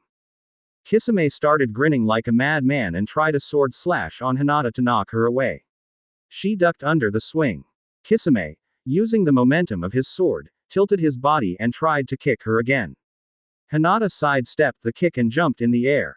Hinata placed the hands on his leg supporting herself and kicked Kisame in the face, knocking him back. Kisame got up, pissed he got it, and ran forward where Hinata was waiting in her defensive stance. He quickly arrived and they exchanged a flurry of blows, but Hinata was far too slippery and fast for the slow and wide movements of Kisame, and his sword wasn't helping. Kisame was becoming more and more pissed. He placed the sword on his back and decided to engage the girl purely on taijutsu. It was a big mistake and Itachi just shook his head. Itachi could clearly see that Hinata had the advantage in taijutsu. She may seem small and weak, but that was compensated by her agility and speed. Stay still, Kisame yelled as he couldn't even scratch her. If it was ninjutsu she would already been dead, but they couldn't use it because it may alert Jiraiya or Naruto. Hinata was supposed to be used as leverage. Hinata ducked under a punch and gave him a Juken strike on his right leg, making him kneel. Kisame tried a right hook and Hinata caught it with her left hand and gave him a Juken strike right to his hearth, destroying his hearth. Bitch, Kisame said and shakily placed his hands on the sword to get healed. Hinata heard the comment and kicked him where the sun doesn't shine, making Kisame's eyes pop out of his sockets. Even Itachi cringed and shivered when he saw that. Hinata felt a presence behind and turned just to see Itachi give a kick to her shoulder. She got hit and the force of the kick made her turn towards Kisame, who had his sword ready, and slammed it against Hinata, making her fly into the ground. She crashed and was instantly knocked out. She was a slippery bitch, Kisame said, huffing at her. I'm tired of telling you to not underestimate your enemies. But you decided to engage in taijutsu against a Hyuga, Itachi said, sighing. You do realize that if you didn't have that sword, you would have died, right? Itachi asked, and Kisame scoffed. Look at her. She's all small and skinny. It looks like she might break at any time, Kisame said, pointing at her. Deception is a ninja's greatest weapon. She may look frail, but her skill is at least elite Junin level, bordering Kage level, Itachi said, and he remembered the battle with his Sharingan. Give it a couple of years and she will become a force to be reckoned with in taijutsu, Itachi explained. Fine, I get it. Let's just get the brat. He can't be much more difficult than her, Kisame said, and towards Hinata, to pick her up, and then heads towards Naruto. End flashback. Damn those two, Naruto said, clenching his fists. Next time they will die, Naruto said. It was my fault, Naruto-kun. I got caught in the first place and then ignored Itachi thinking he wouldn't interfere, Hinata explained, sighing. Tsunade-sama, Hinata called out, and she focused on her. Could you train me in the medical arts? I always wanted to become a combat medic, Hinata asked. She always had an interest in poisons, antidotes and medicine. I'm surprised to see a Hyuga ask. Tsunade replied, surprised. I've tried many times in the past to have Hyugas as medics due to the Byakugan, but the Hyuga clan couldn't lower itself to practice medicine, Tsunade said, scoffing. Are you sure Hiashi will allow it? Tsunade asked, and Hinata shifted uncomfortably. I don't belong to the Hyuga clan anymore, Hinata replied. What do you mean? Tsunade asked, confused, thinking she didn't hear her right. My father deemed too weak to be the heiress of the clan, so he branded me with the caged bird seal and disowned me from the clan when I was 8 years old. I've been living with Naruto-kun ever since. That is why we are so comfortable sleeping together, Hinata explained, and Tsunade got pissed. That wasn't the Leaf Village her father had created.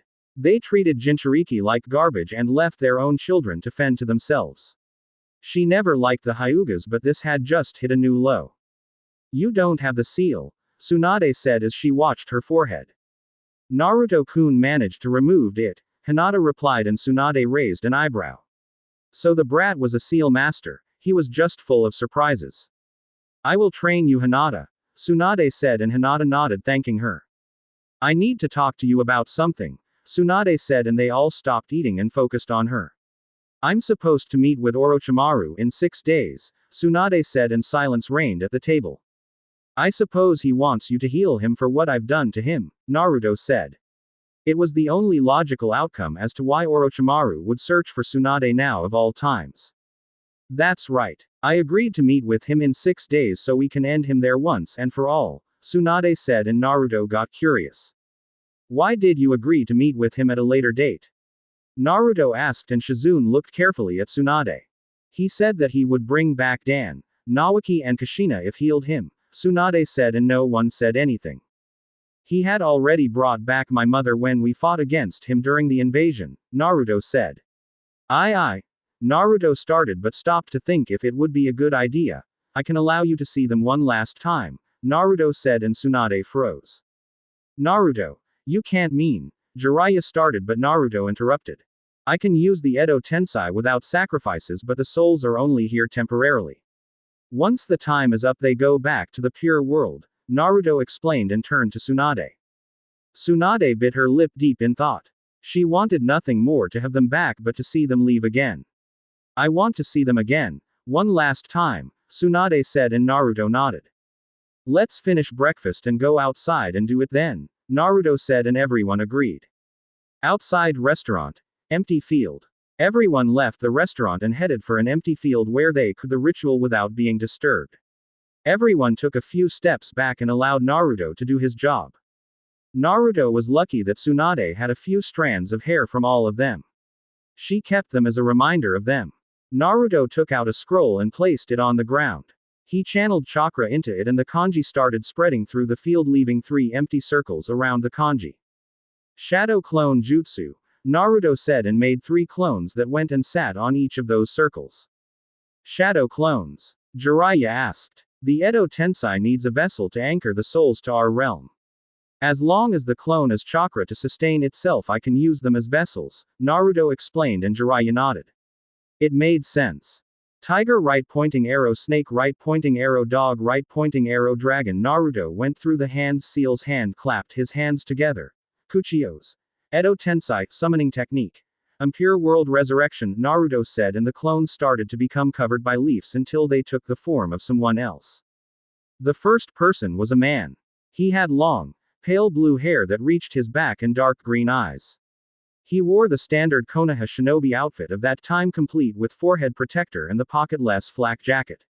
He was Kato Dan, Tsunade's lover and Naruto's maternal grandfather.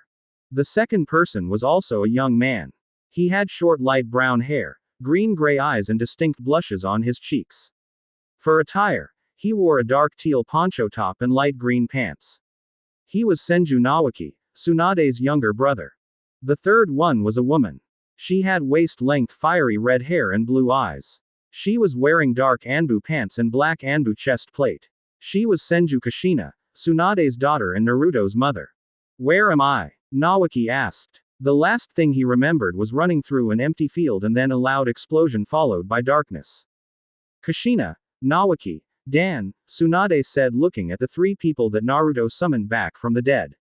You haven't changed a bit, Tsunade-chan, Dan said as he looked around.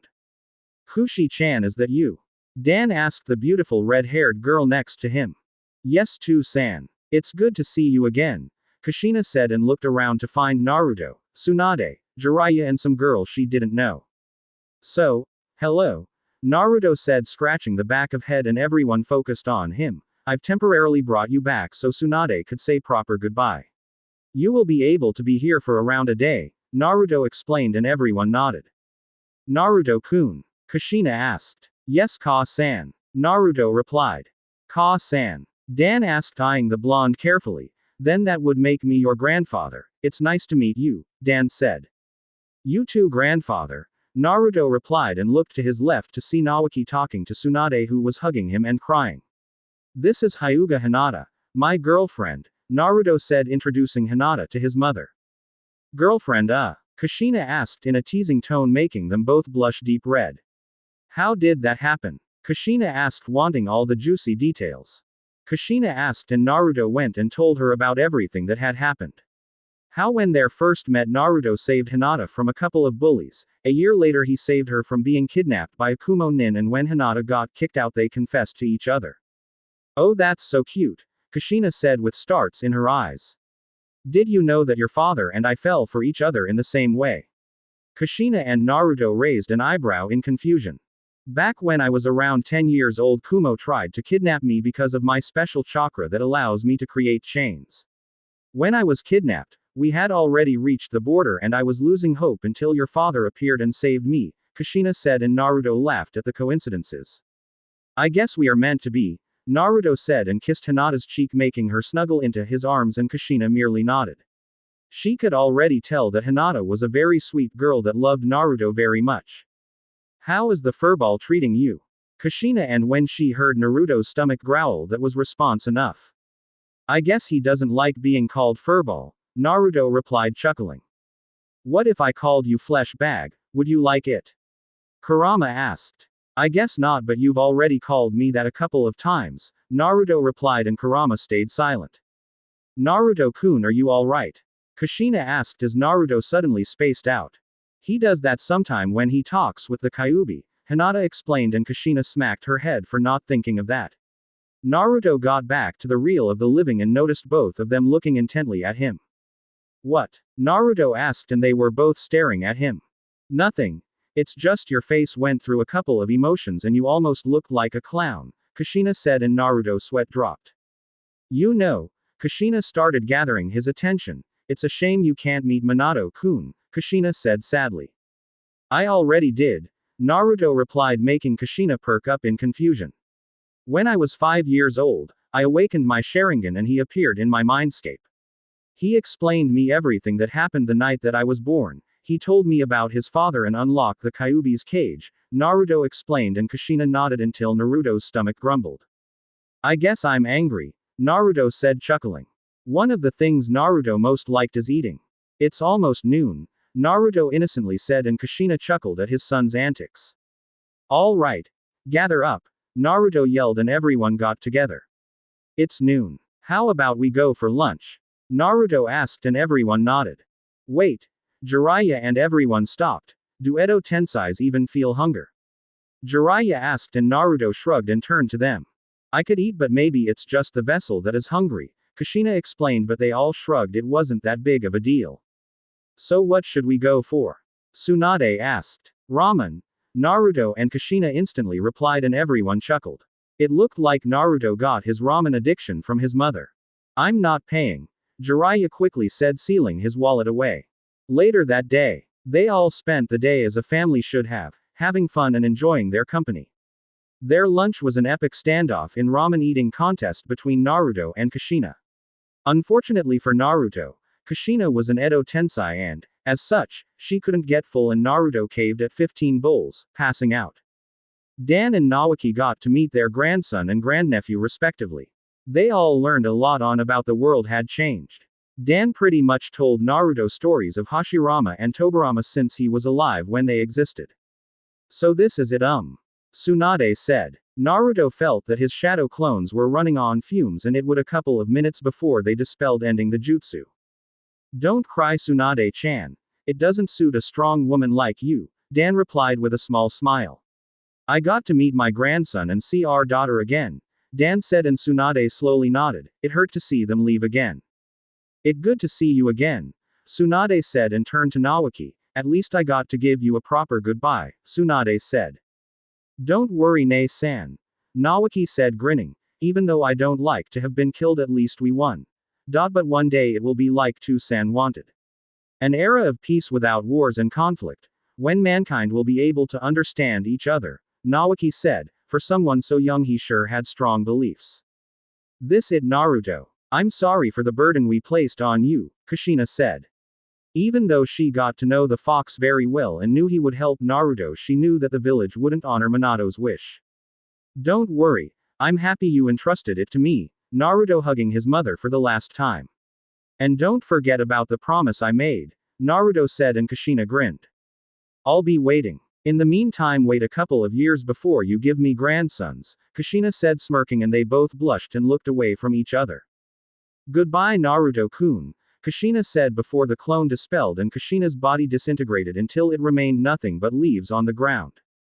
Leave the rest of your life to the fullest, Dan said as he also disappeared. Bye, Nei-san, Naoki said, and vanished as well. No one said anything for a couple of minutes as they were all walking home.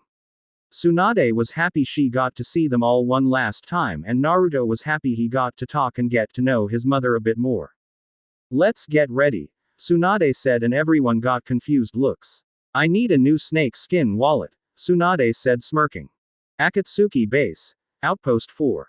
Both Akatsuki members didn't expect to find such resistance from the Kyuubi Jinchuriki, especially when he was only 14 years old. Kisame managed to drag Itachi's unconscious body towards one of many Akatsuki outposts located around the Land of Fire. Kisame used his ring to call the leader of the organization. Not even 5 minutes had passed and an holographic figure appeared in the middle of the room. We couldn't see much from the figure besides it had short spiky hair, but the thing that stood out were his eyes. His eyes were dark silver with concentric circles around the pupil. I know the Rinnegan is supposed to be purple, but I like the silver color more. Report. The figure said before looking carefully at both members, stopping at Itachi. What happened to him? The figure asked as he took notice to the state of Itachi. To put it simply, he looked like someone who was put through a blender. The Kyuubi brat happened to him, Kisame replied, and the figure looked at him in disbelief. You mean to tell me a 14-year-old knocked out Itachi? The figure asked. We were severally outgunned. Our spies told us that he was the loudmouthed dead last, but it was far from the truth, Kisame said. Explain. The figure said. For starts, the Kyuubi brat has not only the Sharingan, but also the next level, the Mangekyo Sharingan, Kisame said. What? The figure asked. Something was missing. Itachi, Sasuke and Madara were supposed to be the last Uchihas. It's true. He says he's Uchiha Madara's grandson. He broke Itachi's Tsukuyomi like nothing, and the Amaterasu flames did nothing against him, Kisame explained. Madara's grandson. Why didn't he tell me? The figure thought. Something here wasn't right. I see. What else can you tell me? The figure asked. He has some strange power that allows physical attacks to go through him as if he was a ghost, Kisame explained. The figure raised an eyebrow. Intangibility. Like Madara's power, the figure thought. The Kyuubi brat was becoming more trouble than he first thought. Anything else? The figure asked. Oh yeah, he can use the Kyuubi's power without losing control. He went to Four Tails and that was sufficient to force Itachi to use his Susanoo, Kisame said. That is a problem, the figure replied, but no matter, your job was only recon. You did a good job, the figure said, and was about to leave when Itachi was the one who interrupted him. Are we to leave him alone for 3 years? Itachi asked. We don't know what level he might achieve with 3 more years, seeing the level he is right now, Itachi said. Naruto was already very powerful, and leaving him alone for 3 years to master the Mangekyo might not be the best move. If it comes to that, I'll take him down myself, the figure said, and was about to leave until he said one last thing. After all, no one can stand against a god. Chapter 29 End of a Snake. Iwagakure, Stone Village, Iwagakure no Sato, or the Hidden Stone Village, is one of the great 5 shinobi nations. Their leader is called Tsuchikage, or Earth Shadow, and their current one is Onoki. Onoki is a very short old man with a triangular beard and a mustache that has angular corners, a big red nose and thick eyebrows. The top of his head is completely bald, although he has long white hair on the lower half of his head, which is styled in a traditional Chonmage haircut, the back of which is tied with a yellow ribbon into a topknot. He wears a green and yellow coat with a red collar. Underneath he wears the traditional Iwagakure outfit consistent of a light green version of Iwagakure's flak jacket and mesh armor. He however has both his sleeves of his shirt, but kept the single lapel on his right side. Along with this he wears sandals. The Stone Village is well known for the rock-hard attitude and extreme loyalty of their shinobi. Once their leader issues an order, they will follow it blindly even if it costs their lives. The standard attire for shinobi from this village consists of red outfit, which can have sleeves, a lapel which is usually found on the side without a sleeve, and a brown flak jacket. They also tend to wear mesh armor around their ankles. Iwagakure ninjas seem to specialize in earth release techniques. Speaking of the village itself, it's located in the midst of some rocky mountains. These mountains provide natural defenses, making the village a stronghold. Unlike Konoha, the houses are built completely out of stone instead of wood, making them more durable and resistant in case of attack. Currently we find the Tsuchikage in his office navigating the maze of paperwork that seems to plague every cage. His office is located in the biggest structure on the village, which all of them are cone-shaped. Curse this damn paperwork, the Tsuchikage said, cursing this paperwork with all his might. He was half tempted to vaporize everything around him, which wouldn't be too hard. Why it wouldn't be too hard is very simple. The Tsuchikage is the last known wielder of the dust release. Although technically it isn't a Kekkei Genkai, one must have affinity for earth, fire and wind, which isn't very common for shinobi to have natural affinities for more than 2 elements. Onoki is a very proud, headstrong, and boastful individual. Due of his age, he is also somewhat frail, with constant complaints about hip and back pains. Although he's old, similar to the Hokage in fact, he refuses to step down from the cage position until he finds a worthy heir to his position. The Tsuchikage picked a paper, and it was a simple report of a simple D-rank mission. He quickly scanned through it and stamped it, placing it on the other end of the table. This was his routine when not sleeping. He would spend his days reading and stamping reports. He was broken from his work by a knock of the door. Come in, Onoki said. The door opened and a man entered. He was wearing the standard Iwa attire with the exception that the red shirt went all the up to his chin. He had black eyes with brown hair stylized with a small ponytail. Good morning Tsuchikage-sama, the man said, greeting his leader and kneeling in front of him. Masato. Need something? Onoki asked. Masato was in fact the village's spy master. The spy master's job, like the name states, it's to keep tabs on the other villages and other information that might seem relevant to his village's safety and welfare. Yes Tsuchikage-sama, Masato replied, standing up. We received a letter from the Sand addressed directly to you and came in their fastest carrier, and also we heard of something interesting in Konoha, Masato explained, handing the letter over to the Tsuchikage. The letter had already been scanned to make sure it wasn't an explosive tag or other trap. Tsuchikage Dono. We are sending this message in our fastest carrier as the situation is very strenuous to us and we would like a reply as fast as possible. 5 days ago our village allied itself with the Sound village and launched an invasion against Konoha. The invasion didn't go as planned and we, along with the Sound, were defeated. It appears the Konoha had somehow found about the invasion prior to it and was able to prepare. We have severely underestimated their power and we placed faith on someone of questionable integrity, a mistake on our part. According to our reports, Konoha's Jinchuriki was responsible for defeating the fully released Shukaku but also killed our Kage along with 200 of our own. A more detailed report is attached to the letter. We took a crippling blow to our forces and as such we would propose an alliance with your village as it holds no love for Konoha. This would be a complete alliance, meaning more commercial routes and agreements and of course military help if needed. We have also dispatched a letter to the Earth Daimyo explaining the situation as the Wind Daimyo has agreed with an alliance should you accept. Yours faithfully, Suna Council. The Tsuchikage read the letter a couple of times so he wouldn't miss anything. So they let themselves be guided by Orochimaru. Fools, Onoki thought. Placing your trust on a Nukenin is hardly ever a good idea and Orochimaru didn't exactly have the best reputation. Judging from the letter they must fear a possible invasion if they are requesting an alliance with us of all people, Onoki mused in thought. Iwa much like Kumo were independent and they didn't particularly like alliances. Interesting, Onoki thought out loud. Sir, Masato said. The Sand wants an alliance with us, Onoki said, but Masato didn't seem particularly surprised. You don't seem surprised, Onoki stated. I've heard some very interesting news from our spies in Konoha but I was going to inform you after you had read the letter, Masato stated. Do you have the reports? Onoki asked and Masato nodded, handing them the reports of their invasion based on the survivors. Onoki quickly read through the invasion reports and it was basic stuff on how Suna got their asses handed to them and they ran with their tails between their legs. He kept on reading until he found the part on Konoha's Jinchuriki, someone named Uzumaki Naruto. Apparently the Jinchuriki was nothing more than a brat of 14 years old. And yet this genin managed to kill a fifth of the Suna's forces with a single jutsu. He had displayed high level of ninjutsu and fuinjutsu. Fuinjutsu.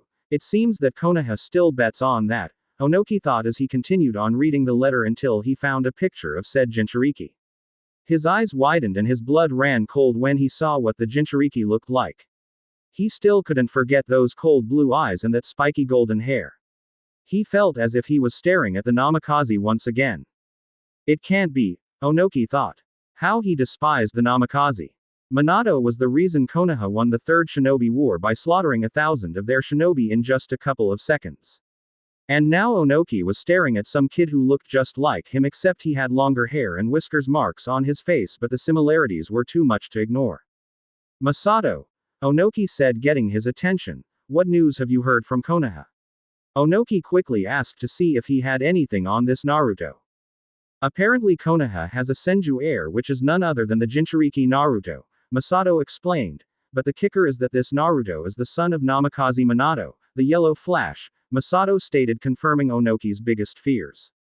So the bastard sealed the Kyuubi inside his own son, Onoki said. Namikaze had reproduced and unleashed another Yellow Flash upon this world. Onoki would have his revenge. He would avenge his son's death by the Yellow Flash by killing his son in return. But there's more, Masato said, and Onoki focused on him. Senju Naruto, the son of Namikaze Naruto, is apparently the grandson of Uchiha Madara, which would mean That the Namikaze was Madara's son, Onoki finished by him in a disbelieving tone, and Masato nodded. Onoki also despised Madara, sometimes even more than the Yellow Flash. When he was younger and they had just signed a treaty with Konoha, Madara had the ghoul of stating that Iwa was nothing more than Konoha's slaves. It seemed as Iwa had a very grim past with those of Uchiha blood. After all, Iwa wanted Madara dead and they got that, and then Namikaze appears as if to finish his father's job of killing Iwa shinobi.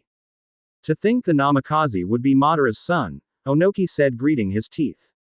However, I do find it strange that no one ever knew of his Sharingan, Onoki mused out loud. The son of the most powerful Uchiha to ever live would without a doubt awaken his Sharingan, but they never knew of it. In fact, they didn't know of the Namikaze's parents until 14 years after his death. It seems Konoha has a Namikaze heir. But they stacked all their cards into one person. He's both the last Senju, as Tsunade's is past reproducing age, and the last Namikaze, Onoki thought as he rubbed his beard. Or Uchiha, I should say, Onoki corrected. What are we going to do regarding Suna and the Namikaze bastard? Masato asked. He too, along with all of Iwa, had no love towards Minato, and finding out he was the son of Uchiha Madara didn't exactly help. We can't do any direct actions against the Yellow Flash's brat right now, as it would raise too much attention.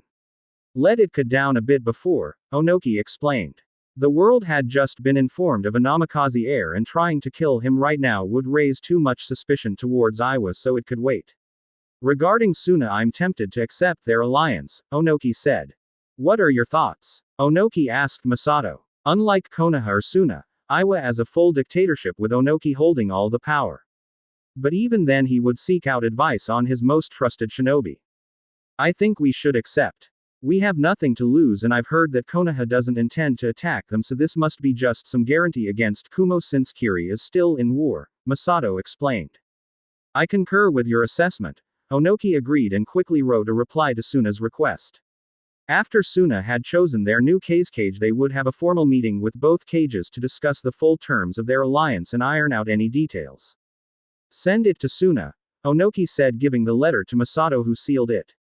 What about the Senju? Masato asked. He had nothing against the Senju clan itself, but knowing that he was the son of the Yellow Flash and Madara's grandson sealed his fate. Like I said, let things cool down for now, Onoki explained. In the meantime, put him in the bingo book.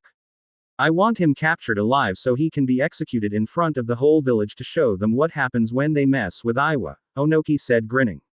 That would be his last act as Tsuchikage, killing the Namikaze's brat. What rank and bounty shall we give? Masato asked. Based on the reports and knowing he's the bastard son, give him Naruto and company. It was the day after Tsunade and Naruto had talked with their family, and currently we find them in some empty field training. Since Tsunade had agreed to meet Orochimaru, and with him injured, they had the golden opportunity to end him once and for all. This world would be a better place without that snake laying around. Hinata was training with Shizune and Tsunade. Since she asked for it, they might as well start it already. So you want to become a medic nin, right? Tsunade asked, and Hinata nodded. Why? Tsunade asked, as he never got the full story from her. Because I prefer to heal people than hurt them, Hinata replied, and Tsunade raised an eyebrow. Don't get me wrong. I know when it's necessary to hurt or kill someone, but I prefer to make people feel better, Hinata explained. She never liked killing as she was too kind for that, but she knew that sometimes it was for the best. Naru-chan really chose well, Tsunade said, smirking, making Hinata slightly blush. All right, brat, I'll train you. From now on you call me Tsunade-sensei when I'm training you. Got that? Tsunade asked. Hi Tsunade-sensei, Hinata replied without a shred of doubt in her voice. For starters, tell me what you know, Tsunade said. I have very good chakra control and knowledge of the human anatomy, and even better understanding of poisons and antidotes, but also medicinal herbs. I don't know any healing techniques, so I just use some healing cream I make, Hinata explained, and Tsunade raised an eyebrow. Poisons, antidotes and medicinal herbs? Tsunade asked, and Hinata nodded. That isn't covered in the academy, so I assume you studied that on the side. Tsunade asked, and Hinata nodded once again. It's a very good start. Now let's see how good your chakra control is, Tsunade said, and picked a small brown pouch from somewhere. Here. Put your palms up, Tsunade said, and Hinata complied. Tsunade then emptied the pouch onto Hinata's hands. From the pouch came a bunch of multicolored sand. The sand was composed of 4 colors: blue, brown, red and green. Now I want you to separate the sand by color and align them in your palm using only chakra, Tsunade explained. If you can do this in less than 5 seconds means that your chakra control is very good and on par with Shizune and more than enough for a few medical techniques. If you make it, I'll show a few others that are only known by medics to further increase it, Tsunade explained, and Hinata got to it. Hinata did a few tries just so she could get a feel for the sand. The timer started and Hinata started channeling chakra to her hands. It had to be a very minuscule amount, otherwise the sand would simply fly off her hands. She decided to split the sand by colors, starting on blue then going for brown, red and green. After the sand was divided by color into equal globs, she slowly started aligning them in a straight line.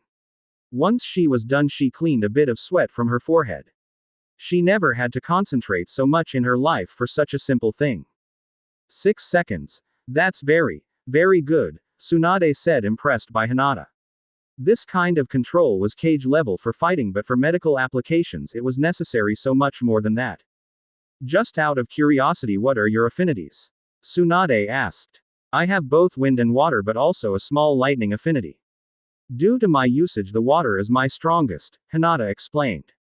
Even better. Water affinity is the best for medical use, Tsunade stated. I'll show you how to use the mystical palm technique that speeds up the body's natural healing process, Tsunade explained, and Hinata nodded, getting right into it. That day went by without much trouble. By the afternoon, Hinata could maintain the mystical palm technique indefinitely, or at least until she ran out of chakra. Tsunade had warned of the dangers should she send too much chakra with the technique. If Hinata used too much chakra in this technique, instead of healing the victim, it would render them into a comatose state. Now this time it was Shizune that decided to teach Hinata on poisons. Tsunade knew everything about poisons, but she was more turned to countering them instead of creating them like Shizune and Hinata like to. What ways do you have to deliver poison? Shizune asked. The only way I know is to use Senbon or other weapon coated with the poison I want, Hinata explained, and Shizune nodded. Then I'll show you this one, Shizune said, and broke away from Hinata, getting clear from her. Dokugiri poison mist, Shizune said just before pumping her lungs with chakra and expelling a thick purple mist from her mouth. Just be looking at it, anyone knew that it would be better to get the hell out of Dodge. Just by inhaling a small bit of it would be fatal. To do this you must convert your chakra into a certain chemical that once expelled, it mixes with the air, converting it into the poison mist. So in fact you breathing a chemical and not the poison itself, making it safer for you to use, Shizune explained, and proceeded to teach Hinata how to transform her chakra into different chemicals to achieve different poisons. Boom. An explosion echoed through the whole field and Hinata turned to the left to see smoke rising on the horizon. Looks like Naruto is having trouble, Hinata said, giggling to herself. With Naruto not too far away from where Hinata, Shizune and Tsunade were, was Naruto also doing his training. He had already did his morning warm-up routine, so now we find him working on his Rasengan. He is currently trying to create a bigger Rasengan like Jiraiya said.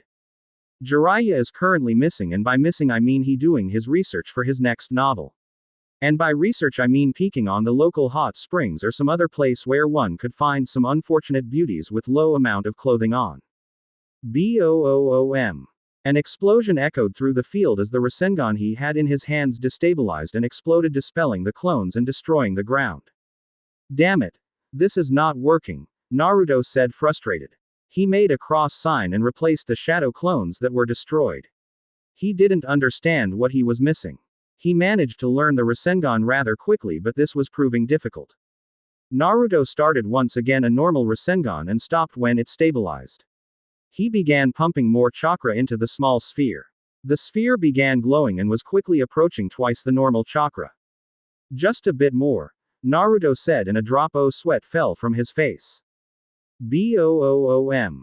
That's it. Back to the beginning, Naruto said, shaking his head. What can I do? The outer layer isn't strong enough to hold so much chakra, Naruto was thinking as he tried to figure it out. Then he remembered his fight against Shukaku and when he used his Bijudama. The layer can't hold so much power. If the chakra density is too big from such a small layer and I must increase the power, the only way is to increase its volume, Naruto thought, and concluded that to maintain the stability he had to reinforce the outer layer by making it bigger and larger. He began to do just that. Naruto started to gather chakra and stopped at the normal Rasengan. Now, instead of just pumping chakra, he began to add chakra and expand the outer layer simultaneously. The results were instantaneous. The ball kept on increasing while maintaining its stability. Naruto was pumping more and more chakra and the sphere was almost reaching 4 times the normal amount, and Naruto decided to stop there and see if he could hold it there. Looks like you made some progress, Jiraiya said as he entered the field. His cheeks were slightly colored, meaning he was drinking at some point. I finally got it, Ero Sennin, Naruto replied, and Jiraiya sighed at the nickname. His mother used to call him the exact same thing when she was still alive. How much chakra did you put there? Jiraiya asked to see if his big Rasengan met the standards.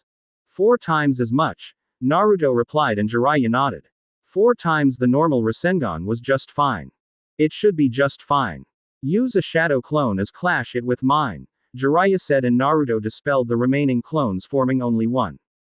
The clone made an Udama Rasengan and dashed towards the waiting Jiraiya. The glowing blue orbs connected with each other and the ground started shaking from the energy being released. Neither sphere wanted to be overrun, but slowly Naruto's Rasengan started to waver and the whole ground exploded. When the smoke cleared, Jiraiya's clone was still standing although he was smoking. Your big Rasengan is good. You just need to use it a couple of times to get a feel for it, Jiraiya explained, and Naruto nodded, going back to his training. Why don't you take a break? You've been at it for hours, aren't you tired? Jiraiya asked. It was almost nightfall, meaning Naruto has been training his Rasengan for a couple of hours now. Don't you know me? Naruto replied, grinning towards him, and Jiraiya just shook his head. It's getting dark. How about we go for some dinner? Jiraiya asked and knew Naruto wouldn't refuse. After all, one of the things Naruto liked most after Hinata and training was eating. They all regrouped and headed towards some local restaurant. They were all eating peacefully since they weren't in a hurry, and they decided to plan what to do against Orochimaru.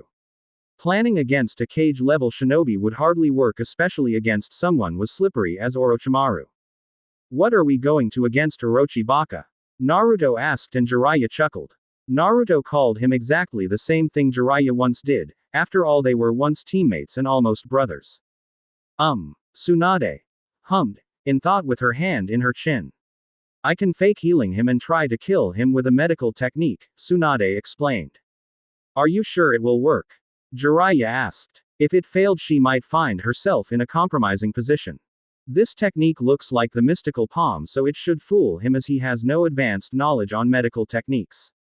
It works by infusing a poisonous chakra of sorts into his system. Once inserted, the poison instantaneously spreads through the whole network, destroying almost instantly. Tsunade explained. He should drop dead in a matter of seconds, Tsunade said, grinning. What if he sees through? Naruto asked. He will know that you sided with Konoha and most likely try to kill you, Naruto explained. The best we can do if she is discovered is to try and lead them into an open field to battle, Jiraiya explained. Battling a Kage-level shinobi in the middle of a town would most likely destroy everything in it. Especially someone of Orochimaru's caliber. There are various types of Kage, and Orochimaru stands in the higher division. Okay. Imagine we can lure him out onto an empty field, Naruto said. Then what? Naruto asked. We smoke his ass, Tsunade simply said, and everyone's sweat dropped at the simplicity of their plan. Good enough for me, Naruto said, and everyone went back to eating. 6 days later. The sun was shining high in the air, engulfing the whole town in a golden aura. It was around noon, and Orochimaru was calmly walking towards his destination with his most trusted henchman, sidekick, by his side, also known as Yukushi Kabuto. They suddenly stopped as they were in the place they agreed to meet Tsunade. Not even a few minutes had passed, and Orochimaru could see Tsunade approaching in the horizon. He smirked at the thought that his offer had been accepted. He never doubted that Tsunade would refuse it. He knew she would give anything to see them again, even if it was only one more time just to say goodbye.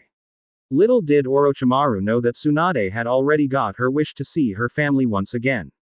Orochimaru was even more satisfied that Tsunade came alone. It further confirmed his suspicion that she accepted by dumping her apprentice. Do you have your answer, Tsunade? Orochimaru asked, smirking, and she simply nodded, faking a sad mood. If I heal your arm, can you really bring them back? Tsunade asked, and Orochimaru just nodded. Where's your necklace? Orochimaru asked, surprised she didn't had it on. Shit, Tsunade thought, but remained calm and with a saddened aura. Why should it matter? Tsunade asked, and Orochimaru shrugged it off. Give me your arm, Tsunade said as she slowly walked towards Orochimaru. She flexed her hands forward and they started glowing green. To anyone else it seemed like a normal healing technique. Just before she reached Orochimaru, a kunai was thrown at her, making her jump back. What's the meaning of this, Kabuto? Orochimaru asked, angry. That is a assignation technique very similar to the mystical palm. She was trying to kill you, Orochimaru-sama, Kabuto explained, and Orochimaru growled. How cunning of you, Tsunade. Trying to kill me when I had my guard down. Too bad for you, I have powerful allies by my side. Orochimaru replied, chuckling. It appears you have sided with Konoha, and I know now the fate of your necklace. You most likely gave it to Naruto-kun, Orochimaru said. Like you will leave this town alive, Tsunade said, smirking, and without thought dashed towards both of them. She jumped in the air and brought her heel down, smashing it into the ground and vaporizing it. Time for Plan B, Tsunade thought, and began to chase them off town and driving them into some empty field. This is it, Orochimaru, Tsunade said, smirking. What can you do? Orochimaru replied, chuckling. You are alone against both of us, and Kabuto isn't to be underestimated. He's at the level of Hitaki Kakashi, Orochimaru said, smirking. I'm not alone, Tsunade said, taking a kunai from her clothes and sending it to the ground. The moment the kunai connect, there was a bright flash of yellow, and Jiraiya, Hinata, Shizune and Naruto were seen standing there side by side with Tsunade. How about these odds? Tsunade smugly pointed out. Tisk, Orochimaru replied. How nice of you to join us, Naruto-kun, Orochimaru said, licking his lips, making Naruto shiver. How's the arm? Naruto innocently asked, and Orochimaru scowled. Long time no see, Orochi Baka, Jiraiya said, and Naruto chuckled. Jiraiya, Orochimaru said, watching his once teammate. Let's get this over with, Tsunade said before elbowing Jiraiya to the side, making him fall to the ground, and started dashing towards Orochimaru and Kabuto. Tsunade was running when Orochimaru quickly bit his thumb, drawing blood, and threw it at Tsunade. The blood connected with her face and she hesitated momentarily. Kabuto took the opportunity and, using his chakra scalpels, he sliced through the most important muscles in her legs. He was about to cut her throat when he was almost blinded by a yellow flash. Naruto instantly appeared above Tsunade as he had marked her and everyone else. Naruto used Tsunade's shoulder for support and kicked Kabuto in the shoulder, sending his tumbling to the ground. Naruto kicked Kabuto and continued his momentum. He turned mid-air and locked eyes with Orochimaru. His normal Sharingan quickly shifted to his Mangekyo. Orochimaru sensed his chakra spike and was about to jump away when Naruto said, Amaterasu.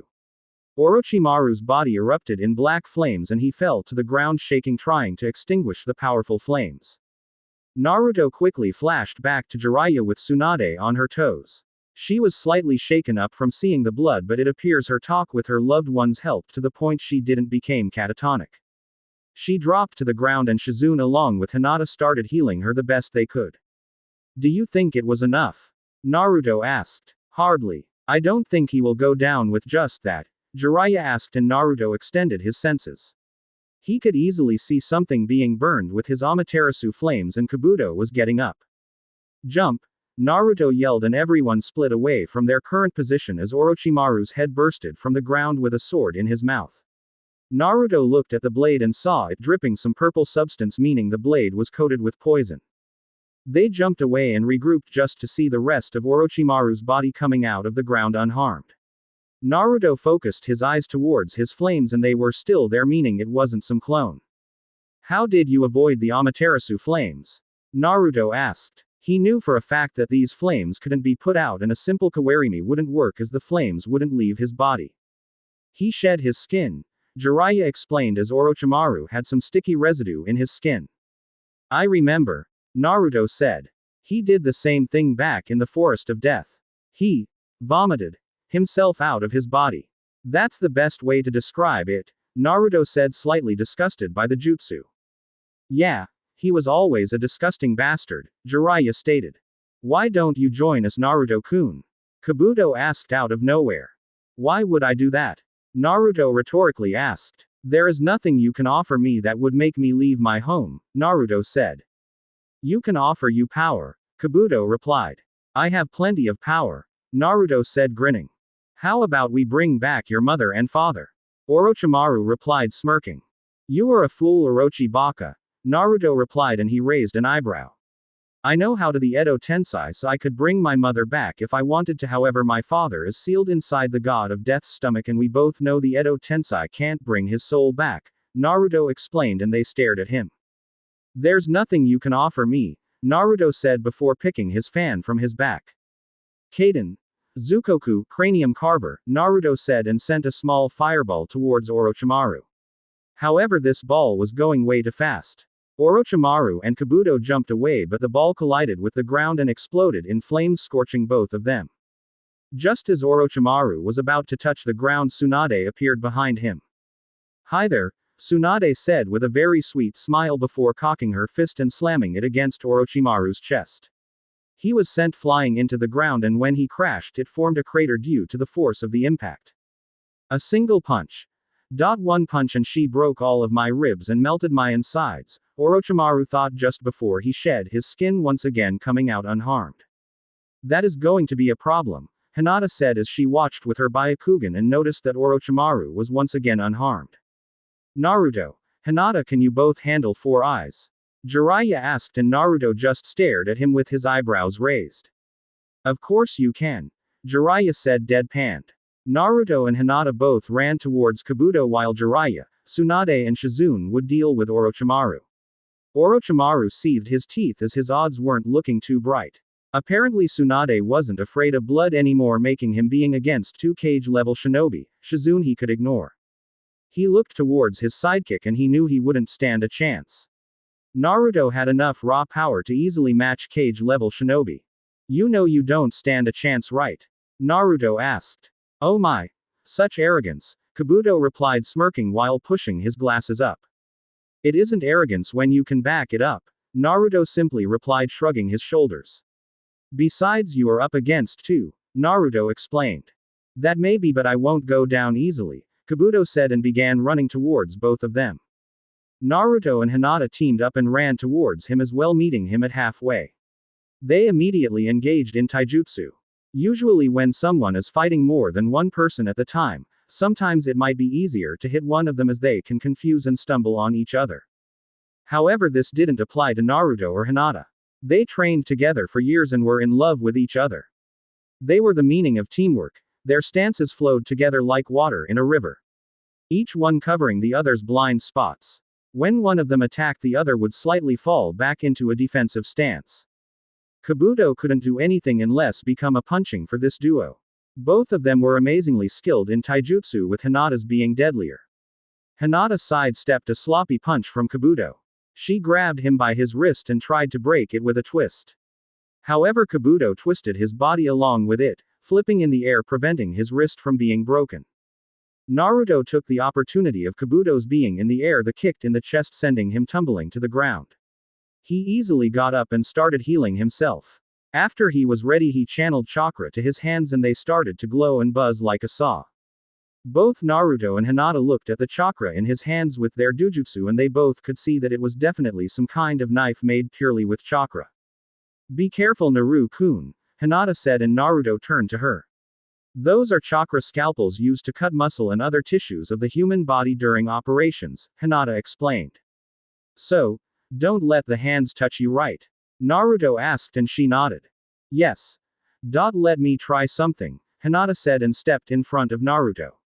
Hinata pumped her lungs full of chakra and said, Dokugiri, poison mist. A purple fog came from her mouth and headed towards Kabuto, who was engulfed in a cloud of venom. He hid underground, Hinata said as she had seen Kabuto with her Byakugan. Kabuto suddenly emerged from the ground just beside her and tried an uppercut.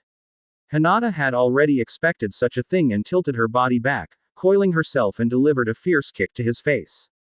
His glasses shattered and he was sent flying into the ground. Nice one. Naruto commented. He always liked seeing his princess in action. Thank you, she replied.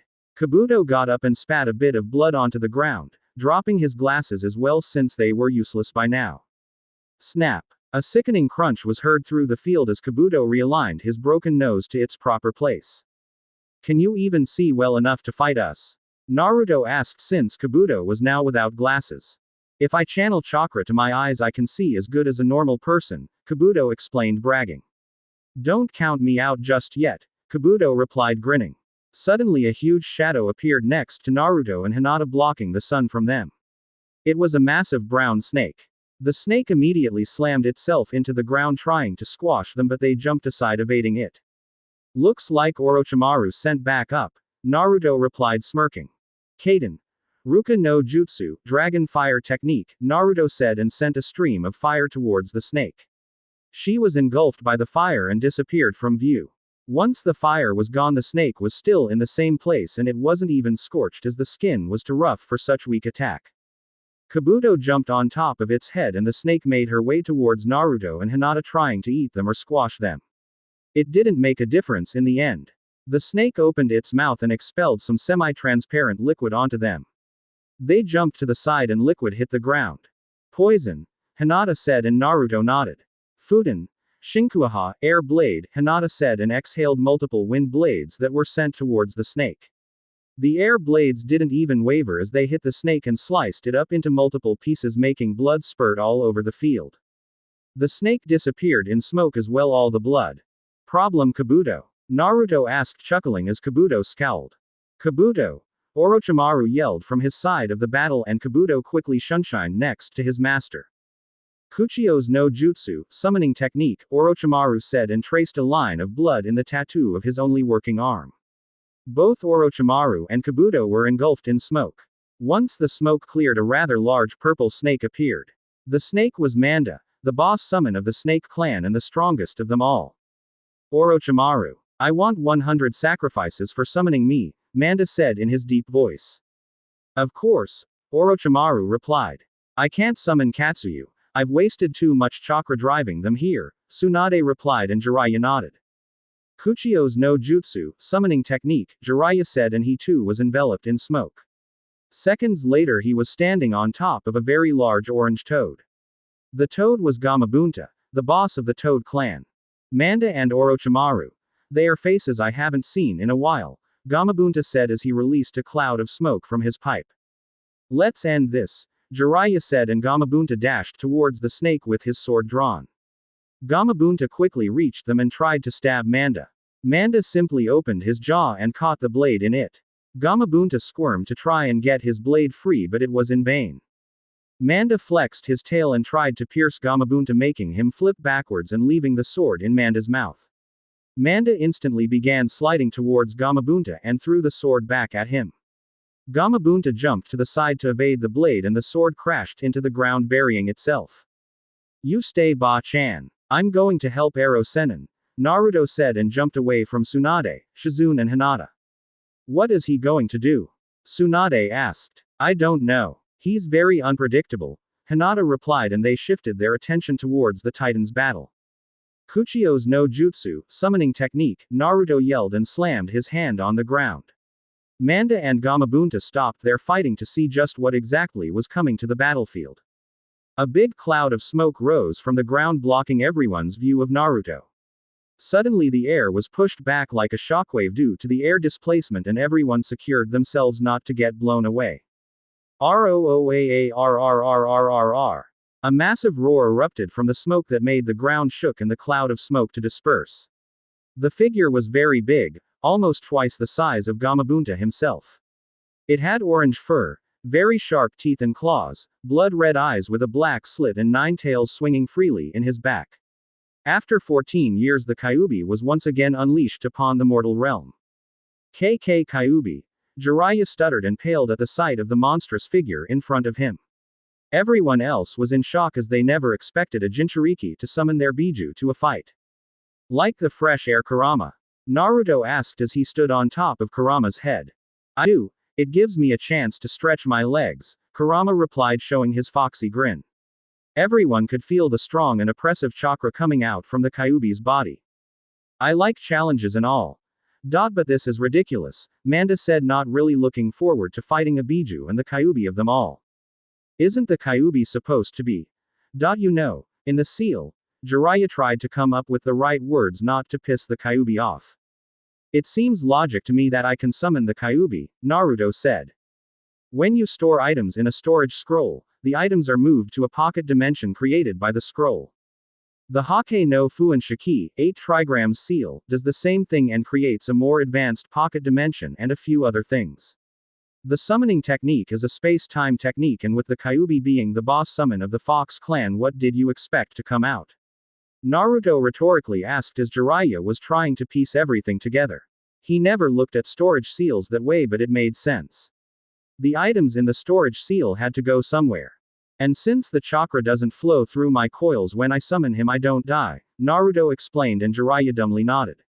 Stand back, Naruto said, and Gamabunta jumped to the side.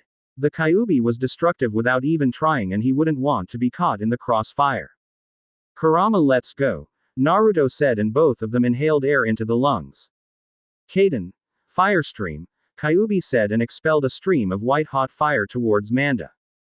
Fuden, Renkuden, vacuum wind bullet, Naruto said, and expelled wind bullets that mixed with Kurama's fire, turning them into hot bullets that would pierce and melt everything in their path.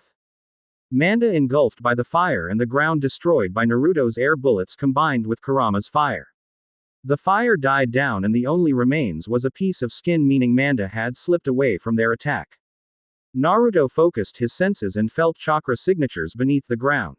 They hid underground, Naruto said, and Kurama jumped back in time to avoid Manda's tail bursting through the ground trying to stab Kurama. Manda emerged completely and Kurama roared, making the ground burst into rubble and Manda being thrown back. Manda got up from the ground and coiled, getting ready to pounce.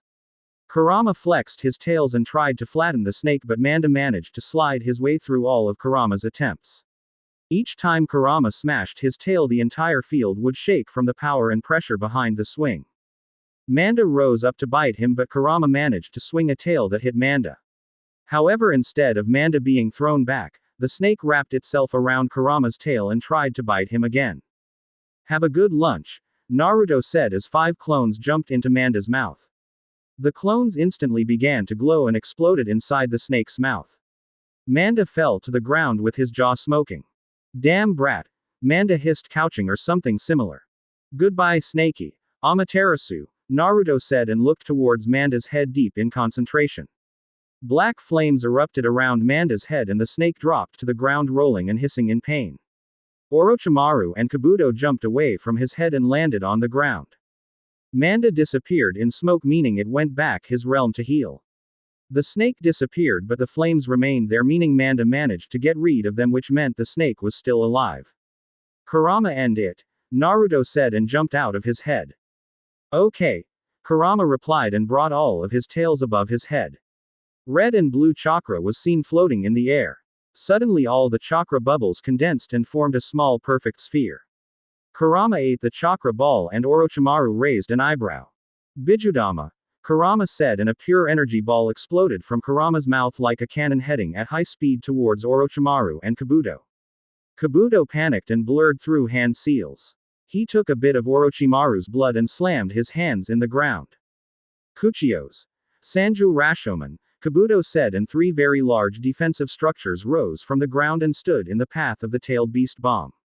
The energy sphere connected with the Rashomons and exploded in a tunnel of energy. The entire field shook and everyone just stood in awe at the power of the strongest Biju. Doden, Doryuaheki, Earth Wall, Jiraiya said, and trapped himself along with everyone else inside an earth dome to survive the brutal and scorching winds unleashed by the attack. The energy eventually died down and the dust started to settle down, clearing the view of everyone. It was very clear the difference between a 4-tail Bijudama and a true bomb used by the Biju. What was once a pretty plain field with grass and flowers was now nothing more than a desert without a sign of life for miles. Everything was eradicated, leaving nothing to be seen but emptiness. Naruto narrowed his eyes at the sight of the attack and he could see Orochimaru squirming in the ground trying to get up, and Kabuto was nowhere to be seen, most likely vaporized. Unbelievable, Jiraiya said in disbelief as he dropped the stone wall and gaped at the sight. It was the second time he had seen a tailed beast bomb and the results still shocked. Looks like it's the end, Tsunade said looking at Naruto walking towards Orochimaru who was in the ground in pain. His whole body was a mess with broken legs and the clothes scorched as well half of his face. This is the end Orochimaru, Naruto said as he took the sword from his seal and channeled lightning chakra through it. Naruto was ready to cut the head of the snake and end it for good.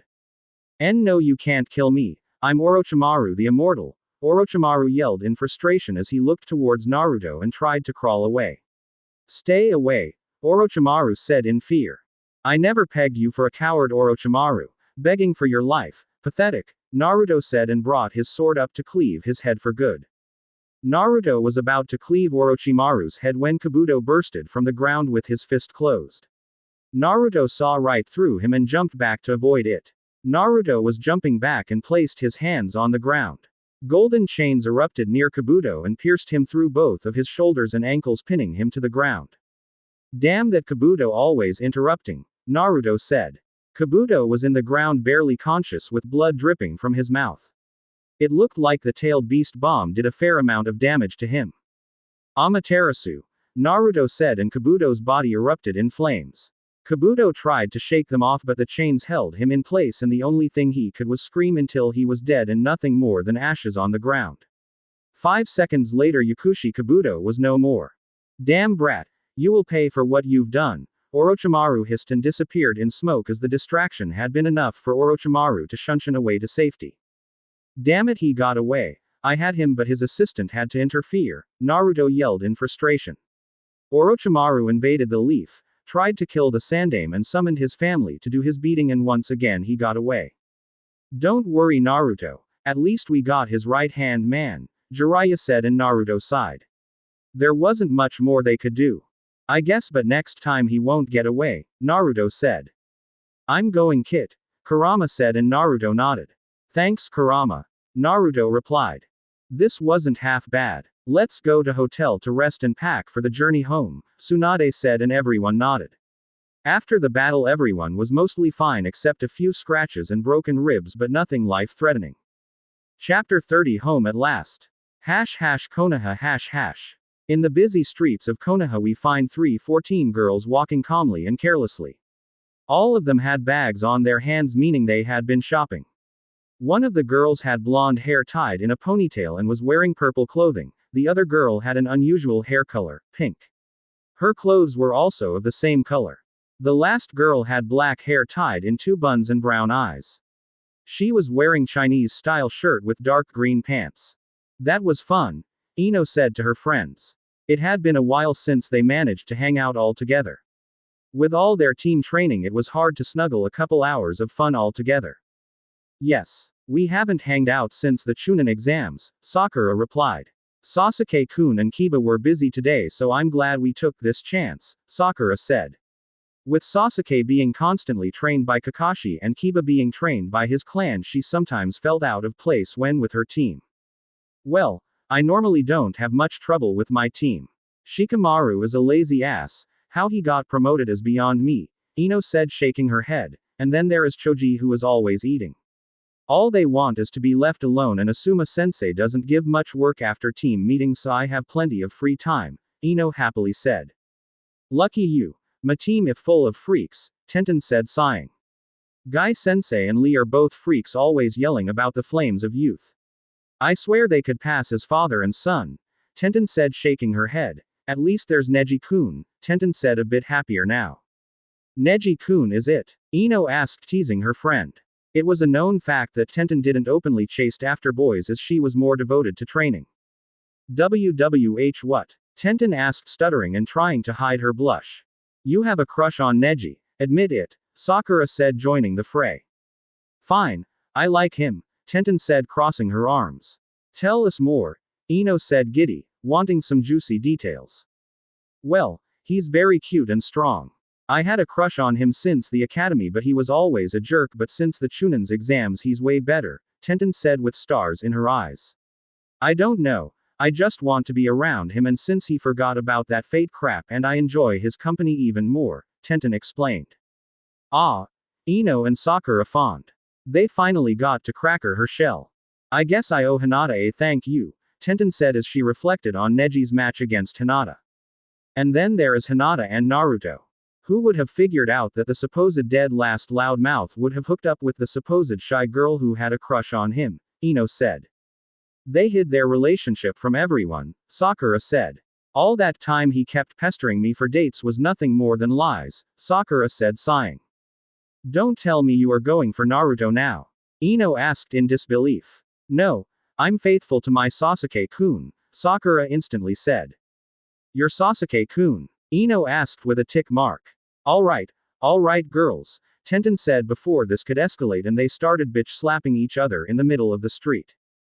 But you got to admit, they make a cute couple, Tenten said. Hinata and Naruto made a very cute couple.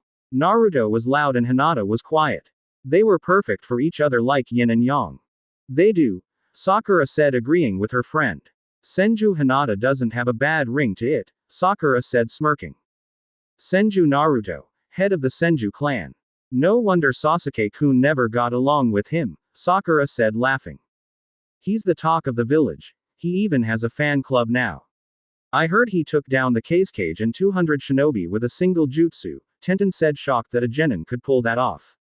He defeated that Sanbiju and then went to help Hokage-sama against Orochimaru, Tenten explained. She only met Naruto in the Chunin exams and he was the supposed dead last without any talent. I still don't believe that Naruto belongs to the most powerful clans in the world, the Uchiha clan and the Senju clan, Ino said shaking her head. He's directly related to 3 of the 4 Hokages and now his grandmother was named the 5th Hokage, Ino explained. She still couldn't believe that Naruto belonged to the Senju clan. Looks like all that yelling about becoming Hokage ran in his blood after all. Grandmother? Tenten asked. You don't know? Ino asked and Tenten shook her head. He's the grandson of Senju Tsunade, Ino explained and Tenten squealed like a fangirl. Really? Tenten asked with stars in her eyes. Yes. What's the big deal? Ino asked not sure as to why Tenten would react in such way. Tenten scratched the back of head in shame of such reaction, she squealed like a fangirl. It's just, Tsunade-sama is my idol. I want to be strong like her, Tenten said and Ino nodded. Maybe you can ask Naruto to introduce you to her, Sakura explained. I'll ask him when they get back, Tenten replied happy that her role model and idol was coming to the village again, and to be the 5th Hokage nonetheless. How about we hit the hot springs? Ino asked. All they had team training in the morning and after a few hours of shopping a nice bath would relax them. I agree, let's go, Sakura said and they all head towards the hot springs for a soothing bath. It was their luck that Jiraiya was out of town, not that he would peek on them. Konoha's North Gate. 5 figures could be seen walking calmly through the wooded forest outside of Konoha. Well, 6 figures if you count the pig that was being carried in the arms of one of the figures. They were none other than Senju Tsunade, Kato Shizune, Jiraiya, Hyuga Hinata, Senju Naruto and of course the pig Taunton. They had the same clothes except that Naruto now proudly displayed his new necklace. Naruto now had an emerald necklace on top of his black Anbu chest plate. His necklace was glistening and reflecting the sun rays that escaped through the trees making it shine. The necklace that once belonged to Senju Hashirama was now as Naruto's possession. It is said that it was worth 3 mountains of gold. Although the necklace had very high value, he wore it because it belonged to his clan and grandfather. It was a family heirloom, so to speak. They arrived at the gates and checked in with the gate's eternal guards Kotetsu and Izumo. Jiraiya, Senju Naruto and Hyuga Hinata returning from successful mission with Senju Tsunade and Kato Shizune, Jiraiya said, waking the guards from their slumber. Oink oink. And the pig Taunton, Jiraiya completed. It's good to see you again, Lady Tsunade, Kotetsu said. Tsunade hadn't been in the leaf in over 15 years. It's good to be back, I suppose, Tsunade replied and they continued walking. I guess I'm heading towards the Hokage Tower, Tsunade said. Alright, see you later, Ba-chan, Naruto said and started walking off when Tsunade called him back. Where are you going? Tsunade asked. Home, Naruto flatly replied.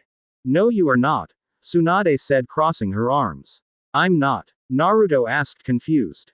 No, you are coming to live with me in the Senju compound, Tsunade said, and Naruto raised an eyebrow. Wasn't half of the Senju compound destroyed when the Kyuubi attacked? Naruto asked, confused. My bad. Kurama said, and Naruto's sweat dropped at the casual response. Yes, but everything was rebuilt, someone answered. They all turned around to see Hiruzen walking towards them smoking on his pipe. Tsunade-chan, it's good to see again, Hiruzen said, hugging her old student, not that he would tell her she was old. He hadn't seen her or heard from her since the last time she was in the village, which was over 15 years ago. You too, sensei. Tsunade replied and stepped back, grabbing him by the collar. But you have a lot to explain, Tsunade said, almost growling. What are you talking about? Hiruzen asked, confused. She was being all nice and now she was glaring daggers at him. You sent a letter telling me that Naruto was dead, Tsunade said, fuming. No, I did not, Tsunade. You were mistaken, Hiruzen explained. How about we take this to the office? Jiraiya stressed as the conversation was starting to get loud. Fine, Tsunade said. Hokage's office. Explain, Tsunade-chan, Hiruzen said, trying to get to the end of this. I got a letter from you with your signature and stamp saying that Naruto didn't survive the attack, Tsunade explained, and Hiruzen sighed. I never sent you any letter. I tried to find you and even told Jiraiya to try and get a hold of you, Hiruzen explained, and Tsunade scoffed. Then how do you explain the letter? Tsunade asked. It was obviously fake. Do you still have it? Hiruzen asked, and Tsunade shook her head. Without it we will most likely never find the culprit, Hiruzen sighed. It doesn't matter anymore, Naruto said. I have her now and that's the only thing that matters, Naruto explained, and Hiruzen smiled. At least Naruto got some family back. By the way, Naru-chan, you didn't answer about living with me. Tsunade asked. One condition, Naruto said, and Tsunade nodded for him to go on. Hinata-chan gets to live with us, Naruto said. Of course, but no funny business until you are older, Tsunade stressed, and they both blushed. Besides, it will make it easier for me to teach her if she's living with us, Tsunade explained, and Naruto nodded.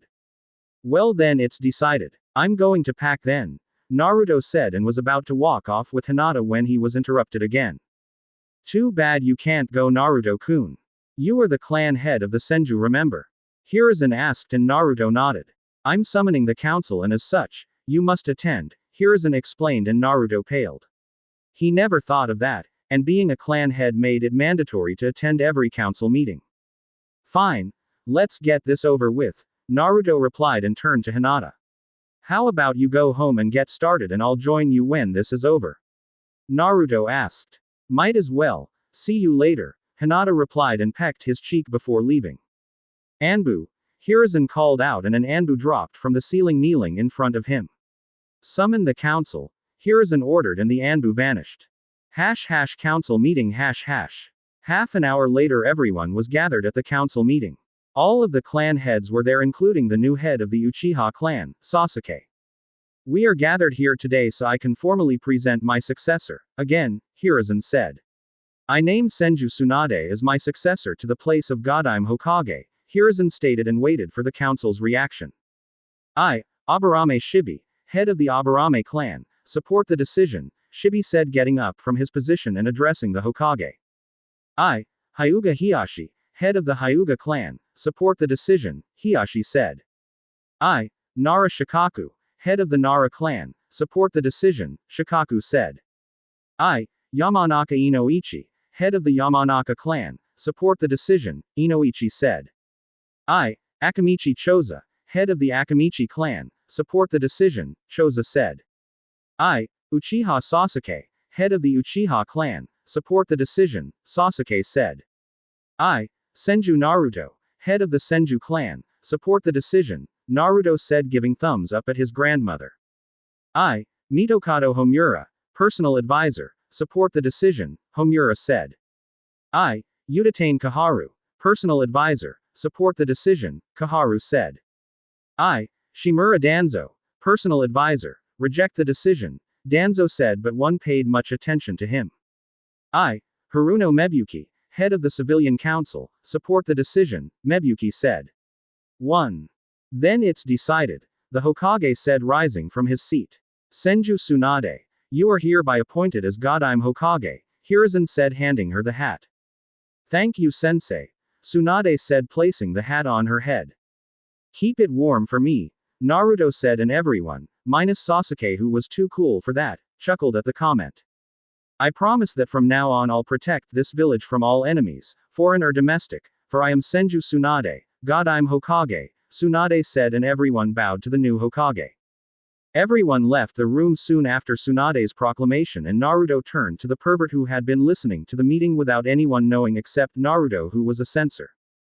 Ero Senin, Naruto said, and Jiraiya stepped out from the shadows. Are you busy? Naruto asked. I was planning on doing a bit of research, but what do you need? Jiraiya asked. I was planning on fixing Gaara's seal today, but I'll need your help since we will need to rebuild it completely, Naruto said, and Jiraiya nodded. He decided it was better to fix the seal now since Shukaku might be unleashed and destroy the hot springs. Ba-chan, can we get a release form for the Sand siblings? Naruto asked, and Tsunade turned to Hiruzen so they could catch up on the events. After half an hour of explanations, Tsunade turned to Naruto. If you say they will behave, I see no harm, Tsunade explained and signed the necessary documents. Here, Tsunade said, and threw him 3 Konoha Hittites. Where will they be staying? Naruto asked, and Tsunade pondered. How well do you know this Gaara kid? Tsunade asked. I consider him a brother. He went through the same things as I did. All the hate the villagers threw at him, Naruto sadly said.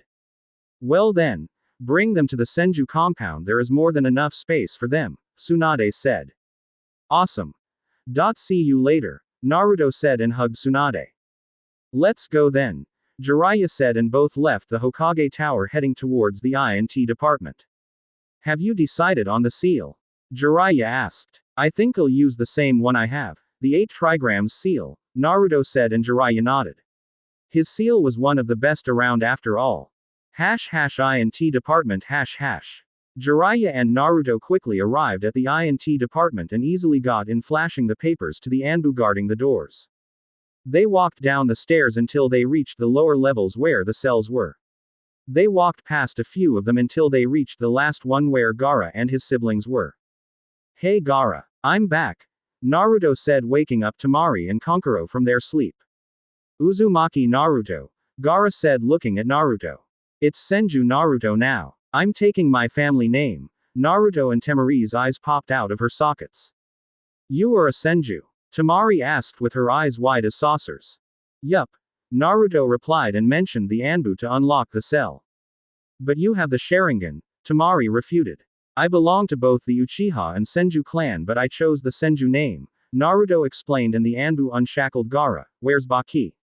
Naruto asked. He already was released and went back to Suna. We decided to stay with Gaara until he was released, Temari explained, and Naruto nodded. Let's go Gaara. We are taking care of you, seal, Naruto said, and Gaara stared at him. What? Naruto rhetorically asked. I promised I would take care of the seal and I always keep my promises, Naruto explained, and Gaara slowly nodded. Where are we doing this? Jiraiya asked. At the Namikaze compound. My father has a room in the basement completely filled with seals that block everything. That is where I trained using the Kyuubi's chakra, otherwise the village would riot when they felt the chakra, Naruto explained, and Jiraiya nodded. Namikaze. Don't tell me the Yondaime was your father. Kankuro asked, and Naruto nodded, confused. I guess you didn't hear the news. I tell you everything later, Naruto explained, tossing them the Hittites. They quickly threw the Suna's ones away and placed the new ones. Congratulations, as of now you are all genin of the leaf, Naruto said, chuckling, while Kankuro growled at being genin. Namikaze house #. All of them arrived at front gates and Naruto swiped his finger to unlock the seals. They all entered the house to find Hinata running around with a few shadow clones packing the most important stuff. Hey Hinata-chan, want some clones to help? Naruto asked. Sure, Hinata replied, and Naruto made 10 shadow clones. Each clone grabbed one Hinata and kissed her before going to work. Jiraiya never saw so much action in the same place and started scribbling furiously in his notebook. This way, the original Naruto said, and led them all to the basement and into some room. They opened the door and all of them stepped inside. It was a large round room, at least 10 meters wide. The walls were littered with seals, and in the middle of the floor was a kanji circle with the most complex seals around it anyone had ever seen. Stay here, and don't interfere, Naruto seriously said to Temari and Kankuro, who gulped and quickly nodded. Gaara, remove your shirt and lie down in the center of the circle, Naruto explained, and Gaara did as he was told. Do you want the new seal in any special place? Naruto asked, and Gaara nodded. Can I have it in the stomach like you? Gaara asked, and Naruto nodded. Ready, Gaki? Jiraiya asked, and Naruto nodded. Naruto placed his hand on Gaara's stomach and channeled chakra, converting it to ink. The ink erupted from his hand and spread through Gaara's stomach. Hake no Fuin Shiki, 8 trigrams seal, Naruto said, and all the kanji started slithering into a focus point. The ink started to spin around Naruto's hand and started forming a spiral. Soon after, the spiral was formed and remains of the ink formed scribblings around the spiral, finalizing the seal. The easy part is done, Naruto said as he completed the new seal. Now all they needed to do is crack the old seal and switch Shukaku into the new seal. You hold the old seal while I transfer Shukaku over to the new one, Naruto said, and Jiraiya nodded. At the sidelines, Kankuro could only gulp when he heard Naruto saying he was going to switch Shukaku between seals. What if he escapes? Kankuro thought, scared out of his wits. Naruto already defeated once, he can do it again, I hope, Kankuro thought as Naruto was preparing for the final procedure. This might feel a little uncomfortable, Jiraiya said, and channeled a great amount of chakra into his 3-element seal, completely shattering it. Shukaku's chakra instantly started bubbling, but Jiraiya managed to keep it contained around Gaara's neck. Do it, Jiraiya said, and Naruto placed one hand on Gaara's neck and another on his stomach, and he began transferring the chakra to the new seal. Fuin, seal, Naruto said, and funneled all of Shukaku's chakra into the new seal. The procedure only took about 5 minutes since he only had to shift it and not remove it.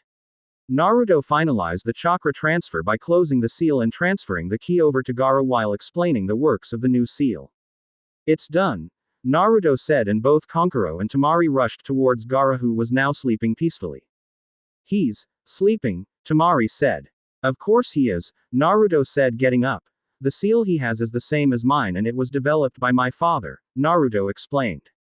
He hasn't slept since he was born, Temari said, caressing her brother's face. He seemed so peaceful in his sleep. Thank you, Temari said, and hugged Naruto while Kankuro patted his back. You are welcome, Naruto said. Take him to the Senju compound. My grandmother said you guys are welcome to stay there with us, Naruto said, and they nodded. I'm off, Jiraiya said, and disappeared in a poof of smoke. Damn pervert, Naruto muttered under his breath and led everyone out of the house. He gave Temari and Kankuro directions towards the Senju compound, since he now had another pervert to look for. See you guys later, Naruto said, and activating his M's and swirling away. Damn, that was awesome, Kankuro said. Memorial stone .. Kakashi was once drowning himself on regret at the memorial stone. Even after Naruto had told him that he should put the past where it belonged, it seemed that he still couldn't. Kakashi was lost on his thoughts when he noticed a small swirl appear next to him. He instantly knew who it was, as the swirl was very distinctive. Yo Naruto, Kakashi said, greeting him. You're still here, Naruto said as he stood in front of the memorial stone and did a quick prayer in honor of the deceased souls. Yes, I am, Kakashi simply said, and ended it there. I know what happened since you told me. But is it really for the best to pity yourself so much? I know you regret not being there for them, but you have to let go, Naruto said, and Kakashi sighed. Easier said than done, Kakashi said. So what brings you here? Kakashi said, trying to change the mood as he didn't particularly want to talk about them. I have the seal for your Sharingan eye, Naruto said, and Kakashi raised an eyebrow. Really? Kakashi asked, surprised, to which Naruto nodded. So what do I need to do? Kakashi asked. Nothing. Just sit down since you are taller than me, Naruto said, and Kakashi chuckled and sat down on the ground. Don't you need Jiraiya's help? Kakashi asked. He's busy, Naruto replied as he thought of what the pervert was currently doing. Shanaru. A voice echoed through the whole village, but it seemed to originate at the hot springs. Naruto looked up at the sky and managed to see a mop of spiky white hair flying while crying anime tears. He never learns, Naruto thought, sighing. Close your eye while I draw the seal, Naruto said, and Kakashi did as he was told. He removed his Hittite and kept his Sharingan eye closed. Naruto placed 2 fingers on his left temple and started leaking the kanji. The seal twisted itself around his eyeball in a swirl pattern above his eyelid. Fuin, seal, Naruto said, and the seal glowed momentarily before cutting all the chakra into his eye, transforming into a pitch black eye that coincidentally matched his other one. How does it feel to see color with both eyes? Naruto asked as Kakashi gently rubbed his eye to get rid of a small itch. It works, Kakashi said in fascination. The eye is no longer draining my chakra and I can see perfectly, Kakashi said, standing up. Good. Now let's try and activate the Sharingan. Channel chakra the seal on your left eyelid and he should activate, Naruto said. Kakashi channeled a small amount of chakra to the seal to deactivate it and the Sharingan flared to life. Naruto tried to punch Kakashi very fast and out of nowhere, but Kakashi managed to predict it. Good. Seems that Sharingan is working properly, Naruto said, and activated his own Sharingan to analyze the seal's interaction with Kakashi's chakra network. Naruto noticed that Kakashi's chakra coils behind his eyes were abnormally large. Your eye's chakra coils are extremely well developed. They come close to matching mine, Naruto said out loud. It's no surprise, the Sharingan has been active for years, Kakashi said, shrugging his shoulders, but Naruto didn't think just that would affect it so much. Rin sacrificed herself forcing me to kill her, Naruto remembered when he talked about Kakashi's teammates. Kurama, do you think it's possible for a non-Uchiha to awaken the Mangekyo? Naruto asked his partner. It's a good question. The activation of the Mangekyo affects the body as a whole, and for someone who isn't an Uchiha is difficult to say, Kurama replied, and Naruto brought his hand to his chin. Kakashi-sensei, can you do me a favor and channel more chakra into your eye?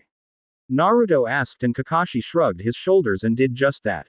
His Sharingan eye started glowing and spinning and seemed to want to start merging its kamas. A bit more, Naruto said, and Kakashi channeled more chakra into his eyes. Slowly but surely the Sharingan started spinning and the kamas started stretching and fusing together. Just as I thought, Naruto said, looking at Kakashi's Sharingan, who had turned into a Mangekyo. Is something wrong? Kakashi asked, slightly scared that he would lose the only thing that connected him to Obito.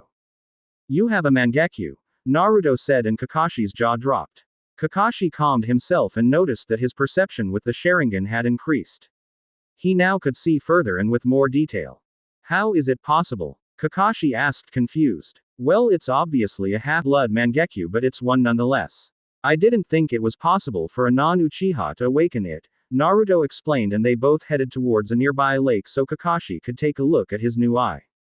Looks like you got a brand new tool, Naruto said, chuckling at Kakashi, who was gapping like a fish.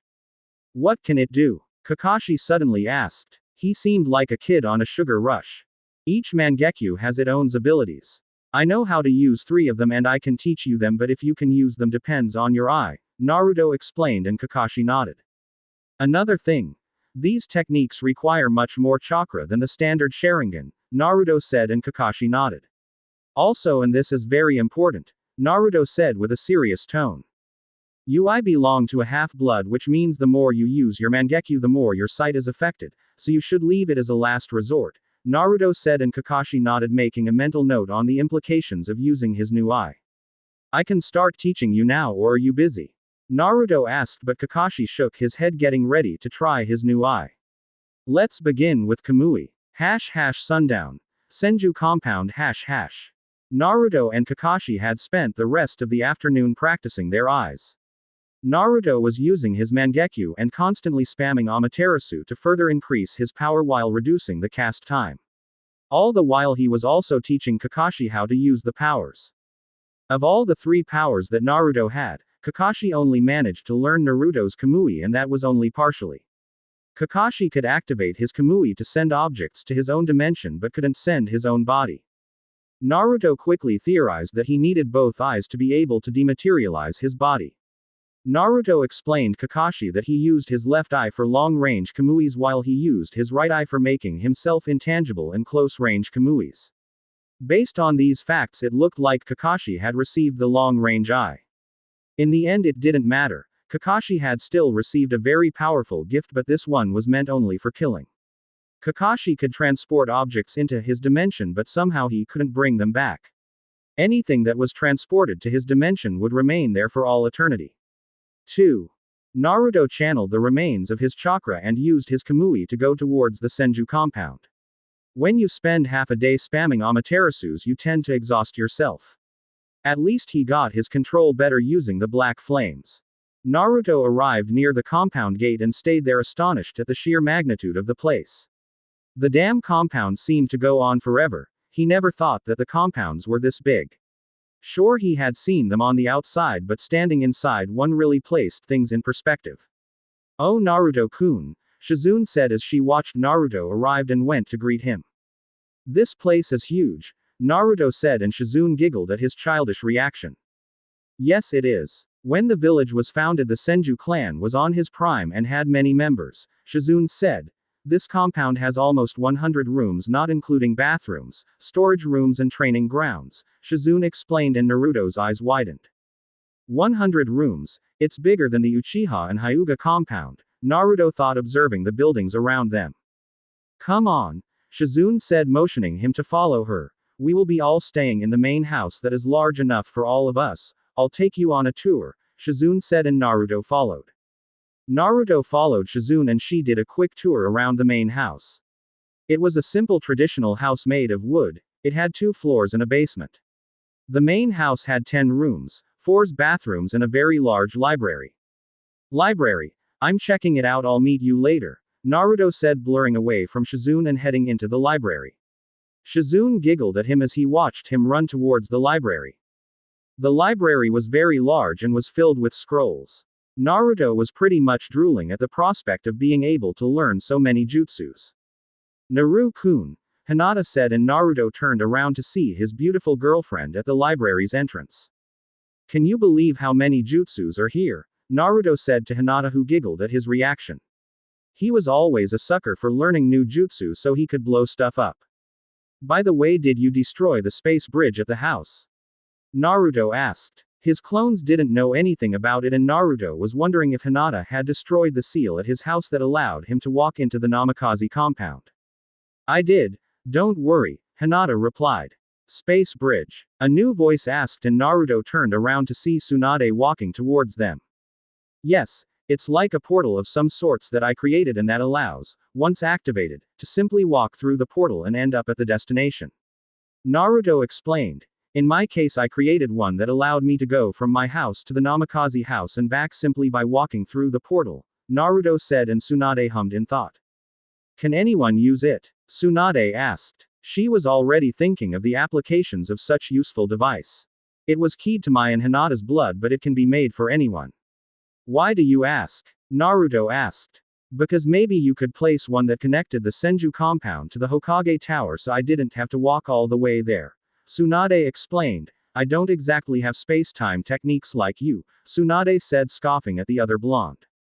"Of course, Ba-chan. I'll do it tomorrow," Naruto said, and Tsunade left along with Hinata, leaving Naruto to drown himself on jutsu scrolls.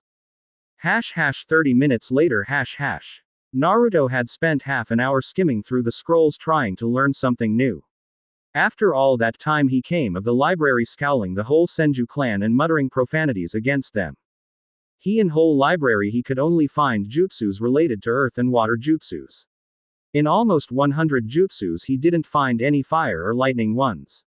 He sighed and walked out of the library and went exploring the rest of the house. "Naru-chan!" Naruto heard Tsunade calling out. "Come to the kitchen for dinner." Naruto was happy. He never had anyone calling him for dinner except Hinata. Naruto ran through the halls with his Kamui phasing through the walls so he could reach it faster. Naruto arrived at the kitchen and saw everyone seated and waiting for him. There was Shizune, Jiraiya, Tsunade, Hinata, and of course the Sand siblings. He walked calmly towards the table and sat down to eat. He was finally home, with his family.